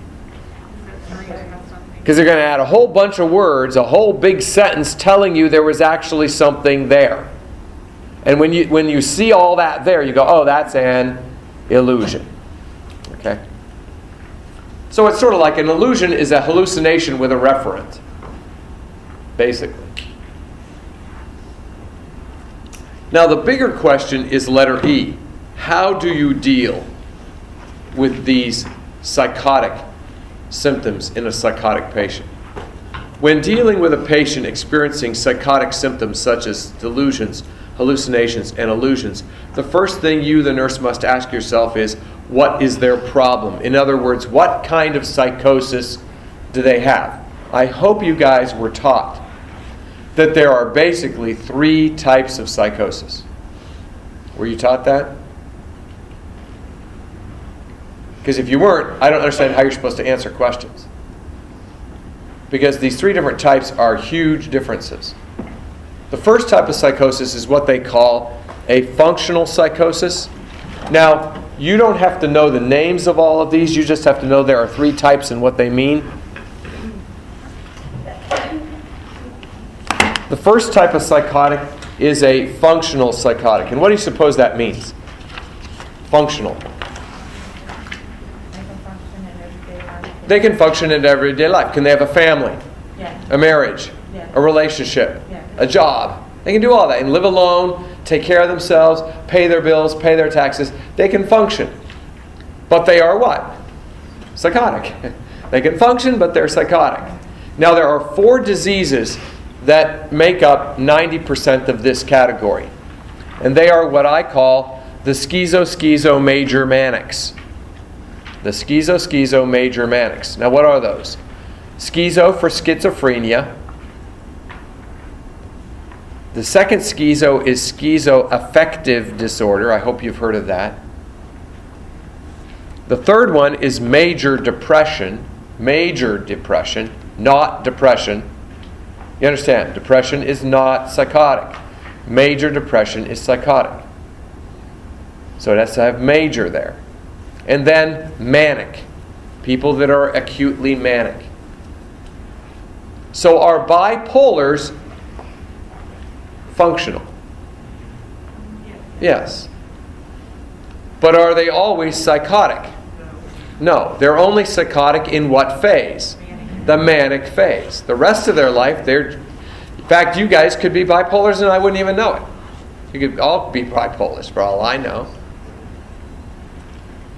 So what are the 4 functional psychoses? Schizo, major, manic. All right. Now, the next psychotic is the psychosis of dementia. Dementia. Now, what's these people's problem? Why are they psychotic? Why do they not know reality and have no insight? Why do dementia clients not know reality, and why are they not having insight? Why do they lack insight? What's that? The memory. Well, why is the memory messed up? Thought I heard it. Brain damage. Actual damage to the brain. The brain is actually damaged. Now, in the functional, is the brain damaged? No. It's just the chemicals are out of balance and they haven't learned adaptive behaviors well. But in this case with the dementia, there's actual brain damage. And that's why they're psychotic, the brain damage. These would be people like Alzheimer's. Do you ever know anybody that after a stroke, they're kind of psychotic after a stroke due to the damage? That would be this. Have you heard of organic brain syndrome? That would fall under this category. Anything that says senile or dementia falls in this category. And lastly, number 3, the third type of psychotic is psychotic delirium. Delirium. D-E-L-I-R-I-U-M. D-E-L-I-R-I-U-M. Delirium. And we'll talk about these people. But here's the deal. What's the first thing you must do to get a psych question correct? Whether psychotic or non-psychotic. Psychotic or non-psychotic. If you decide they're non-psychotic, what answers do you pick? The best good therapeutic communication response. That would be true for anybody. If you decide that they are psychotic, then what step must you take? Functional or not? Decide which of the 3 categories that person falls in. Are they functional? Are they dementia? Are they delirious? Because you're going to use different approaches for each of these. Because not all psychotics are the same. So let me illustrate how you're going to answer questions differently. Letter F, let's talk about the functional psychotic. Does this person have brain damage?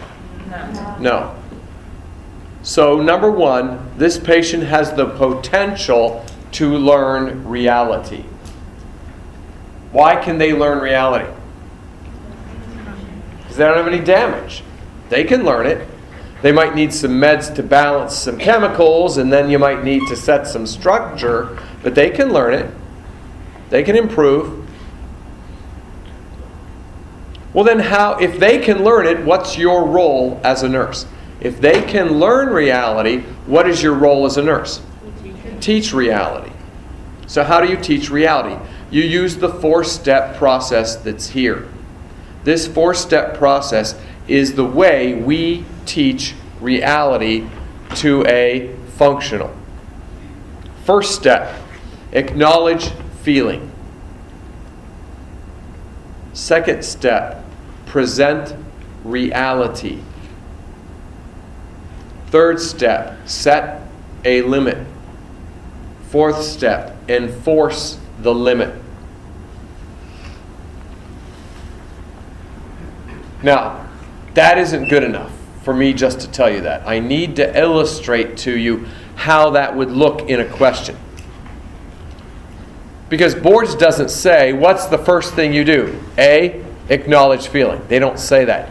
They say, what's the first thing you'll say? And they'll give you 4 quotes. And you're supposed to pick out the one that acknowledges the feeling, or the one that presents reality, or the one that sets a limit. So what do answers look like that acknowledge feeling?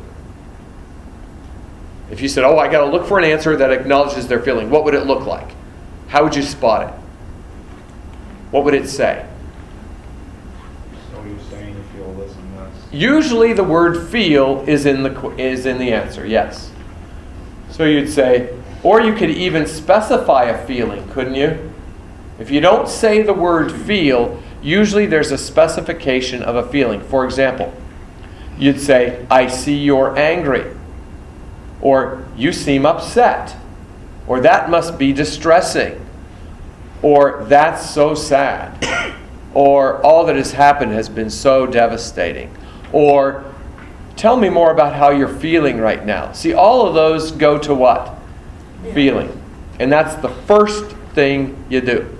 How many have noticed that in psych, if you're between a couple of answers and one of them is talking about feeling, if you pick it, you're usually more right than wrong. Have you noticed that?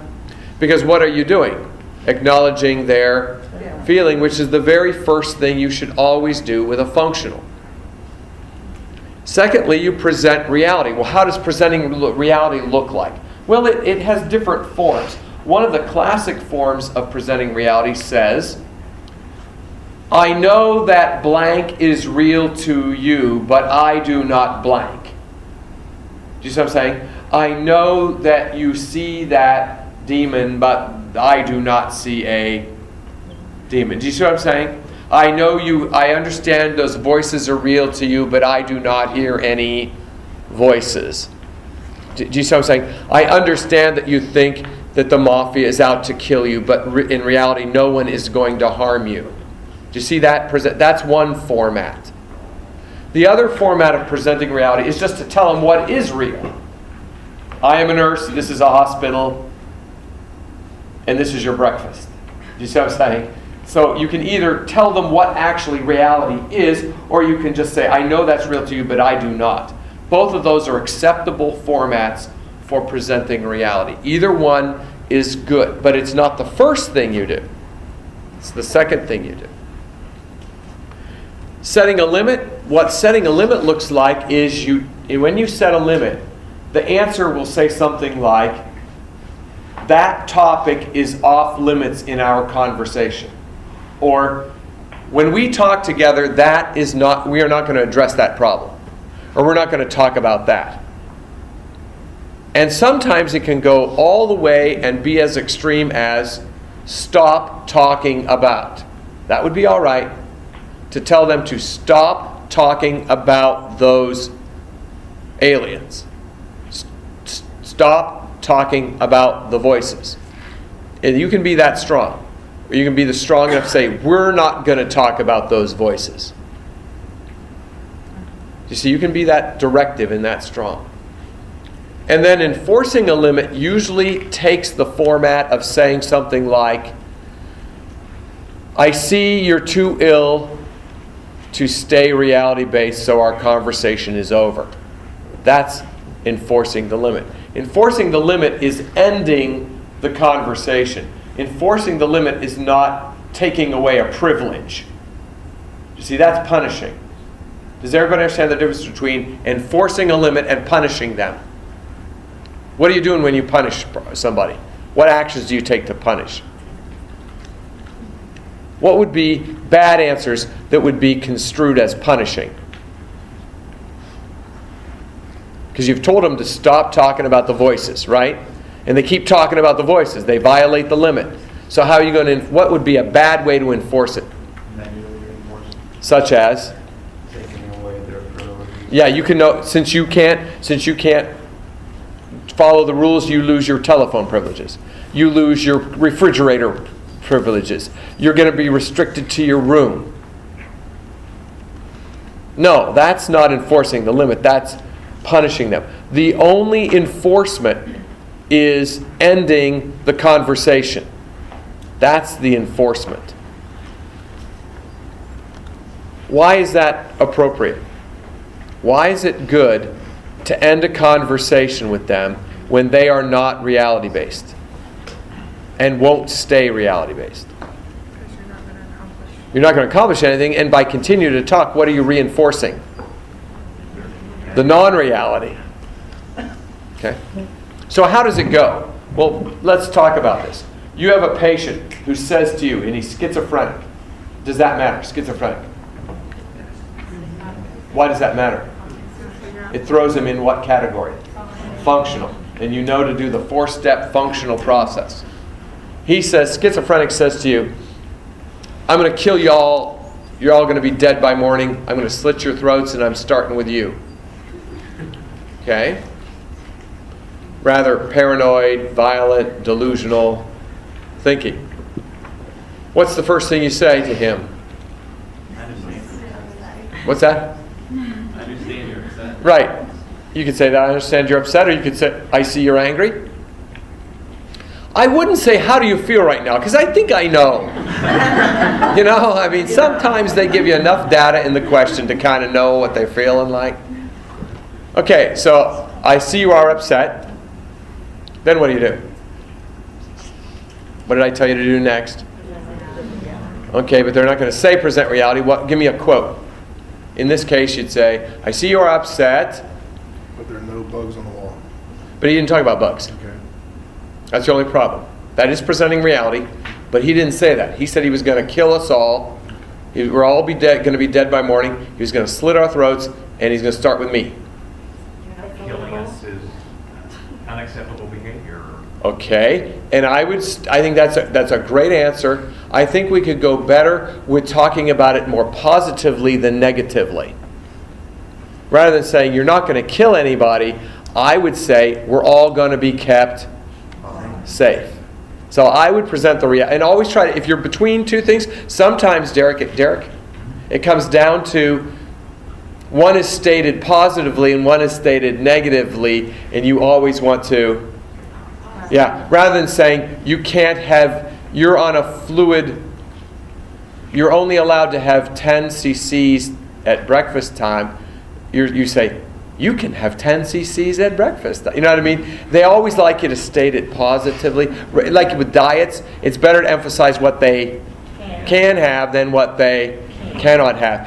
With mobility, it's better to tell them what they can do and so in every way, if you're between two answers, one is positive, one is negative, go with the positive. Does that make sense?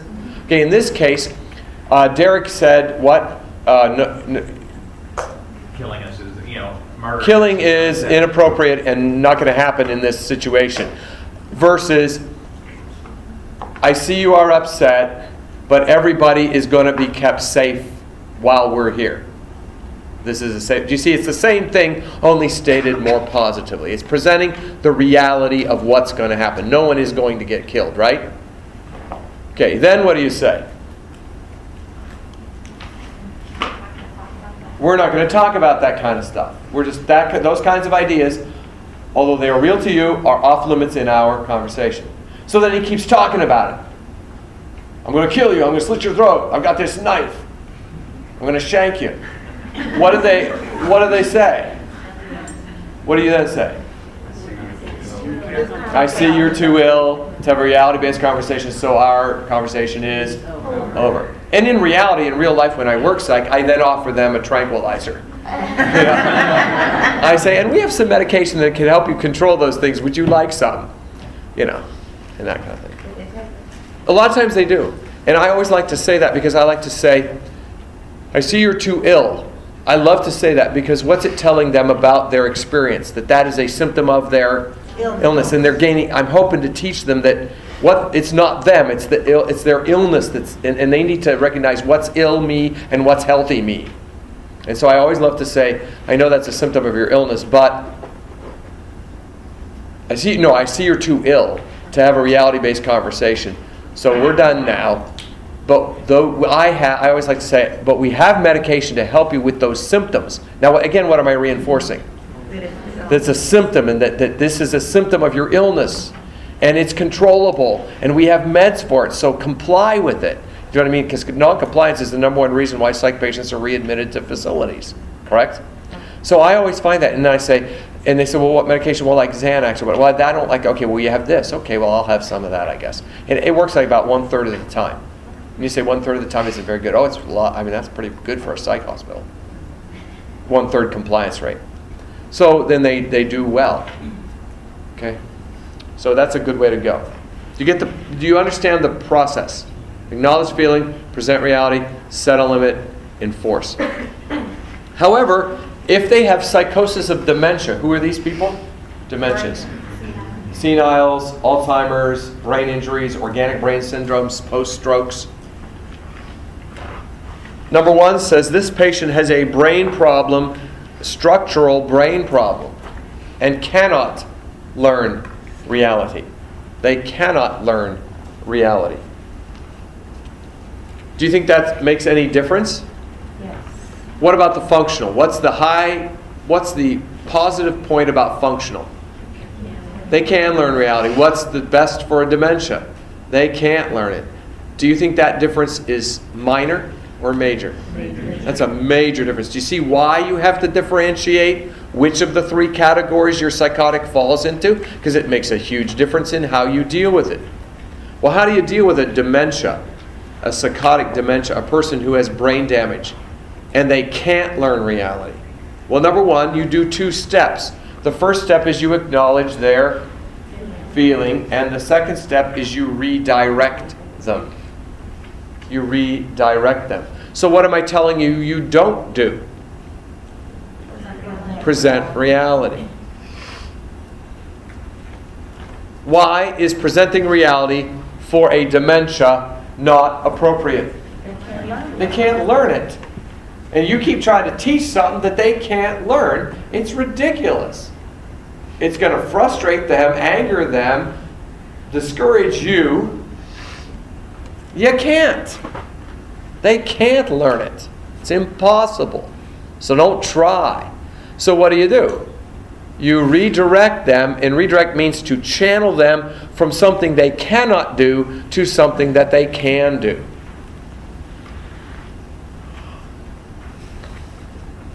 Why do you not set limits on their bizarre communication? It's just plain mean, isn't it? That's just mean. Now, I do want to caution you guys. Here's where a lot of people go wrong and they get confused, and there shouldn't be any cause for confusion if you understand this. With your dementias, like your Alzheimer's and your seniles, when you work with them on the unit, what do they tend to get all the time? What's a problem they always have? You ever worked with elderly dementias? What's a problem they constantly have every day related to that they forget? Where they are, where their room is, what day it is. Okay? Now, that is not psychosis. At that point, they are not psychotic. They're just forgetting. Now, when they're having delusions, hallucinations, and illusions, what are they at that point? Psychotic. Okay, now here's the thing. I told you what technique is not appropriate for a dementia client when they're experiencing psychotic symptoms. What is not appropriate? Presenting reality. Don't confuse that with reality orientation. What is reality orientation? What does that mean when you see the phrase reality orientation? Tell them person, place, and time. Is that appropriate with dementias? Yes. Reality orientation is always appropriate with dementias. Is presenting reality appropriate with dementias? No. Do you see the problem with our language that confuses people? Presenting reality versus reality orientation. 2 totally different things. Can you do reality orientation with a dementia? Yes, because you're just dealing with loss of memory. Can you do presentation of reality to dementia patients? No. Can you keep that straight? Because a lot of people are going to confuse that, and I don't want you to confuse it. Let me illustrate my point here. You have a patient with Alzheimer's. Did that matter? In the question, did that phrase matter? Yes. Why? It threw them in the dementia category. We knew they were psychotic now, and it threw them in the dementia category. So you've got a patient with Alzheimer's. She's in the waiting room, the lobby of the nursing home. She's all dressed up. It's Sunday. You say to her, Mrs. Smith, you're all dressed up. She says, yes, my husband's picking me up. We're going to go to church. Okay? Problem? Husband has been dead for 10 years. So she has a what? She thinks her husband is alive, but he's been dead. So she has a what? True or false? False. Fixed belief. So she has a what? Delusion. So she is delusional. So at this point she is what? Psychotic. What do you say to her? So what would be the first thing you'd say to her? My husband's coming to pick me up. We're going to church. What does it say to do? Okay. It says to acknowledge feeling. Okay. In this case, what would that look like? What's that? There's no feeling there, though. No, I wouldn't say "are you." I would say that sounds exciting, or that sounds like an exciting thing to do, or that sounds fun, or that sounds interesting, or I mean, don't always ask. See, a lot of times when these questions, they tell you stuff so that you are supposed to recognize the feeling. So don't always ask, "What are you? Are you?" Just say, "I see you are happy. I see you are sad." What if it fits? Those are much better answers. Do you see what I'm saying? Because if you say, "How are you feeling?" They say, "What do I think I'm feeling?" You know what I mean? But if you say, "I see," you're acknowledging it. Do you understand what's the difference between exploring feeling and acknowledging feeling? What is the difference? Or is there no difference? There's a difference. Okay, what does explore feeling mean? Asking. Digging, trying to find out what it is. Acknowledge means you already know. You're just acknowledging with them that you see that that's what they are. And that's what we're talking about here. Got it? Okay, then what would you say? She says she's going to church, husband driving. I see. That sounds like a exciting thing to do. Yeah, and she said, "Why don't we go have some breakfast while we're waiting?" Now, that's redirection, but I don't know if it's the best one, because she would say, "But if I go to breakfast, I'll miss him. He'll miss me." Did you see what I'm saying? And so I think it's good, but I think that you could probably say something like, "Well, why don't we sit down here and talk about what's going to happen at church today?" Do you see what I'm saying? So while we wait, so she sits down, and then you start saying, "Well, what church do you go to? Who's your pastor? Who's your priest? What do you like about the service? Do you have friends there? Does your family go there?" What are you doing now? That's all what? Reinforcement of intact memory. And isn't that good with dementia? And pretty soon you start getting her turned from church to family. You see, and then you say, "Do you have any grandkids?" And then you get talking about the grandkids. And then you say, "Do you have any pictures?" Right? And they say, "Yeah, could I see the pictures?" "Well, I don't have them with me." "Well, where are they?" "In my room." "Could you show me?" "Okay." Now she's leading you back to the room to show the pictures. She's long forgotten about church and husband, and you're not having a fight. Do you see how you do it? You kind of just redirect them into things. So that's the way you go. What would be the wrong answer to say to her? That sounds exciting. But he died 10 years ago. But your husband's been dead. That's called presenting reality, and that's appropriate for a schizo major manic, but it stinks for a dementia. Do you see where the best answer for one is the worst answer for the other? That's why you got to know which one you're dealing with, or you're not going to know what to answer. Are you seeing this? Okay, let's talk about the third kind of psychotic, and that's the psychotic delirium. Description of this psychotic delirium. This is a temporary, sudden, dramatic, secondary loss of reality. And it's usually due to some chemical imbalance in the body.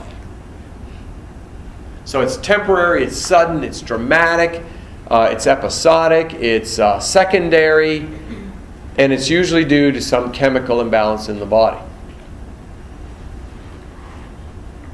Now, how is that different than functional?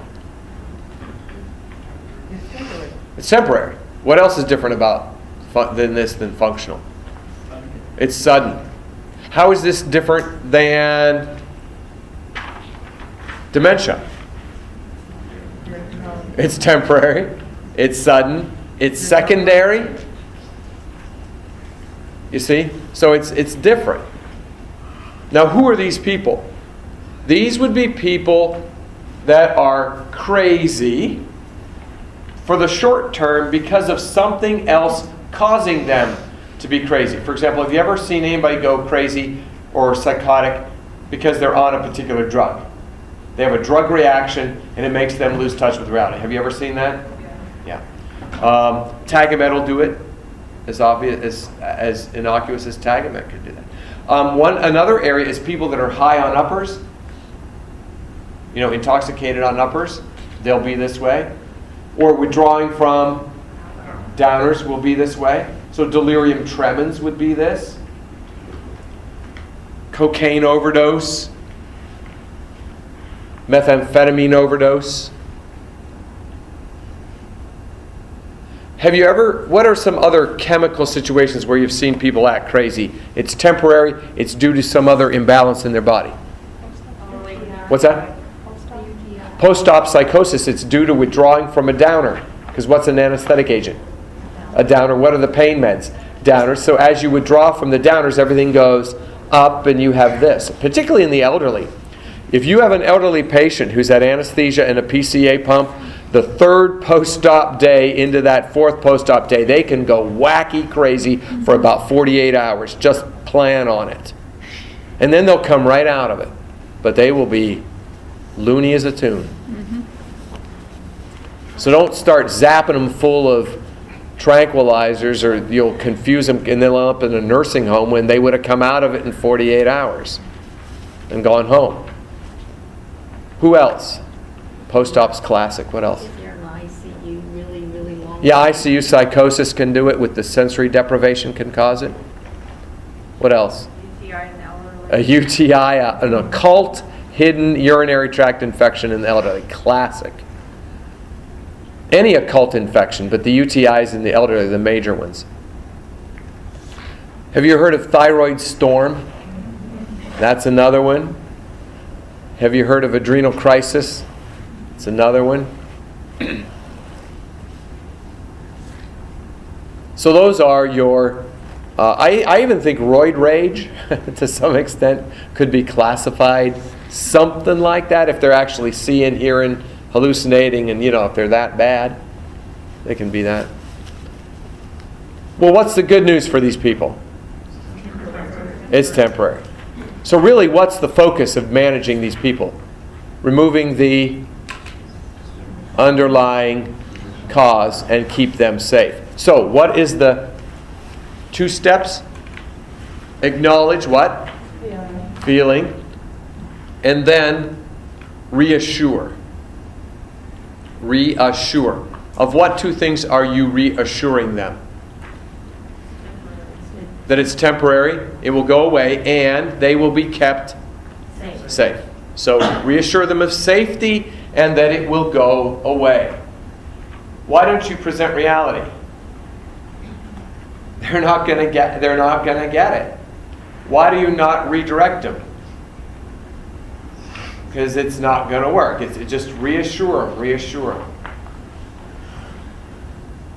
Let me give you an example with all 3.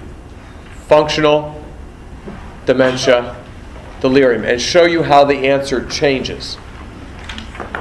Because one of the things they do on boards is they change the type of psychosis and they look to see if you change your answer when they change the type of psychosis. Or do you always go with present reality, no matter who you're with, which is the wrong way to go. Okay, here we go. You have a patient with schizoaffective disorder who points to 2 people talking at a table across the room. Got the picture? Schizoaffective, they're pointing to 2 people talking at a table across the room. And they say, those people are plotting to kill me. What would you say? Well, what's the most important word in that whole question? Schizoaffective. Why is schizoaffective the most important word? Because it throws them in the category of functional psychotic. So what's the first thing you say to that person in that context? Those 2 people over there, they're plotting to kill me. I see you are frightened or scared, or that must be frightening. Then what would you say? Okay, but they don't say reality. You gotta know what it's going to look like. What is it going to say? Those people are not plotting to kill you. We're all safe. That's called presenting reality. Then what do you say to that person? Furthermore, we're not going to discuss this. And if they keep doing it, what do you say? They keep talking about the two people over there. I see you're too ill to have a conversation, so we're finished. I'll meet with you in a half an hour, and then maybe you can have a reality-based conversation. Those are all appropriate. Do you see the 4 steps? Okay, let me give you another question. Are you supposed to remove them from that? No, not necessarily. No, not necessarily. So that is not the priority at that point in time. The priority is presenting the reality, setting the limit. Now, if they're escalating and they're starting to do, but there was no escalation in that question. What about this? You have a patient with Alzheimer's disease who during your conversation points to two people sitting at a table and says, you see those people, they're plotting to kill me. What's the most important word in that question? Why Alzheimer's? It puts them in what category? Dementia. So now you know you're going to acknowledge feeling and redirect. So how would we then do it? What would be the answers? You seem scared. That must be frightening. Now what? Redirect.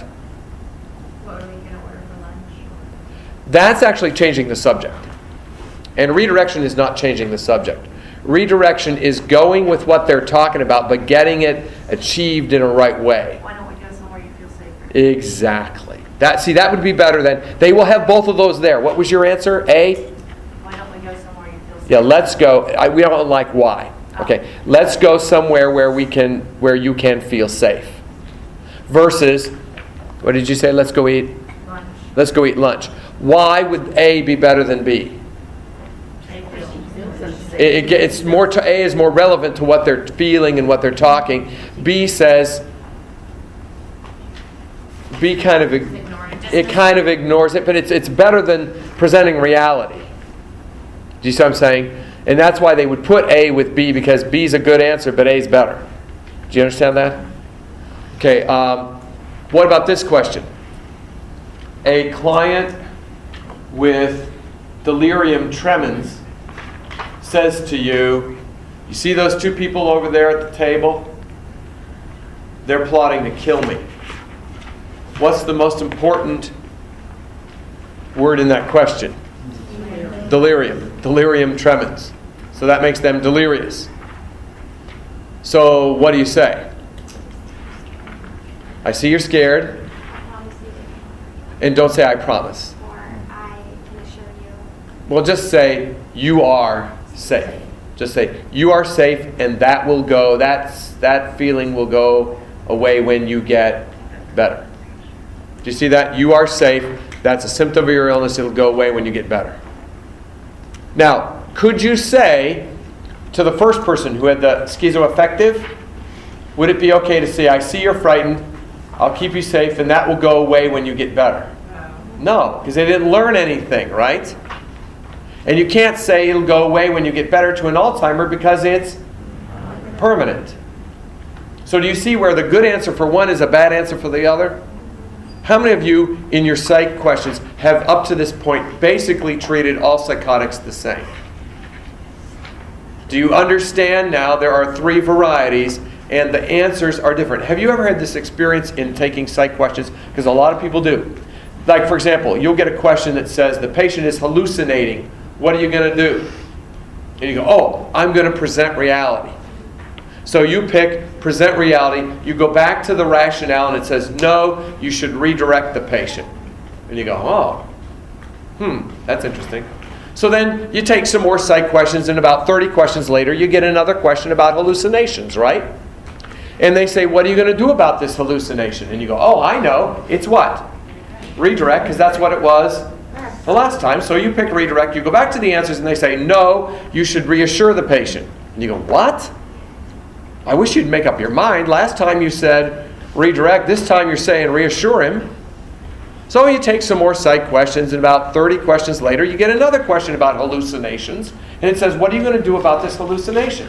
And you go, well, it's either redirect or reassure. I don't know which one. They keep changing, and I don't understand this. And then you go back and forth, and finally after 20 minutes, you finally just pick one, and you say, well, I'm picking reassure because that's what it was the last time. You go back to the rationale. What does it say? No, you should present reality. Whereupon you yell at the computer screen and say, that's what I said the first time, and you said I was wrong. What's going on here? Why do they always keep changing the answer in psych? Have you ever felt that in a psych question? Well, why do they keep changing the answer in psych? Because they're changing the patient. And when they change the patient, you change your answer. That first one that said redirect, what was probably the patient's problem? Redirect, what was probably the problem? Dementia. The second one, which was reassure, was probably a what? Delirium. The third one, which was reality, was probably a functional, and you completely missed the point, and you're trying to figure out what's the pattern, what's the pattern. That's the pattern. Does it make sense to you? Do you think you can see, do you understand how you're going to see the pattern now? Question? What happens, because I know you said it's functional, like the 4 different types, what happens if you have like a patient with personality disorder or somatic? Personality disorders are not considered psychoses. Okay. They're considered to be access to baseline factors that come along with, just like mental retardation is not considered to be psychosis. So they are not going to classify borderline personalities. What you do with a borderline personality, probably more than anything else, is if I got a question about not a borderline, but any personality disorder, I would probably use good therapeutic communication skills. Now, are they sick? Some of them are real sick little puppies. But they're not classically psychotic. Do you understand what I'm saying? And the only ones where I would really use the presentation of reality is with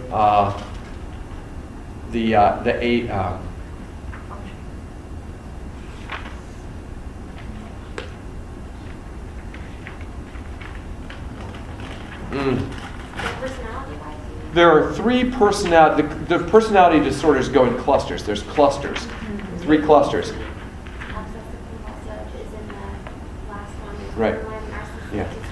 ABN. Okay, that's okay. Thank you. I kept thinking ABD, ABN, ABC. It's what ABN. The letters ABN are an abbreviation for what word? ABN. Abnormal. So I tell people the really abnormal personality disorders are the ABNs. Antisocial, borderline, and narcissistic. Those are the real sickies. The histrionics, the obsessive compulsives, the dissociative, the schizoid, they're no big deal. But your ABNs, your antisocials, your borderlines, and your narcissists, they're the real sick personality disorders. They're the ones that have real problems. And that's where I would probably treat them more like a functional. But for most personality disorders, I would just use good communication skills, basically. The reason why I like the functional protocol for the ABNs is I end up setting what? Limits. And with an ABN, an antisocial, a borderline, and a narcissist, you got to set limits. So that's why I like it with them, because I like to set those limits on those people. Okay, hopefully has this changed the way you're going to look at psych questions? So what's the first big task you have with a psych question? Psychotic or non-psychotic? If you know it's non-psychotic, use what? Good therapy. If it's psychotic, you have further work. You have to divide it into what? 3, 4. The 3, the first step for all 3, the first step is what? Acknowledge feeling. The second step always starts with the letters RE. Reality, redirect, reassure. And now, isn't it true, now when you think back on psych questions, isn't it true that most psych questions, one answer will be reality, B will be redirection, C will be reassurance, and D will be ignoring? And you see the game they've been playing all this time? Okay. All right. Let's talk about 3 more psychotic symptoms and we'll take a break. Loosening of association. Loosening of association is the fancy way of saying your thoughts aren't wrapped too tight. In other words, your thoughts are all over the map. Loosely associated. The first one is flight of ideas. This is when you go from thought to thought to thought to thought. You actually make phrases. You actually say phrases that are coherent. But the phrases are not tightly connected. In other words, each phrase by itself is coherent. But the phrases together are not coherent. Do you understand what I mean by that? It's a lot of ideas. Whereas word salad, they are sicker. They can't even make a phrase that's coherent. They just babble random words. So who's sicker, flight of ideas or word salad? Word salad. Neologism means making up imaginary words. So they'll say, you're a Brinslabik, or you're a Shabazniak, or the Krenulaks are attacking. You know, they're making up all these new words. Narrowed self-concept is when a psychotic, and that's key, psychotic, when a psychotic refuses to leave their room or change their clothes. If you've got a psychotic who will not leave the room and not change their clothes, and I would say it is a functional psychotic.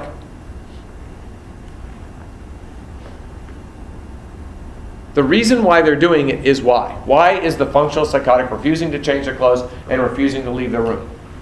Why? Control. Not so much control, although that could be an issue. Paranoia could be another explanation, but it's not the number one.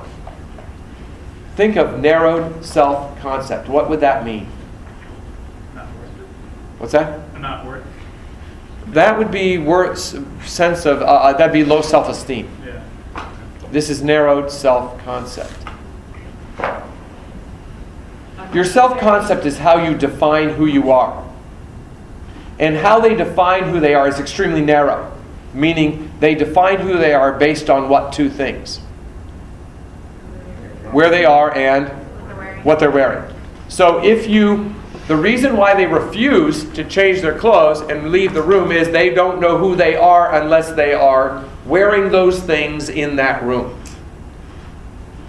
And that's why they won't change it, because it terrifies them.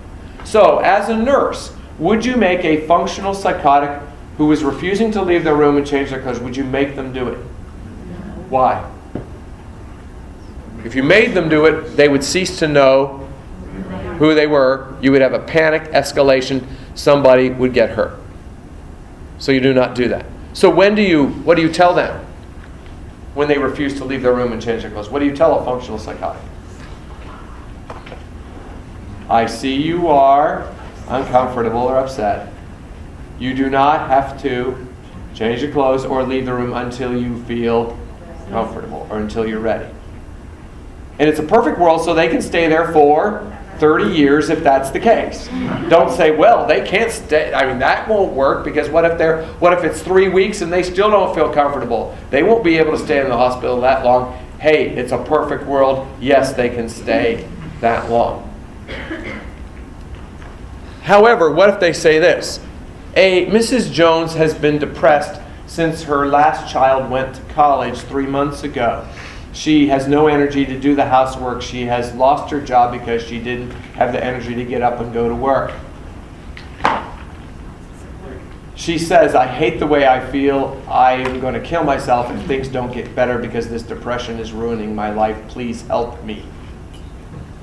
She is refusing to leave her room or eat her breakfast or do her daily hygiene care. What do you do?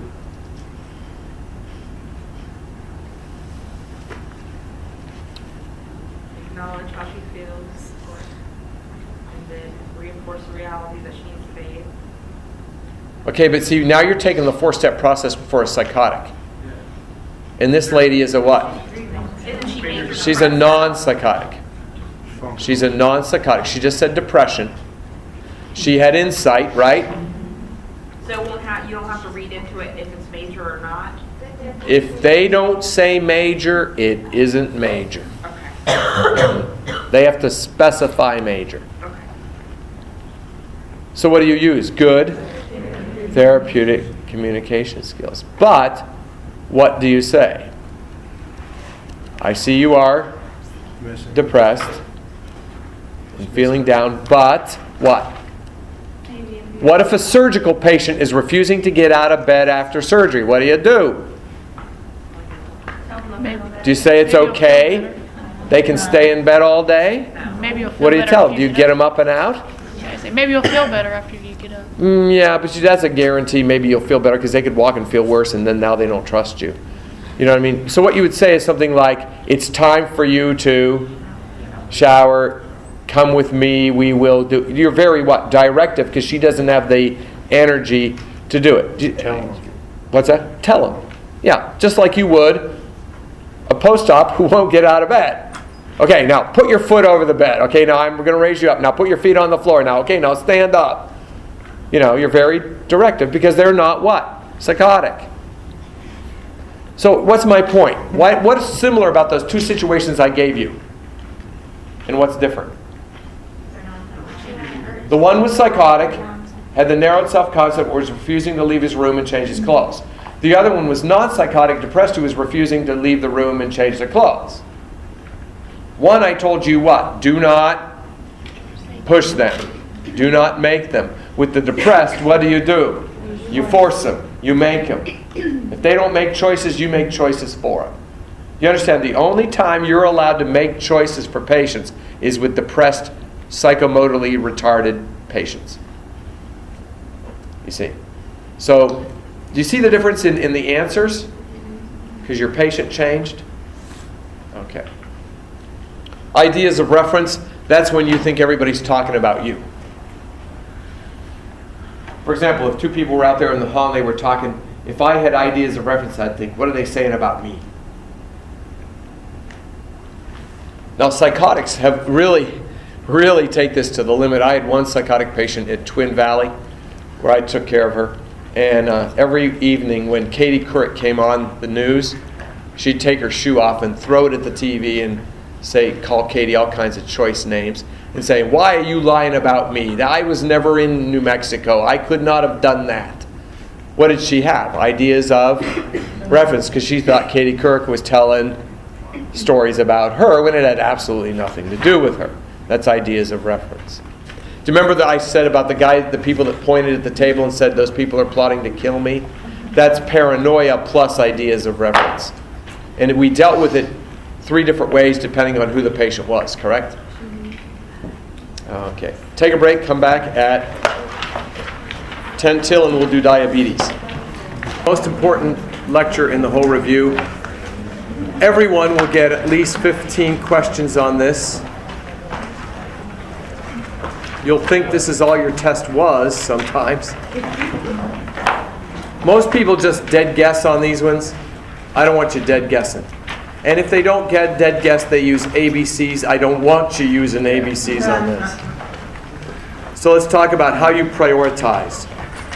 Prioritization, delegation, and staff management. The first skill is prioritization. They will be testing to see how you prioritize 4 different patients. Number 1, you are deciding which patient is sickest or healthiest. Now be sure you know which one you're looking for, because sometimes they have you looking for the sickest, highest priority, and sometimes they have you looking for the lowest, healthiest priority. For example, if they said, there's been a disaster in your town and you have to discharge one of the following people to make room for incoming wounded, who would you discharge? Would you be looking for the highest priority client or the lowest priority client? Lowest. But if they said to you, you receive report on all of the following 4 patients, which patient will you check first when you get out a report? What would you pick? Highest. So the point is, sometimes you're picking the highest, sometimes you're picking the lowest. Make sure you keep that in your mind, because sometimes you can start out looking for the lowest and halfway through the question start looking for the highest. You see, so don't get turned around in the middle of the question. What they will do in the answers will always have 4 parts. They'll have an age, a gender, a diagnosis, and a modifying phrase. So the answers will always be a 10-year-old male with hypospadias who's throwing up bile-stained emesis. Well, the age is the age, the gender is the gender, the diagnosis is hypospadias, and the modifying phrase was who's throwing up bile-stained emesis. You got that? They always have an age, a gender, a diagnosis, and a modifying phrase. 2 of those are totally irrelevant, and you do not use them in your answer. Which 2 are irrelevant? Age and gender. When you prioritize, completely get rid of the age, completely get rid of the gender. Do you understand, though, in pediatrics, in a pediatric question, you got to pay attention to the age. But in a prioritization question, you don't pay attention to the age. Because a 2-year-old is not more valuable than a 90-year-old. They're both humans. Do you understand what I'm saying? So age is not a criteria whereby you prioritize. Gender is not a criterion by which you prioritize. Women are not more valuable than men. And men are not more valuable than women. It's irrelevant. Okay, the diagnosis is important, and the modifying phrase is important. Which one is more important? The modifying phrase.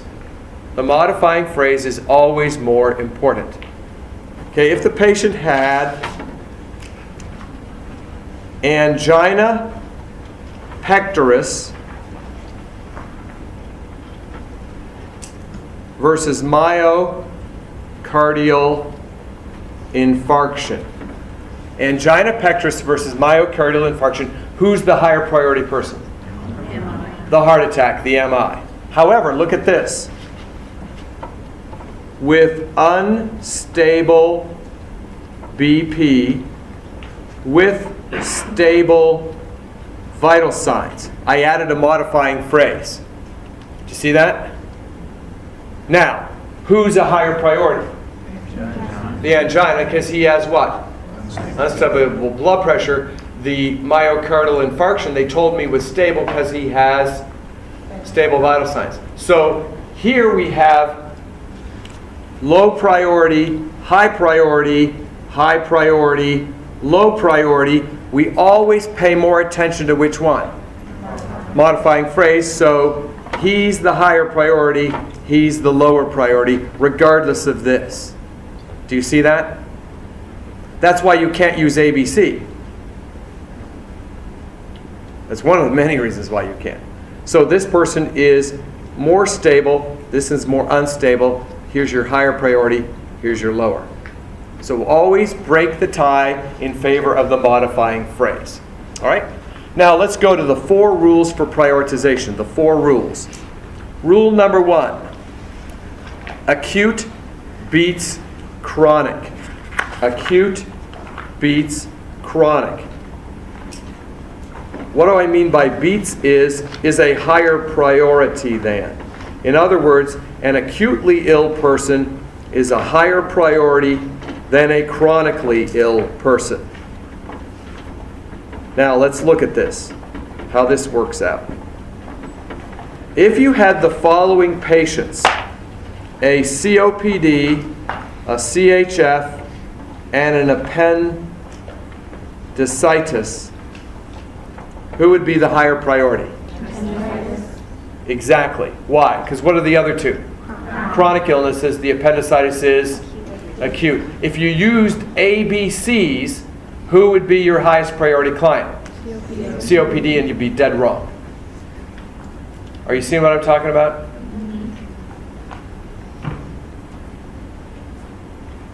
So acutely ill, would you agree with me that an acute gut is a higher priority than a chronic lung? Absolutely. So acute beats chronic, it's not ABC. Okay, next one, rule number 2 on the next page. Rule number 2.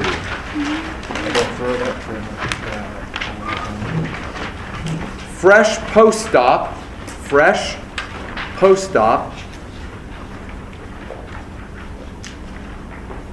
Now, how fresh would fresh be? How many hours? 24? 12. Not 24, 12. So any post-op in the first 12 hours is a fresh post-op. Fresh post-op beats medical or other surgical. Fresh post-op beats medical or other surgical. Okay, so what about this? Of those people, who is your highest priority? A COPDer, a CHFer, an acute appendicitis, a 2-hour post-cholecystectomy, and a second post-op day coronary artery bypass graft? Who's your highest priority? The 2-hour post-chole. Why? They're fresh post-op, and that beats what? Medical and other surgical. What about this? And a radical neck dissection. Who would win? 2-hour post-chole. And a bilateral above-the-knee amputation. Who would win? 2-hour post-chole. And a right frontal craniotomy. Who would win? The 2-hour post-chole. What's my point? Doesn't matter how bad the surgery is or how involved the surgery is, if you aren't 12 hours in, you aren't high risk. You're recovering. That fresh post-op is much more unstable than this guy, no matter what was done. So don't go on all of this stuff. Go on these time frames. Are you seeing that?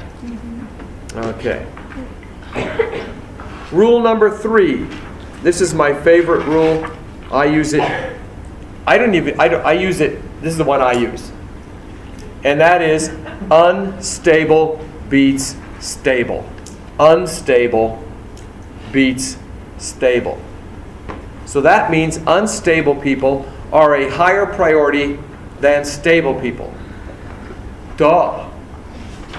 Who knew that before you went to nursing school? Who knew that in 7th grade? So then why don't you get these questions right all the time if you knew that? Why? Because you don't get them right. Why don't you get them right? You know this, then why don't you get it right? Tell you the word stable It- in the question. Yeah, in the question there's all these words, and you were never taught what words count for stability and what words count for instability. No school teaches that. I'm going to teach you that right now. It's Cedarville. I always tell the faculty when faculty meetings, we got to teach the students what stable and unstable means. Oh, we do. No, they don't. I go in their classes and I listen and they talk in platitudes. You know, if it's life-threatening, it's high. Well, then tell me what's life-threatening, guys. I mean, you can't just be... I need concrete, specific things to look at. So we're going to generate some concrete, specific lists here. Words to look for in an answer. Do you see the two lists? One list says things that make a patient stable, and the other says things that make a patient unstable. What do I mean by things? Words. Words in an answer or modifying phrase that makes the patient either what?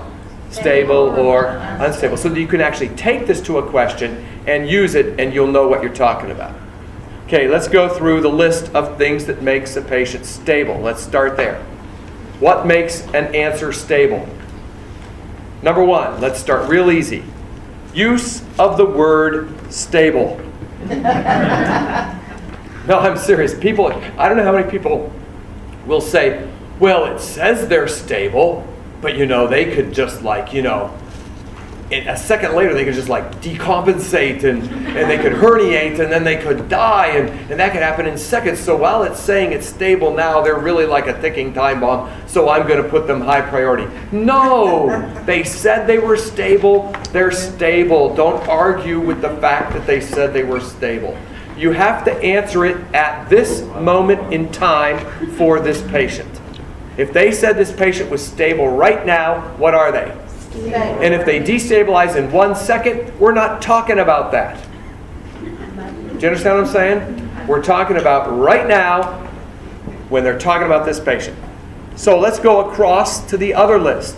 Things that make a patient unstable. What do you think number 1 is there? Unstable. Use of the word unstable. And don't argue whether you think they would be unstable or not. They said they were.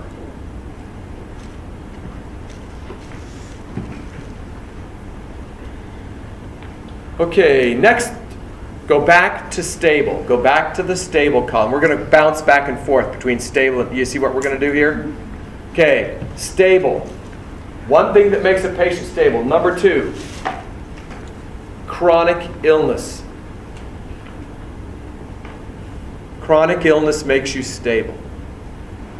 So go to the unstable side. Number 2, what makes a patient unstable? Acute illness. What rule is that? That was rule number 1, wasn't it? The reason why I like this rule is because it grandfathers rule number 1 into it.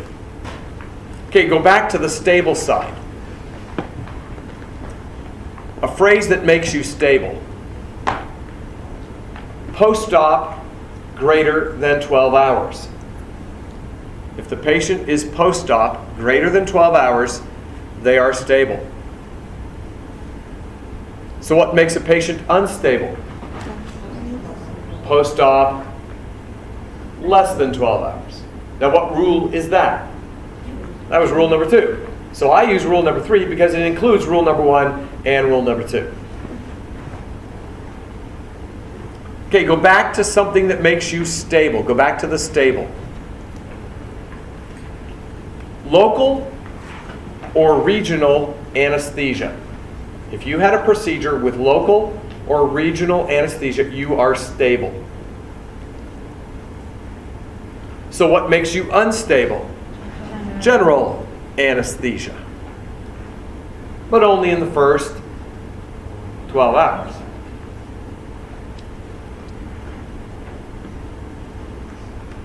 Go back to stable, things that make you stable.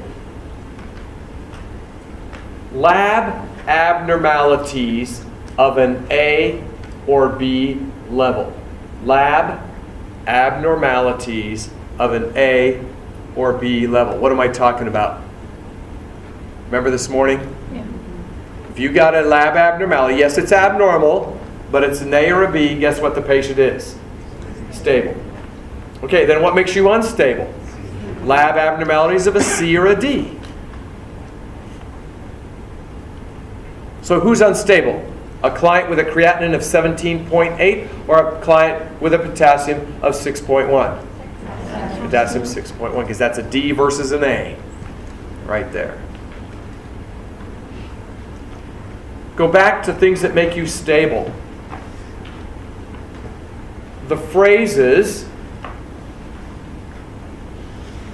ready for discharge. And don't argue, oh, I don't really think they'd be ready for discharge that soon. I really don't think they would be. They said they were, they are. So don't argue it. Okay, ready for discharge, to be discharged, or admitted longer than 24 hours ago. Admitted longer than 24 hours ago. So if the patient has been here longer than 24 hours, we assume they are what?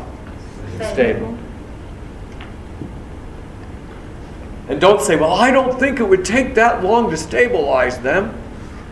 They said it. You go with it. So what makes a patient unstable? What phrases? Not ready for discharge. Newly admitted. Newly diagnosed. Or what? Admitted less than 24 hours ago. Exactly. Admitted less than 24 hours ago.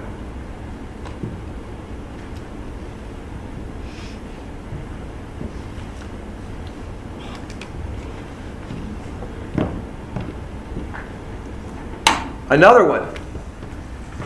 Stable.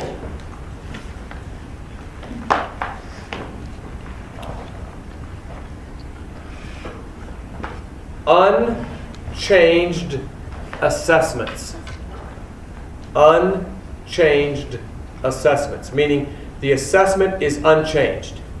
It's the same as it's been. There's nothing new. Okay, what makes a patient unstable? Changing or changed assessments. There's something new. There's something different.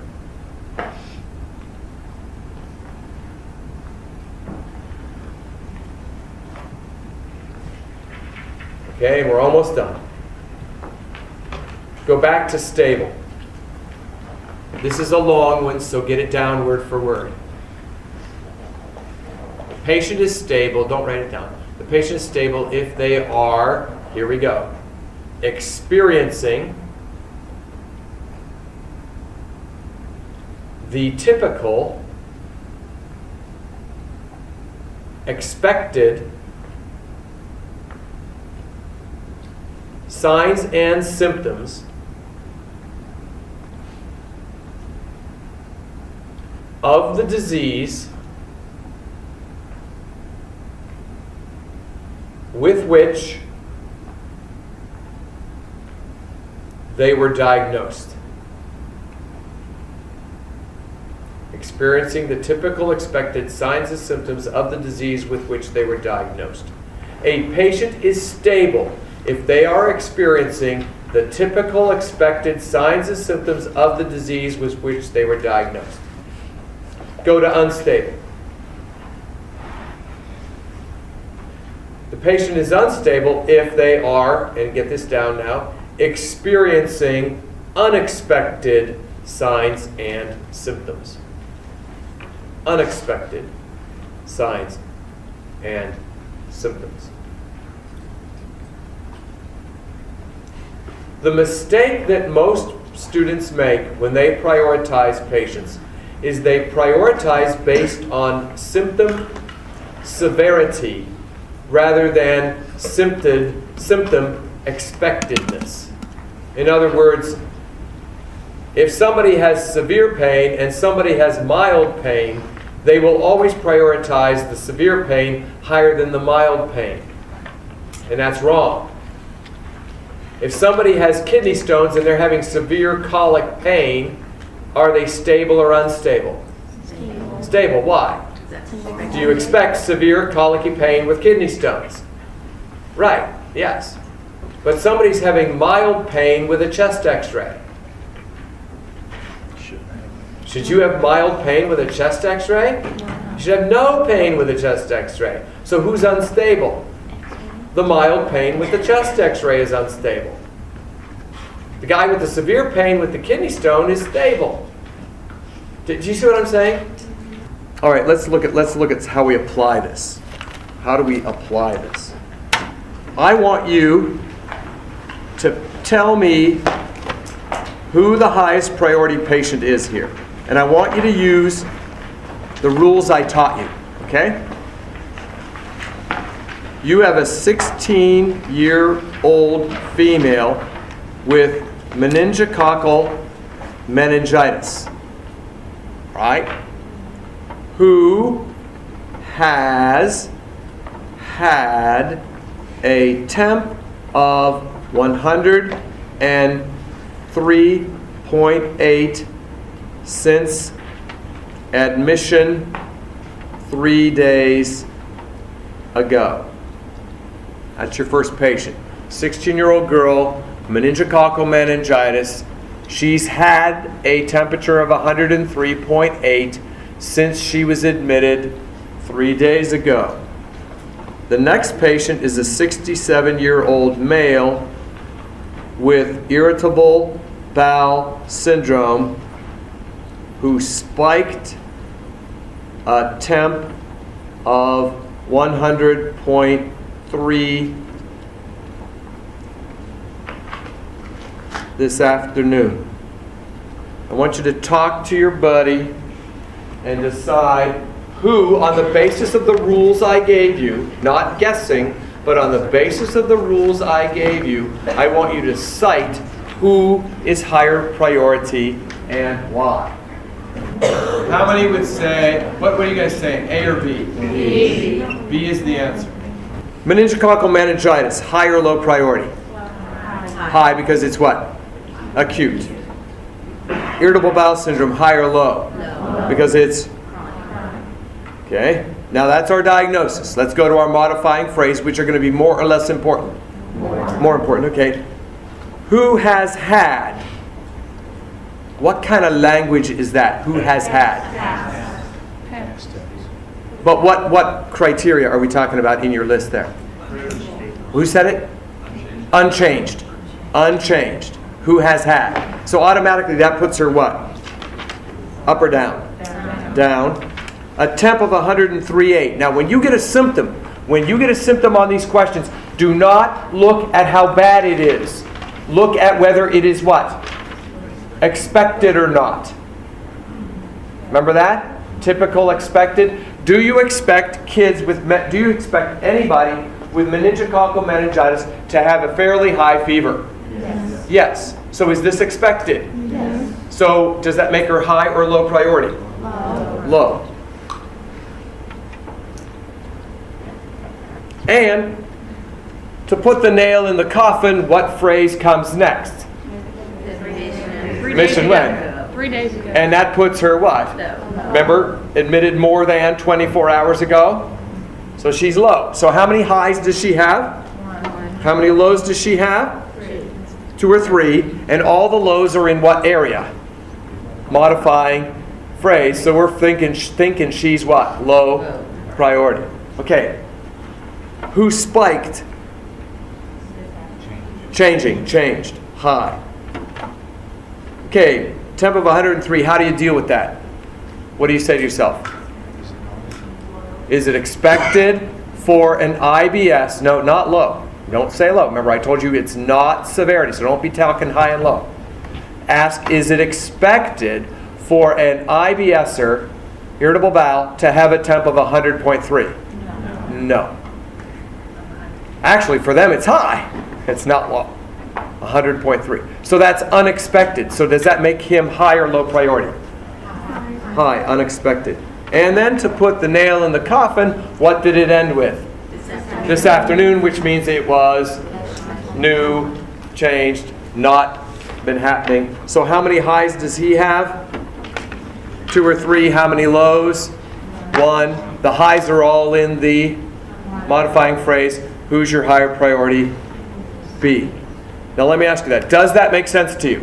Yes. Now in real life, I said this was low and this was high. Low priority, high priority, right? So who could go home? If it's true that this one's low, she can go home. This one's high, he cannot go home. Is that true? Yes. It is absolutely true. Why? If she goes home, do we know what's happening with her? Yes. Everything? Yes, we know the symptom. We know why she's got a 103.8. We know what it is. It's been that way. We're going to send her home with a home health referral for what?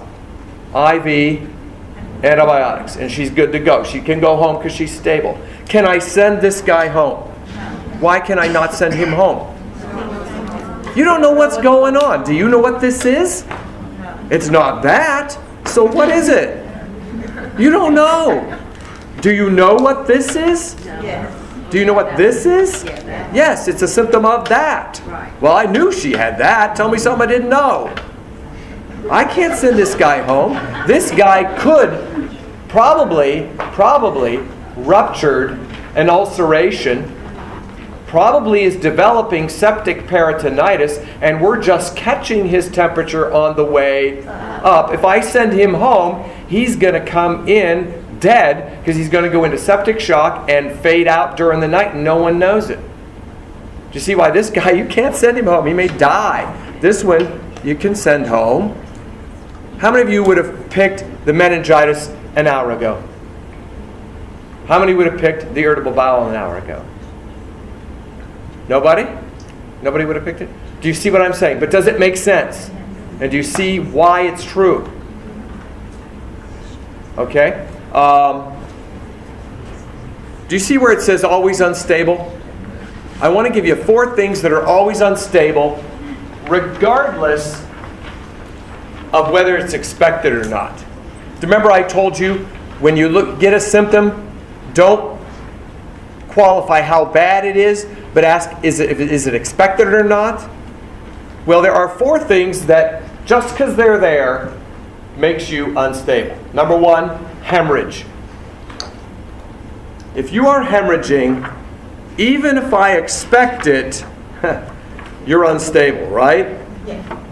For example, if I said a client had DIC and hemophilia, which would be rare, but let's say they did, and I said he's hemorrhaging, I don't want you to say, well, you know, hemorrhaging, I would expect a client with DIC and hemophilia to hemorrhage. So since it's expected, it's low priority. Do you see the absurdity in that? There are certain things that even if they are expected are what? Serious and bad. So hemorrhaging is always bad even if you expect it. Does that make sense? Now, do not confuse hemorrhaging with bleeding. Those are 2 different things. Boards thinks bleeding, hemorrhaging. You know, to them there's a huge difference between bleeding and hemorrhaging. So if you see bleeding, high or low? No, it depends on whether it's expected or not. I gotcha. Hemorrhaging, high or low? High, because it's one of those things. Okay, second one. High fevers, over 105. 105 and over. Why? Even if it's expected, what will a person with a fever of 105 and over do? Seize. So that's high priority. Even like now, what could I have done to this meningitis girl to make her a high priority? Made her temp 105, and then she's there. Okay. Hypoglycemia is the third one, a low blood glucose. A patient has hypoglycemia. Their blood glucose is 8. Don't do this. Don't say, well, you know, I would expect a low glucose with hypoglycemia. So an 8 is stable. Do you see how stupid that is? If you got a low sugar, it doesn't matter if it's expected or not, you are in trouble. Okay? So hemorrhaging, high fever, hypoglycemia. So far they're all H's, right? And the last ones are pulselessness or breathlessness. If you are pulseless or breathless, even if it's expected, you are high priority. Now, how would that ever happen? Well, could you imagine a question like this? The patient has VFib, ventricular fibrillation, or asystole, and you don't get a pulse. High or low priority? Well, you know, if they had asystole, I would expect them not to have a pulse, so they're okay. Do you see how stupid that is? You can't take this to the absurd. Do you see what I'm saying? And I'm trying to show you where the line is drawn. So, with pulselessness, breathlessness, hypoglycemia, hemorrhaging, and high fevers, what are they? Unstable, regardless of expected or not. But everything else obeys the rule of expectedness or not. Do you understand that? That's the way to go with it. Hey, just a real quick question. When is pulselessness and breathlessness actually the lowest priority? Under death. At the scene of an unwitnessed accident. At the scene of an unwitnessed accident, if you find anyone who is pulseless or breathless, guess what? They are what? What did you say? They're dead. They're the lowest priority. But if you witness the problem, who's the highest priority? Pulseless, breathless. So knowing whether to prioritize pulselessness and breathlessness highest or lowest depends on witness or not. What are the 3 things that result in a black tag? You know what I mean by a black tag? Yeah. Tag them black and ship them last at an unwitnessed accident. Pulselessness, breathlessness, fixed and dilated pupils, even if they're breathing and have a pulse. Those are the 3 things. If you have any one of those, they're black tag at an unwitnessed. And the hardest one is someone who has fixed and dilated pupils who's still breathing. You know, that's the hard one to leave alone. You know what I'm saying? But you've got to go to somebody else. Somebody else needs your help more. All right, rule number 3. No, rule number 4 on the next page. Rule number 4. This is a tiebreaker. This is a tiebreaker. Caution, only use this as a tiebreaker. I'm totally trying to be totally honest with you. A lot of times when you use those previous rules, you end up with one or about 2 or 3 that could be it. So you need a tiebreaker. The tiebreaker says the more vital the organ, the higher the priority. The more vital the organ, the higher the priority. Now just a caution here. The organ we're talking about, is it the organ of the diagnosis or the organ of the modifying phrase? The organ of the modifying phrase is what we're talking to. When you do your tiebreaker, do the tie-breaking with the organ in which the modifying phrase is happening, not the diagnosis itself. You got that? Okay, now, what I need to give you is the order of organ vitality. So here it is. The most vital organ in your body is your brain. The second most vital organ is your lung. The third most vital is your heart. The fourth is the liver.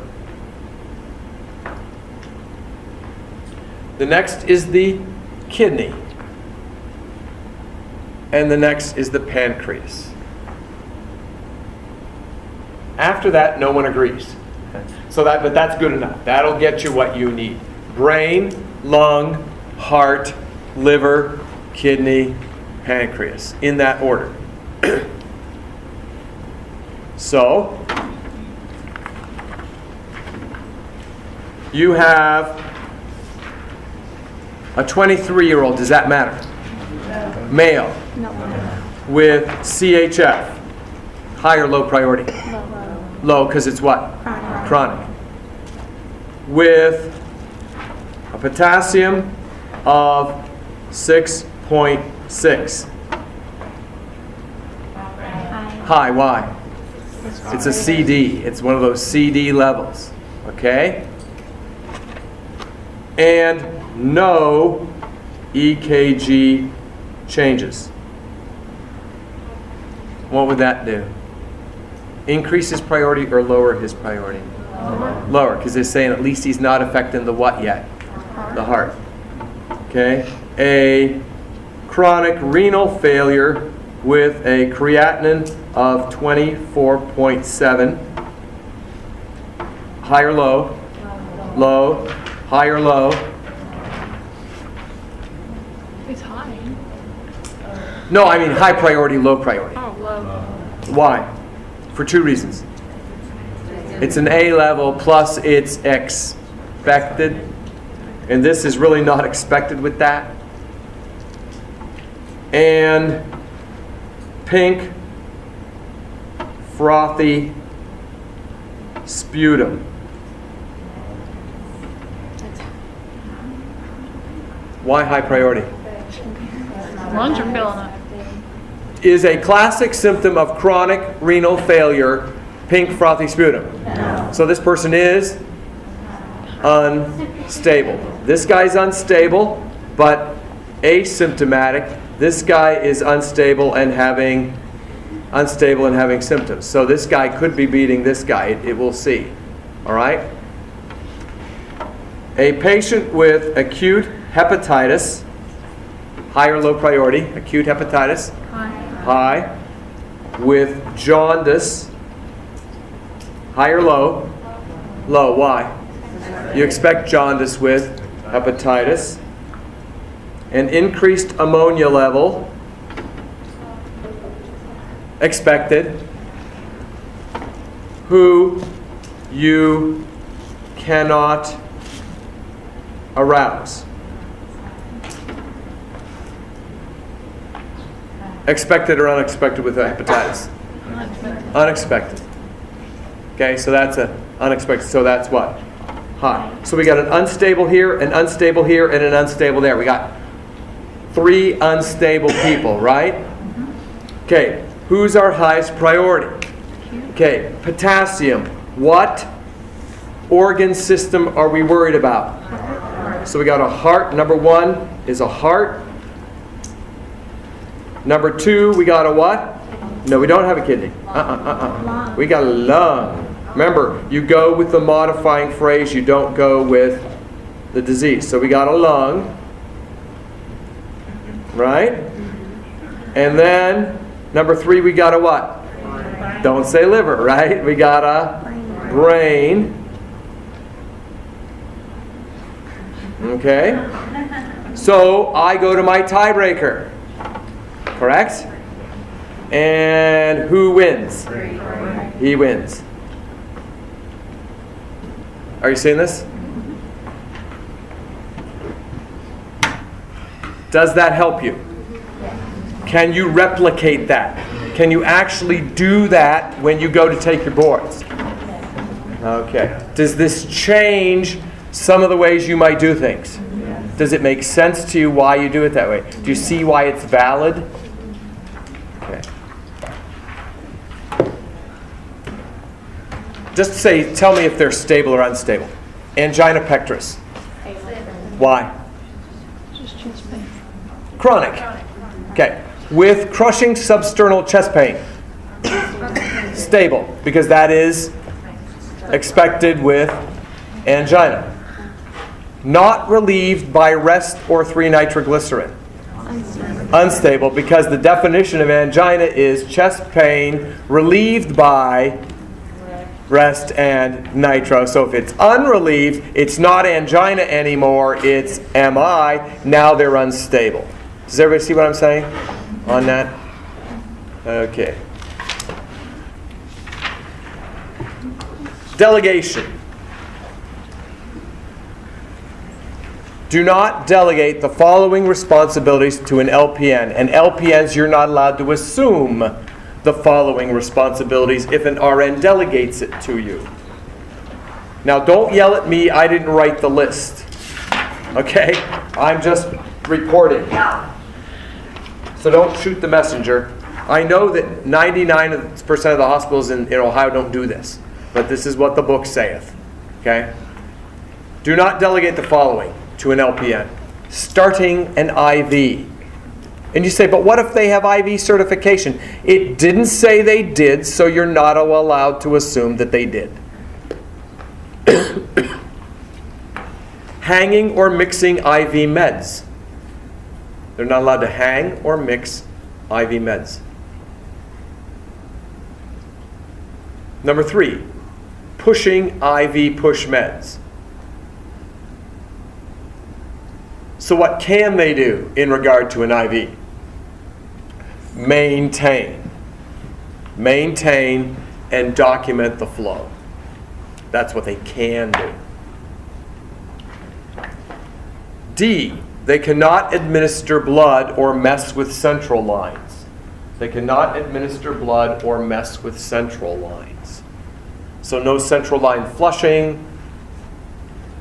If I had to go down to the wire on it, I would say they're not allowed to change a central line dressing. But if that was the only thing that they possibly could do, then I might let them do it. But it's going to be, you know, I'm going to really seriously not let them do that unless that's the only option. The next one, they're not allowed to plan care. The RN makes the care plan. The LPN can implement it, but the RN does the care plan. The next one, they're not allowed to perform or develop teaching. What they can do is reinforce teaching. What's the difference between performing and reinforcing?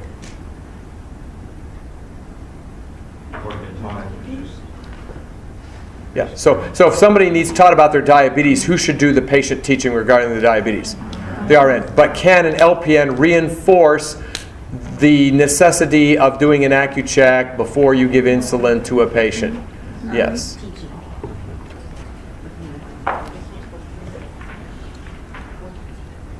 They're not allowed to take care of unstable patients. So LPNs, that's why you need to know this stable, unstable thing, because you're supposed to know what you're allowed to accept and what you're not allowed to accept. You'd have taken the meningococcal meningitis kid, but you wouldn't take the IBS person, if you remember that illustration.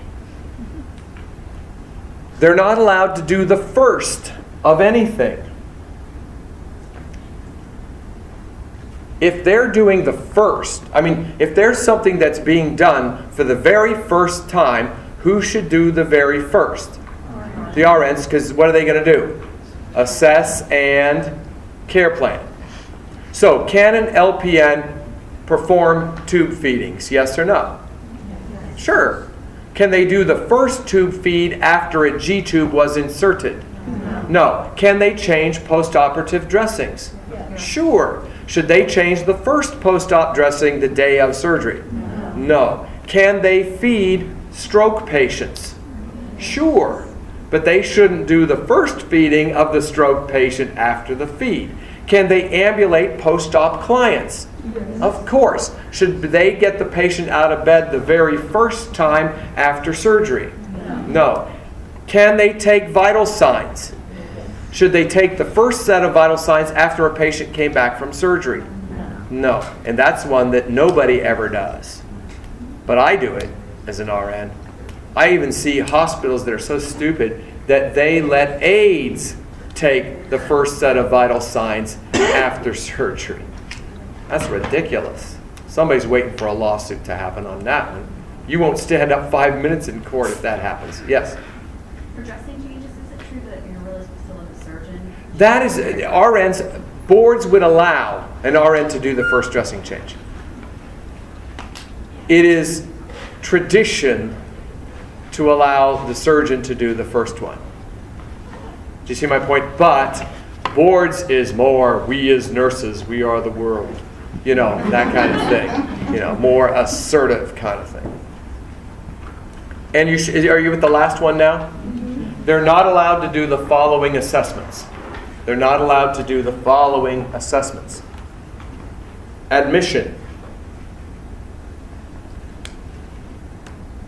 Discharge. Transfer. Or the first one after a change. The first assessment after there has been a change. Who has to do the first assessment after there has been a change? The RN. Because they have to assess, plan, the whole bit. So what about this? In report, a nurse says, I think I heard crackles on that guy in 52. He's never had them before. I think that he has had them. I think I heard them. Who would be the person that should go assess that person in the morning? The RN. Something may have changed. Okay. So who should the LPN check? Who would you send the LPN to check? And LPNs, who would you go check? Stable people. A patient with angina pectoris with crushing substernal chest pain who was admitted 3 days ago and is on nitroglycerin. A patient with a subtotal thyroidectomy 2 days ago who says, why are they washing elephants in the parking lot? Who should the LPN check? Who should the RN check? A for the LPN, B for the RN. Why B for the RN? What's going on, man? Subtotals get storm. And what's a symptom of storm? Delirium. It could be that that person's going into storm. We don't know it. But the angina with the substernal crushing chest pain in the night, well, that's all totally. But why are they doing that? Why do they always give you the crushing substernal chest pain versus somebody that says, why are elephants in the parking lot? They know that people, including nurses, when they hear crushing substernal chest pain, they go what? Whoa! You know, but don't go whoa, because it's no big deal. It's expected, and you're going to treat it, and it's nothing.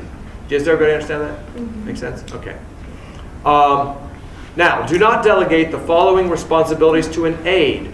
They won't call it an aide, they'll call them a UAP, unlicensed assistive personnel. When they talk about a UAP, it's an aide, a tech. Here's what they're not allowed to do, charting. Now, they can chart what they did, but they can't chart about the patient. They can chart what they did, but they can't chart about the patient. So could they chart side rails up, bed in low, call light in reach, bed bath given? Yes. Could they chart patient less anxious today, tolerated, ambulation well? No. Secondly, they're not allowed to give meds. Except for what? What meds can they give? Topical, over-the-counter barrier creams. Aides can independently apply topical, over-the-counter barrier creams. So can they give nitroglycerin ointment? It's topical, but it's not over the counter. Okay, good job. Can they apply Neosporin ointment?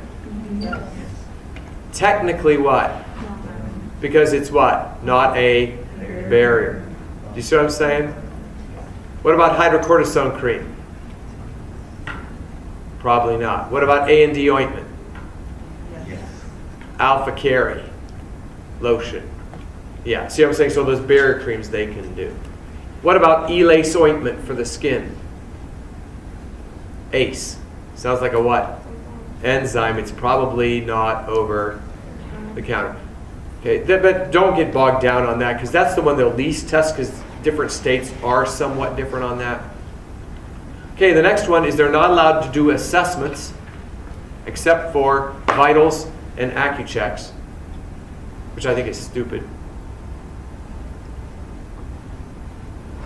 Why do I think that's stupid?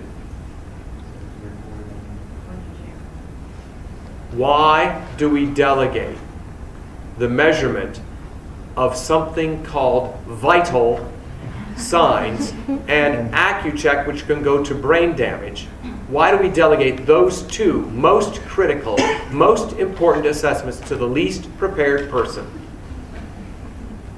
I don't understand. I'd rather have them do my bowel sounds and pulses, frankly. My peripheral pulses and my bowel sounds. I'd rather have them listen to those than do the AccuChecks and the vital signs. But why can we do them? Why do they do them?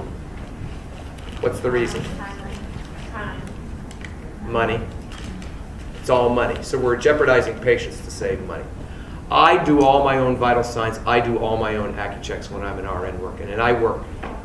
And I never get out late. I could count on one hand the number of times I've been out after my quitting time. I am not one of those nurses, an hour after quitting shift, I'm still there doing my charting. I never do that. Ask anybody that's worked with me. I'm out of there. I don't stay late. But yet I do all my own AccuChecks and all my own vitals. So you can't tell me that you don't have time to do them. You do. I think the reason why I'm out on time is because I do my own stuff. What do I mean by that? I know what's going on. I'm on top of it. Nothing surprises me. Nothing hits me at 6 o'clock when I look at the sheet and I go, oh my goodness, his blood pressure is 90/10. You see what I'm saying? Nobody told me his blood glucose was 15. You see what I'm saying? I know it. I can tell. Boom, boom, boom. So watch pots never boil. So I'm just telling you, I don't buy it. So anyhow, but here's the deal. If somebody comes back from surgery and I do a set of vitals, and I do all my own set of vitals when they come back for surgery, and the vital signs are unchanged from the PACU, the recovery room discharge vitals, they're unchanged relatively, I know my patient is what?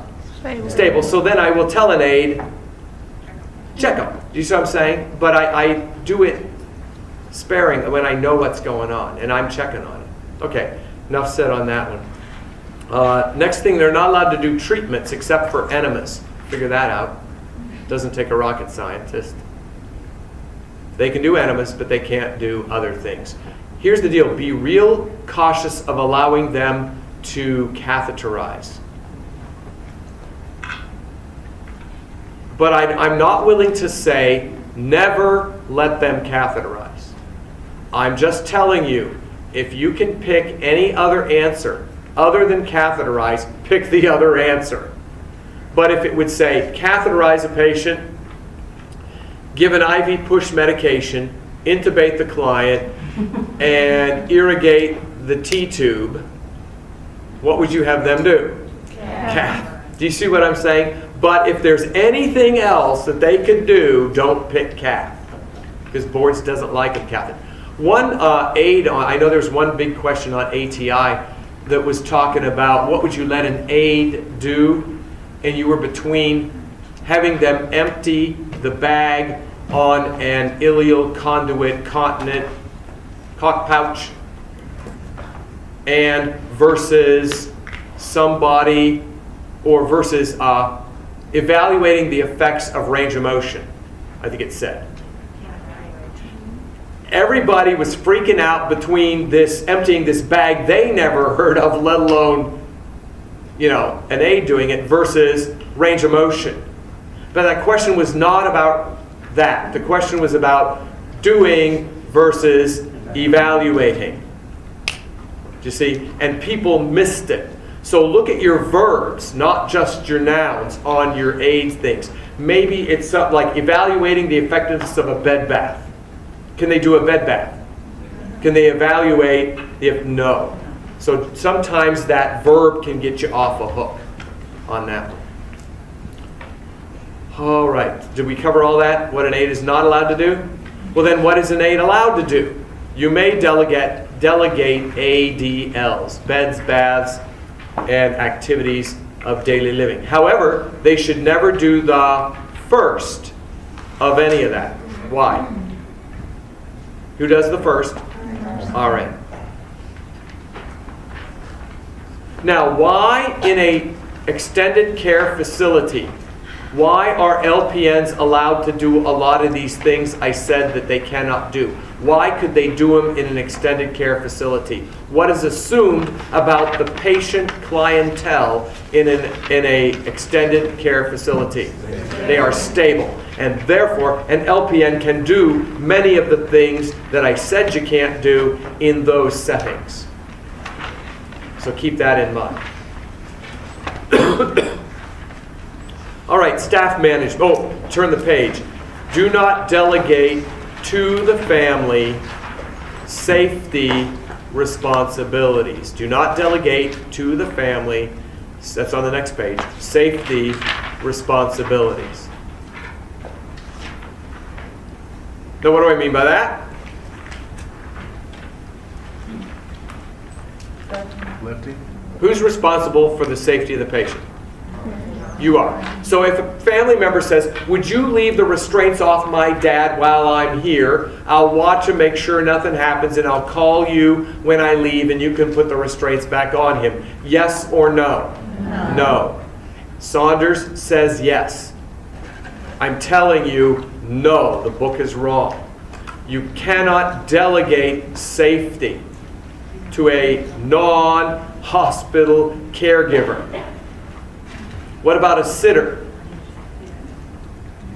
Yes, why can you delegate to a sitter? What does a sitter have to, what has to happen for them to be designated a sitter? You have to teach them, and you have to put in the chart documentation that you what? Taught them. So the second sentence is, they can only do what you teach them to do. So if you decide, and the doctor says, that the mother can give this 3-year-old kid the insulin shot, okay? Can you do it? Yes, as long as you what? Document in the chart that you taught them, you put them through the same checklist that you would do with any new grad, new hire, on competency for insulin injection. And then you put that in the record and you're good to go. But you can't just let them do it without documenting, teaching, and their competency. What if a mother says this? Oh, would you, I'm not done finishing my baby yet. This is in the nursery. Would you just leave the side rail down and I'll finish bathing, then I'll put it up when I'm done. You can leave the room and go do what you need to do. What do you say to them? No, I'll stay with you to help you with this bath, and when you're finished, I'll put the side rails up and then we'll be done. Because what will happen? Does she get an in-service on putting up the side rails on a crib? No. So if she doesn't click it right and the baby rolls and bam and slam, who's going to be in trouble? You. Well, she asked me. Yeah, right. Like they're going to say, oh, then I give up the lawsuit because I asked you. You know, like that'll never happen. So you can't. Yeah. Okay. Staff management. How do you intervene? How do you intervene with inappropriate behavior of staff? How do you intervene with inappropriate behavior of staff? This is not prioritizing. This is not delegating. This is handling your staff when they do stupid things. And boards will give you those questions too. Have you ever seen that? You're a nurse manager, you're the charge nurse, you're the LPN in charge, or you're an LPN and the nurse does this, and how you deal with it. Okay. Number 1. Number 2. There are always 4 answers. The same answers show up all the time. The first answer usually is something like, tell supervisor. Okay, have you seen that as an answer to these kind of questions? A staff member's doing something stupid, what do? Tell the supervisor. That's always there. Number 2, another one that's always there is confront them and take over immediately. That's always there. And a third one that's always there is, at a later date, just talk to them about it. You don't have to do anything right now. You don't have to report it to anybody. Just talk to them. And the last one that is always there is ignore it. Just let it go. Ignore it. Now, one of those is never the answer. Which one is never the answer? Ignore. Because you never ignore inappropriate behavior of staff. You always take it as an opportunity to teach and change behavior. Now, the other 3 could be right or could be wrong, depending upon the situation. So what I want to teach you is how to choose between the remaining 3 options. When you get a staff question, the first question you should ask yourself is, number 1, is what they are doing illegal? You see where I'm at? Is what they're doing illegal? That's number 1. If the answer is yes, they are engaging in illegal activity, what is the answer that you always choose? Tell supervisor. That's always the answer. However, what if the answer is no? It is not illegal. Well, then go to the next question. The second question you ask yourself is anyone, the patient or the staff member, in immediate danger of physical or psychological harm? In other words, is anyone in harm's way? Is anyone in danger of physical or psychological harm? If the answer is yes, what do you pick? Confront immediately and take over, because you don't want anybody to get hurt. Why don't you want to tell the supervisor? Yes, because delaying confronting in order to go tell the supervisor would put the patient at risk. So you go right. Now you may have to tell who later on, supervisor, but you gotta deal with it right then and right. Next one, what if the answer is no? Nobody is in harm's way. Well, then go to the next question, the last one. The third question says, is this behavior legal, not harmful, but simply inappropriate? If the answer is yes, what do you do? What do you pick? Approach them later on and talk to them. Just counsel them later on. No hurry, no rush. Okay, now I'm going to give you some scenarios, and I want you to tell me which one you'll pick. And I want you to ask those questions of yourself. Okay? You suspect that a nurse, you're an LPN, you suspect that an RN with whom you work is diverting narcotics for private sale and use. Well, is that illegal? Yes. So what do you do?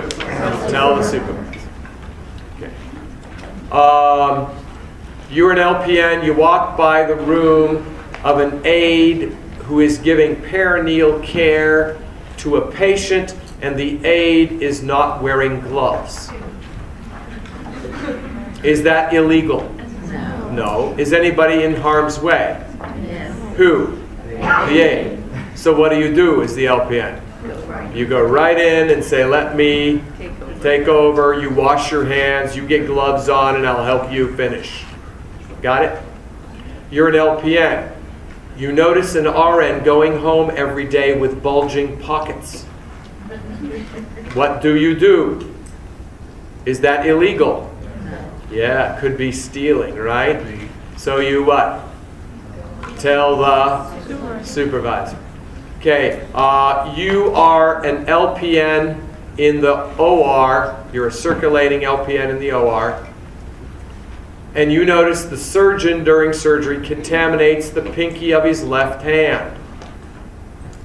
What do you do? Is that illegal? No. Is anybody in harm's way? Yes. Who? Patient. So what do you say? Excuse me, you just contaminated the pinky of your left hand. I have a glove right here for you. You see what I'm saying? You're an LPN, and an RN always gives report at change of shift, and this RN always says exasperation instead of exacerbation when referring to COPD. So the RN is saying he's having exasperations of COPD, and they're saying it over and over again all the time. So what do you do about it? Well, is that illegal? No. It should be, but it's not. Is anybody being harmed? So what would you do as an LPN? You'd say, hey, come here. Sometime later, at a good time, you'd say, hey, you know, I noticed you're always saying exasperation. Am I wrong? But I kind of thought it was exacerbation. Now I could be wrong, but what do you think? You know, I mean, that kind of thing. Because remember, when you have a problem with somebody else, what do you always talk in? I, not you. You know, as an LPN, you would say, you're wrong. You're always saying the wrong. Not a good idea. I mean, it's okay to do that, but that's the wrong phrasing. Okay. Are you getting it? Kind of getting the idea of how you're going to do that. Now, if it says this, you are an RN. One of your fellow RNs was passing narcotics to a bunch of patients. You notice that he is somewhat incoherent and not as attentive as usual. What would you do? Yeah, I would. you've got illegality, and the patients that he's caring for could be in jeopardy. So you've got what you were talking about, harm and illegality. So first you would say to him, you're over here, you stay over here, you're not touching any patients anymore, and then you call the supervisor and get it going. Okay. Hesse's favorite question about inappropriate behavior is not staff. Their favorite one is, you've got 2 patients who are engaging in sexual intercourse in a room, what do? You shut the door. No, that's the Hesse answer. You shut the door and let them do it. That's the answer. No, that's the answer on Hesse. I'm telling you. Wow. Isn't it? Have you had the Hesse and taken that one? Was that the answer? That was the answer? Yeah. So anyhow, they love that one. That one shows up all the time. I think it's one of their favorite questions. Okay. And also, they'll say masturbation, which is you just shut the door. That's another big one. Okay, let's go to the last lecture, and we'll be done. Last lecture. Before I started, I want to direct you to the last 2 pages. The first one is, do you see the abdomen there? It's divided into 4 quadrants. What this is about is they will ask you to point and click where you would find the organs. Where's the liver? Where's the pancreas? Where's the right kidney? Where's the left kidney? Where's the spleen? Where's the ascending colon? Where's the descending colon? You see what I'm saying? And so what you got to be able to do is click on the correct quadrant. Now they give you a little bit of leeway with this one. As long as you're in the general vicinity, they're going to count it. Now the next page, is a point and click for auscultating the valves of the heart. The aortic, the aortic, the pulmonic, the tricuspid, and the mitral, APTM. Now this one you have to get exactly over the spot. There's no leeway on this one. So the aortic is in the second right intercostal space. Pulmonic is in the second left intercostal space. At the sternal border. These are all at the sternal border. The tricuspid is in the fourth intercostal space at the left sternal border. And the mitral valve is in the fifth intercostal space in the mid-clavicular line. So let me go over those again. The aortic is in the second intercostal space at the right sternal border. The pulmonic is in the second intercostal space at the left sternal border. The tricuspid is in the fourth intercostal space at the left sternal border. And the mitral valve is in the fifth intercostal space in the mid-clavicular line, meaning the line down from the midpoint of the clavicle. So those are the things those are the point and clicks. Now the other point and click they always have is the pulsus. Where's the carotid? Where's the brachial? Where's the radial? Where's the femoral? I'm not even giving you that because I think you should know that. Question? Are they going to ask about herbs? Herbs point, they don't usually talk about herbs, but that's the third intercostal space at the left sternal border. It's right between the pulmonic and the tricuspid. So actually it goes A, PET, M. A, PET, and PET goes down that border line, P-E-T, and then M goes off to the side, A, PET, M. But they've never asked about herbs. Question? Is apical pulse included in this one? Excuse me? Apical pulse, is that included in the pulses? The apical pulse would be the mitral area. Yeah, the apical pulse would be where then? Fifth, intercostal space, mid-clavicular line. Now, go back to page 70 and we'll finish up.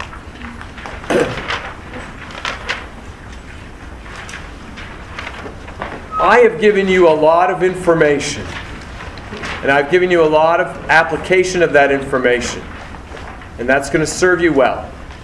but I can't teach you everything that they could possibly ask. Because if I taught you more, they would just ask harder stuff. And if I taught that, they would just ask harder stuff. And if I taught that, they would just ask harder stuff. So where do we stop? Well, we're not getting on that merry-go-round. I'm teaching you the basic stuff that you need to know to pass. Now, you all are going to have to guess. Everybody in this room is going to have to guess an awful lot on this test, because it is a computer adaptive test, and that is the nature of computer adaptive testing. If I took the test, would I fail? No way. It's impossible for me to fail. I could never fail this test. But would I have to guess a lot on it? Yes. Why? Because it's computer adaptive. And it would try to camp out on stuff I didn't know, which would be pediatrics. That would be the area I would be weakest in. Okay, so let's talk about how you guess. Because I want to help you out there too. How do you guess? Now, what I am concerned about is a lot of reviews give you a lot of guessing skills and guessing strategies. And that's dangerous. Because when your anxiety goes up, what do you revert to? Using fancy little guessing skills and guessing strategies instead of using your knowledge and your common sense. So, what do I want you to use first when you answer a question? Knowledge. If your knowledge is failing you, what do you use? Common sense. When common sense fails you, what do you use? A guessing strategy. And some of these reviews just tell you all these guessing strategies, and then you go to take the boards and you're trying to figure out what guessing strategy to use instead of answering the question. And it actually makes you worse. Okay? So I'm just cautioning you about these. These are what you use when you don't know what's going on. Okay, psych questions. The best psych question, if you're totally clueless on it, the best psych answer is the nurse will examine their own feelings about. Why is that the best? Why is it best that the nurse examine their own feelings about something in psych nursing? Yeah, because that way you don't counter-transfer. Remember counter-transference? The patient reminds you of your dad, so you treat him dirty because you didn't like your dad. You know what I'm saying? So you have to examine your own feelings before you're a good therapist in psych. Secondly, in psych, another really, really good answer in psych is establish a trust relationship. Why would that be a good guess in psych? Establish a trust relationship. Because if you pick something else, what would you be saying? It's not that important to establish a trust. Oh, I don't think so. Now don't use your, you understand what I'm saying? Don't use, here's where common sense should be applied before this rule. You have a schizophrenic client who has a knife who is about to stab you. What is the most important thing to do? Establish a trust relationship. Run the other way. What's the answer? Run the other way. But Mark said establish a trust. Do you hear what I'm saying about using these cutesy little rules before you use your common sense? Okay. Nutrition. I tell you what, I have to guess all the time in nutrition, particularly in those answers where they say, what meal would be good? And then A would be like baked potato, boiled bacon, and fried cheese, and a guacamole peanut butter milkshake. And the other one is a chicken tenders, green leafy vegetable salad, tofu, custard, and a slice of bread. See, you know what I'm saying? And they've got all the... Oh man, I just crashed and burned on those. But I figured out a guessing strategy that gets me about 75% right, even when I don't know anything about it. My rule is, in a tie, pick chicken.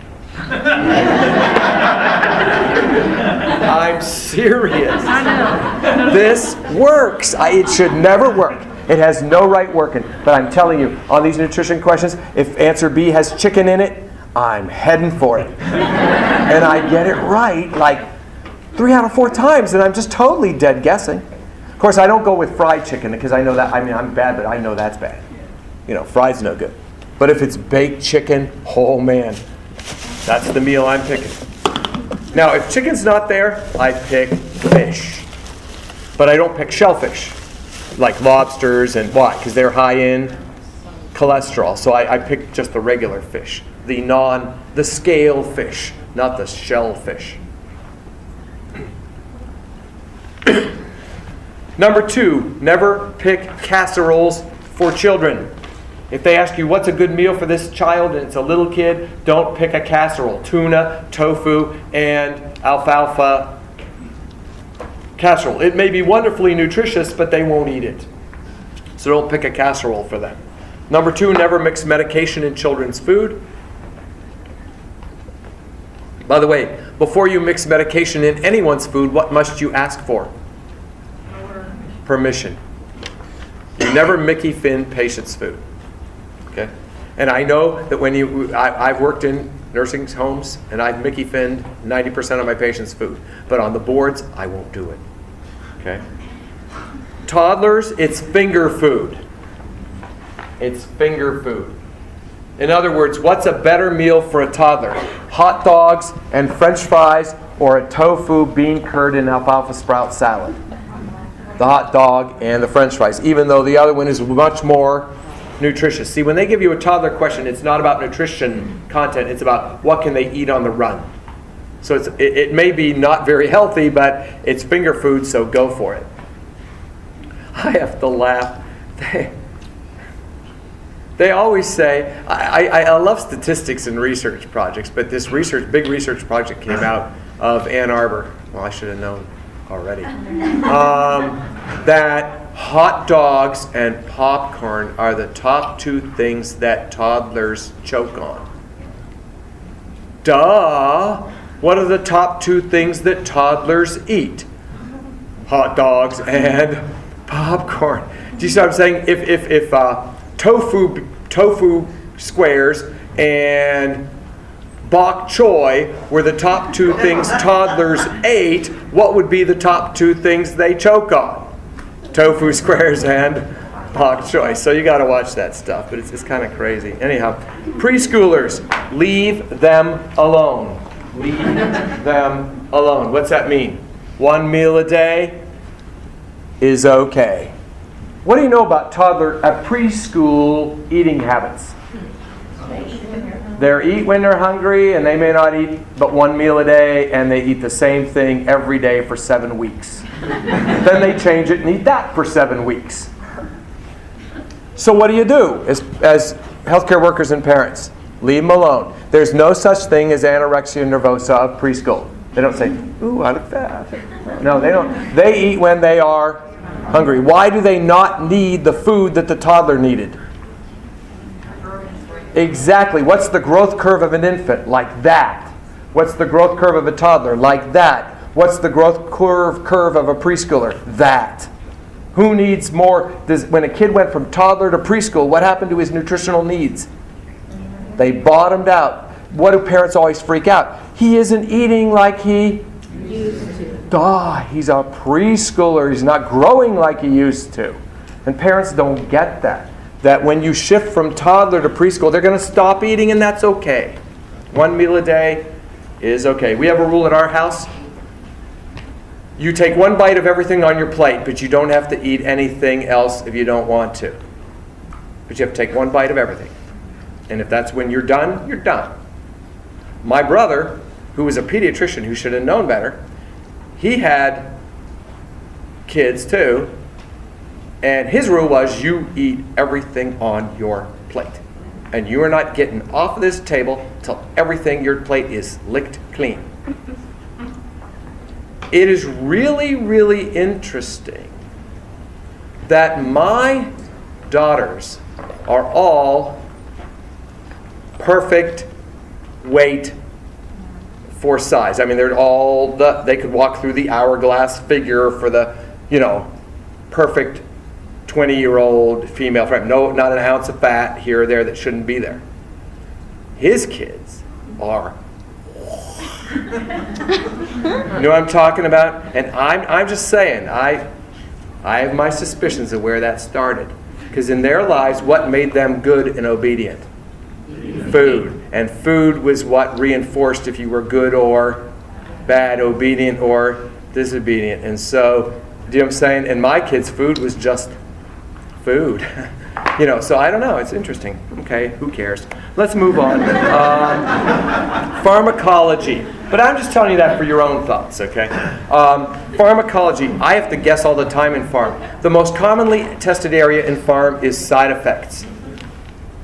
You do not have to memorize dosages. Please don't do that. Don't memorize routes. Don't memorize frequencies. If you're going to do any memorization of drugs, please memorize side effects. Why? Because you are a nurse. Your job is to assess for side effects and see if things are working. Your job is not to prescribe the dose, prescribe the frequency, prescribe the route. Now there are some where they might give you a dose that makes sense or doesn't make sense. You know what I'm saying? Like DIG 10,000 milligrams, that kind of thing. So number two, if you know what a drug does, but you don't know the side effects, how should you proceed?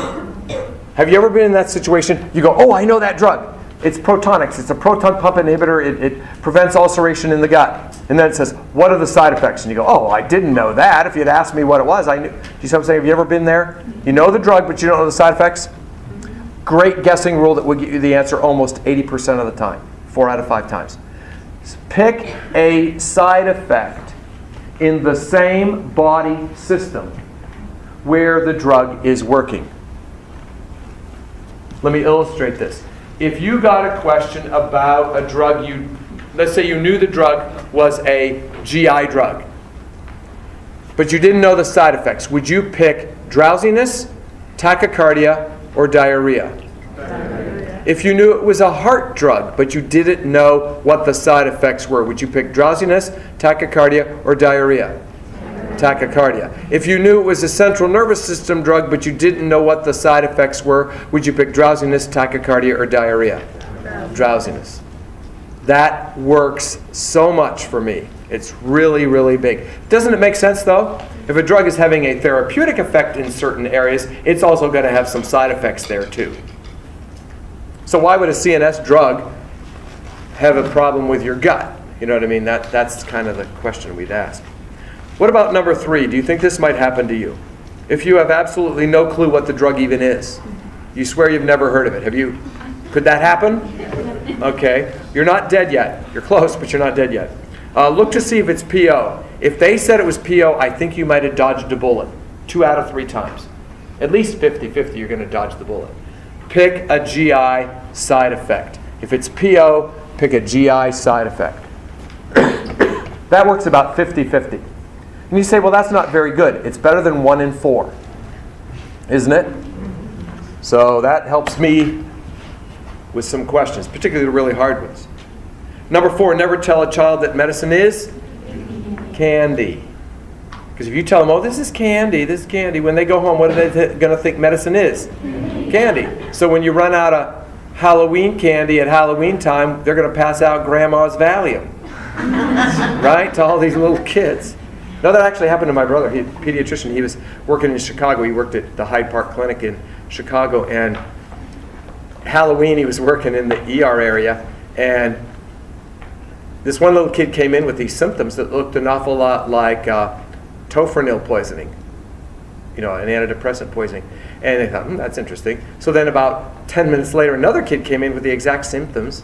And then an hour later, another kid came in. And then about a half hour later, a 4th kid came in. What happened was all 4 of those kids had gone to the same house.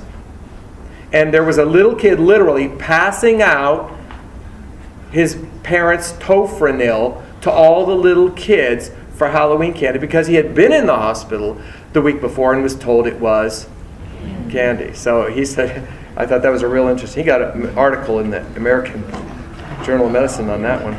Okay, OB. What's the ace of spades answer in OB?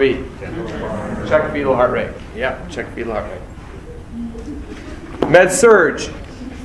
What's the first thing you assess in a med-surg situation? What's the first thing you assess in med-surg? Level of consciousness. Bingo. Not airway. Airway is not the first thing you assess. Think about a code. You're in a code, you're doing basic life support, alrighty? Or advanced cardiac life support. What's the first thing you do? What's your name? Annie, or what's your name, or are you okay? What's that? Level of consciousness. Then you do your A, B, C's. So ABC doesn't even win there. Okay? But number 2, what is the first thing you do? Now, what's the first thing you do in a med-surg situation if you're guessing? Establish an airway. So that will work there. Okay, let's turn the page. Pediatric guessing skills for growth and development. How many of you in here aren't really good at growth and development? You're joining me. I wish I had these rules that I'm going to give you right now when I was in peds, because I'd have done a lot better. Because my experience in peds was, particularly growth and development, I could always narrow it down to 2. And after that I was dead. Because it seemed like 2 ages were reasonable, 2 tasks were reasonable. Here's the deal. 3 rules of growth and development questions. They are all based on the principle, always give the child more time. Always give the child more time. More time to what? Grow and develop. In other words, don't rush children's growth and development. Don't rush it. Always give the child more time to grow and develop. So let's talk about these rules. Rule number 1, when in doubt, call it normal. Now this is radically different than med-surg. In med-surg, what's the rule? When in doubt, call it abnormal, so you don't make a safety mistake. But in growth and development, when in doubt, call it normal. So what would be the right answer to the question?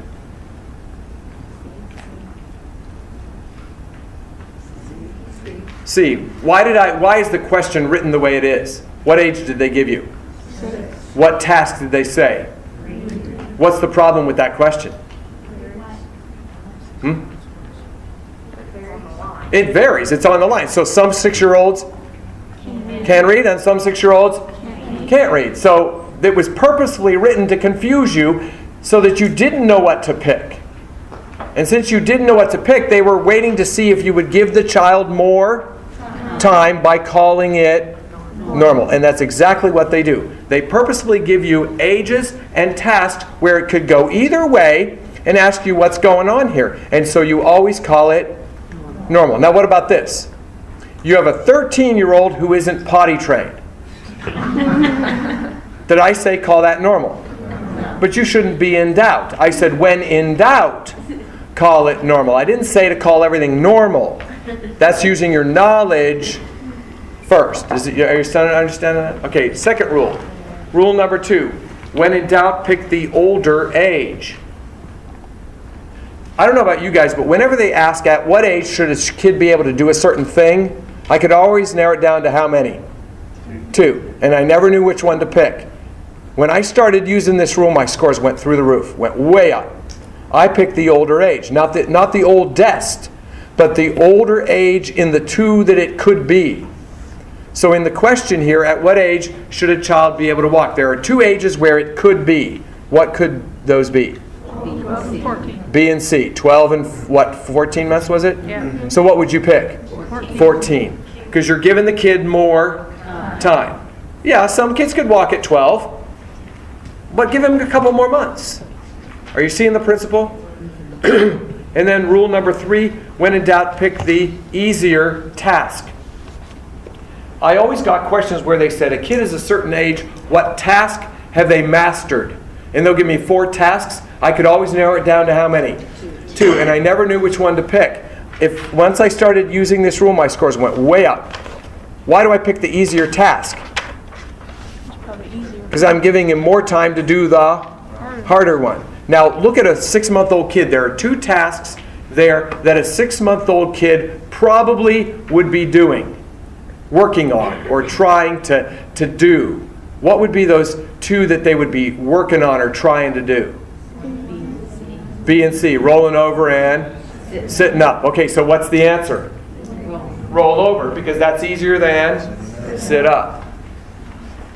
Do you understand that in growth and development they always give you 2 right answers? On purpose. See, I thought there was 1 right answer and 1 wrong one, and I just was stupid and didn't know the difference. No, they always give you these, in growth and development in particular, they give you 2 right answers. And they want to see, are you going to call it normal, pick the older age, and pick the easier task. When you get growth and development questions, what do I want you to be chanting in your head? Normal, older, easier. Normal, older, easier. Okay? Literally, my scores on a growth and development test went from an average between 38 and 48% to 70 to 78% in a day when I started using these rules. And I didn't learn any more information. I finally figured out what they were up to. Okay, general guessing skills. Rule out absolutes. Why are absolutes not good answers? You have to be able to apply to every situation. Yeah, and all you have to do is find one situation where it doesn't apply and it's wrong. Now, did I say never pick an absolute as your answer? Because aren't there some absolutes that you should know? Like never push potassium IV. Never give a med to a patient unless you can identify, right? Those are absolutes and they're correct. Why can you pick them? Because of your knowledge. But I'm saying if you're guessing, don't pick them. Number 2, if 2 answers say the same thing, neither one is right. Why can it be this? I had a HESI test last spring, and it asked me about a disease I never heard of before. And it asked me, what would you see? A said increased bowel sounds. B said something else. C said borborygmi. And D said something else. Well, I immediately ruled out increased bowel sounds and borborygmi because they were the same thing. Then I figured which one of the remaining ones would be logical. I picked it and got it right. And that was just a guess. Okay. Number 3, if 2 answers are opposite, one of them is probably right. If 2 answers are opposite, one of them is probably right.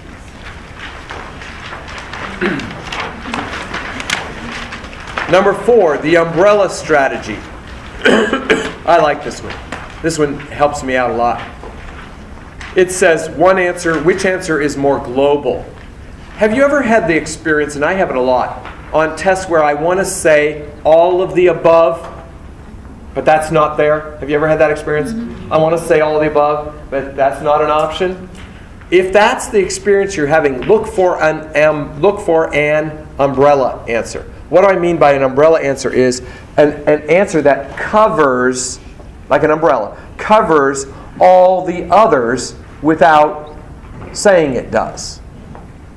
An answer that's so broad that when you do it, you do all the others. So look at our example.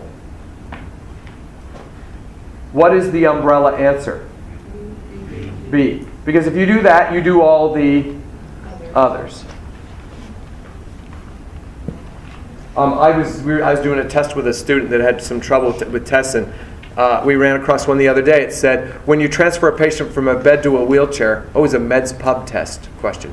When you transfer a patient from a bed to a wheelchair, what's important to do? A, bring the chair as close to the bed as possible. B, remove the foot pedal from the chair so you don't trip over it. C, use safety and good body mechanics when transferring. D, lead into the bed with the strong foot. Well, all of them are correct. And I'm going, well, they're all right. Wait a minute, Mark. Look for an umbrella. The answer was C, use safety and good body mechanics when, because all those work. Do you see how that works? I'm surprised that it works as much as it really does. Number 5, if the question gives you 4 right answers, and asks you to pick the one with the highest priority. Now you realize that an hour ago we talked about prioritization, right? What were we prioritizing? 4 what? Different patients. When you get a question that's prioritization of 4 different patients, use the rules I taught you an hour ago. However, if they give you one patient and ask you which of the following needs is highest priority, don't use what I taught you before won't work. That's for prioritizing different patients. What do you do here? Well, you do what I call the worst consequences game. Take each option, A, B, C, and D, and ask yourself, if I did not do this, what is the worst thing that would happen? Then the best answer is the one that has the worst outcome if you don't do it. Now, I know that sounds crazy, but let me illustrate it in the question below.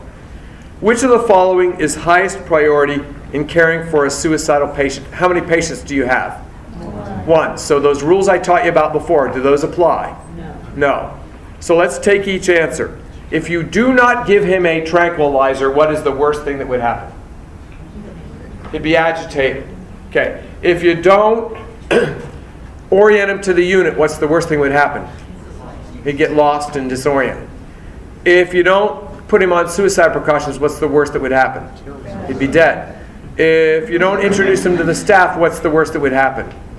Wouldn't know anybody. So, of being agitated, lost, dead, and not knowing anybody, what's the worst? Dead. So what's the highest priority? Suicide precautions. So let's do it with the next one.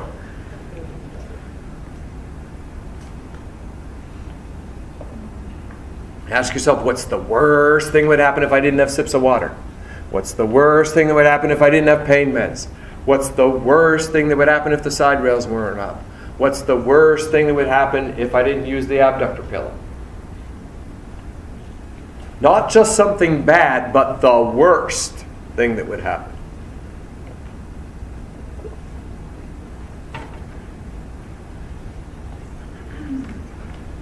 What's your answer? Side rails. Yeah, because if you didn't, what's the worst thing that would happen if you didn't do the sips of water? Not thirsty is not bad enough. They get dehydrated. Okay? If they didn't have pain meds, they'd be in severe pain.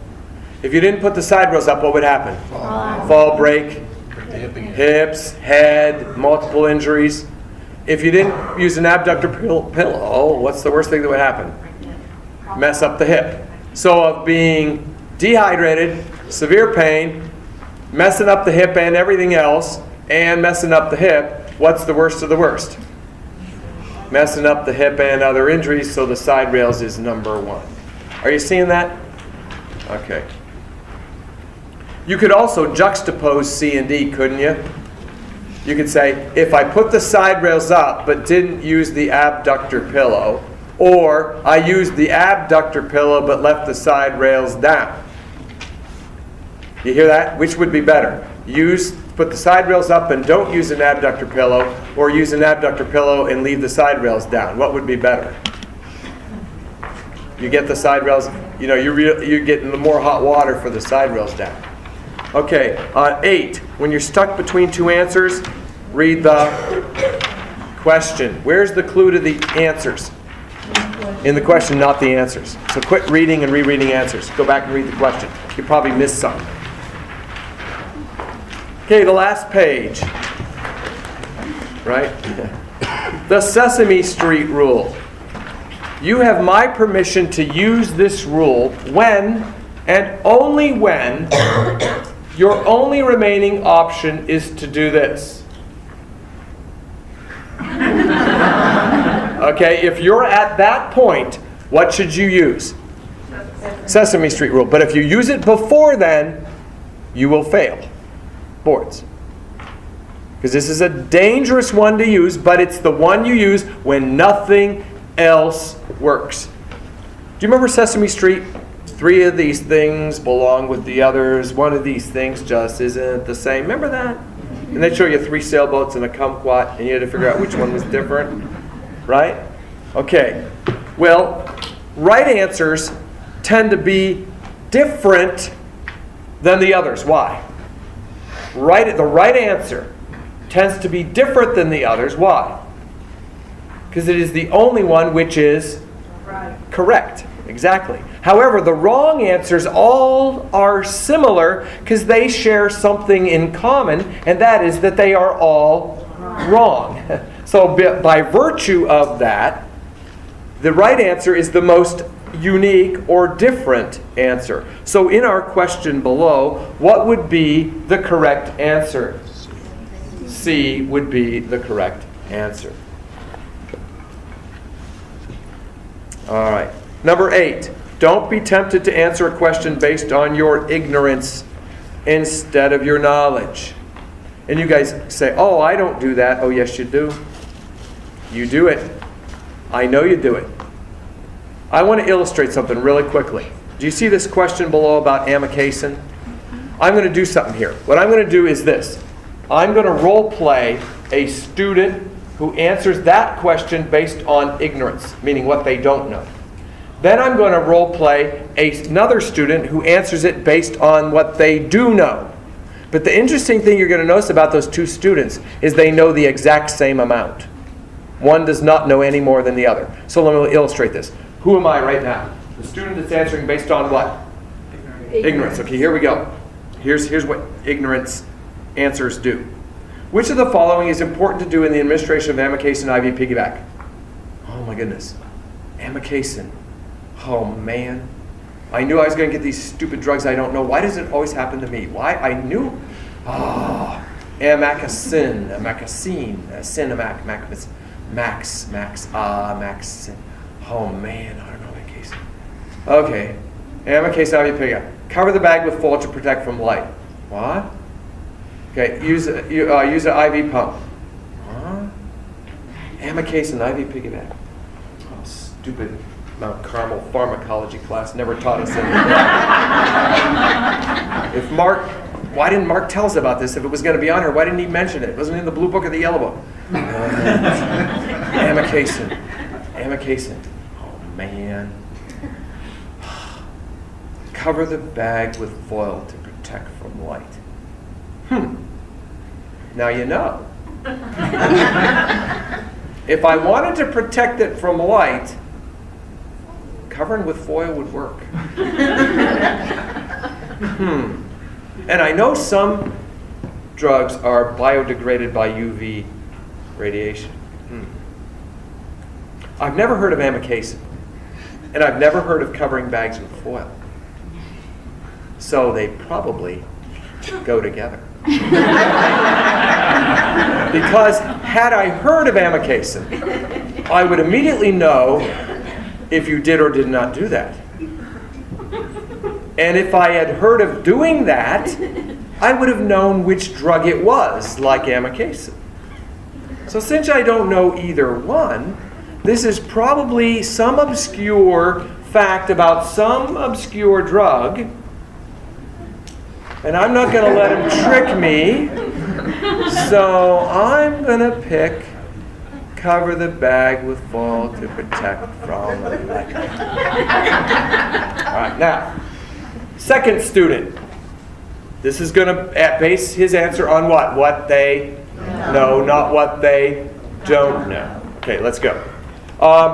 What is important to do in the administration of amikacin IV piggyback? Amikacin, oh man. Amikacin, why do I always get these drug ones I don't know? I knew this was going to happen when I took boards. I would get all these drugs I didn't know. Amikacin, maxin, kismac, amicus. Oh man, nothing. Okay, cover the bag with foil to protect from light. What? Use an IV pump. Whoa. Amikacin. Stupid Mount Carmel pharmacology class. Never taught us about this. Mark should have told us. It wasn't in the yellow book. It wasn't in the blue book. If it was going to be on here, he should have let us know. Man, why is this always happening to me? Amikacin. Okay. All right. I don't know amikacin. I don't know it. I can't answer this question based on amikacin because I don't know it. So let me take amikacin out of the question. See what's left. See if there's anything I do know something about. Okay, what is important in the administration of IV piggyback? Oh, IV piggybacks. I know IV piggybacks. I've given them. I've seen them given, and every time I've seen them given, 99% of the time they're on a pump. So I'm picking pump. Now, who got the question right? First one or second one? And did they know anything more about amikacin than they did? No. What did they learn about the first person? What did the boards learn about the first person? When they don't know what to do, what do? They go around covering bags in foil. What did they learn about the second person? When they don't know what a drug is, they put it on a pump. Who would you license? No, I'm serious. Who would you license? Do you see what I'm saying? But don't. See, here's the deal. If you don't know what something is, what should you do? Pull it what? Away. Out of the question. Read the question without it there and see what happens. I had a student that was really bad at this. I knew she finally got it when we did a question like this, and she finally said, what is important to do to teach parents of a kid going home on Pen VK suspension? And she sweat Pen VK for like 20 minutes, not really, but for a minute or two, sweating what Pen VK was. What's Pen VK? What's Pen VK? I don't know Pen VK. I don't know Pen VK. And then she looked at me and she said, oh, I don't know what it is, do I? And I said, do you? And she said, no. And she says, I'm supposed to pull that out of the question, aren't I? And I said, do you think you are? She said, yeah, I think I am. And I says, she said, should I do it? And I said, do you think you should do it? And she said, yeah, I'll do it. So she reread the question. What did it do? What did it read when she pulled out Pen VK? What's important to teach the parents of a child going home on a suspension? And she said, oh my goodness, it's letter D, isn't it? And I said, yeah. You know what D said? Shake well before giving. And that was the right answer.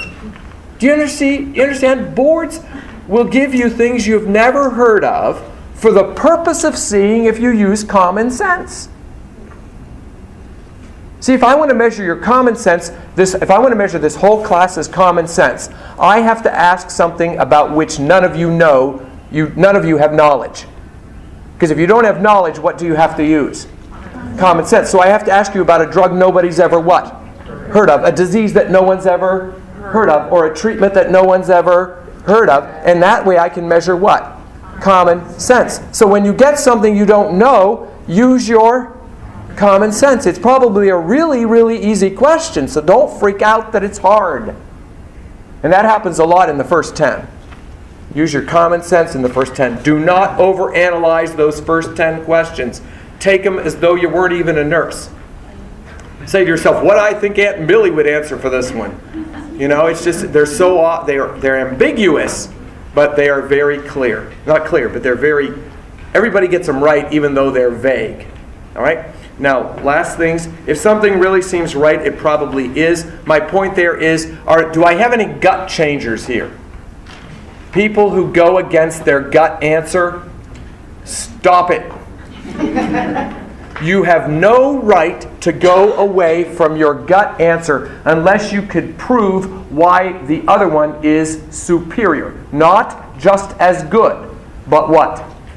Superior. So if you have a gut draw to letter B, your gut answer is B, but you think, well, maybe it's C.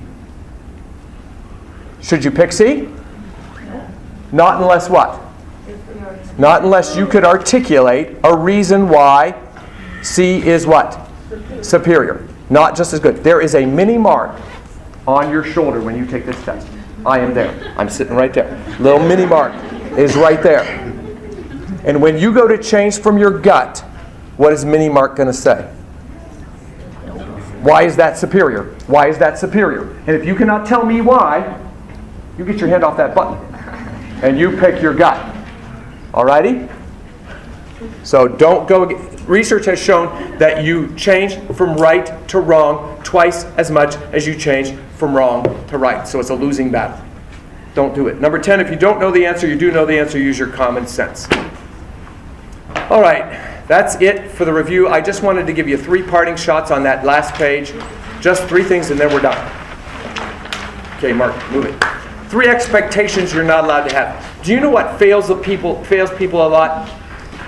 They get taken the test, and during the test, it wasn't what they expected. It wasn't what they were hoping for. It wasn't what they wanted. And that breeds negativity. And then that negativity affects their what? performance, and then what happens? They fail.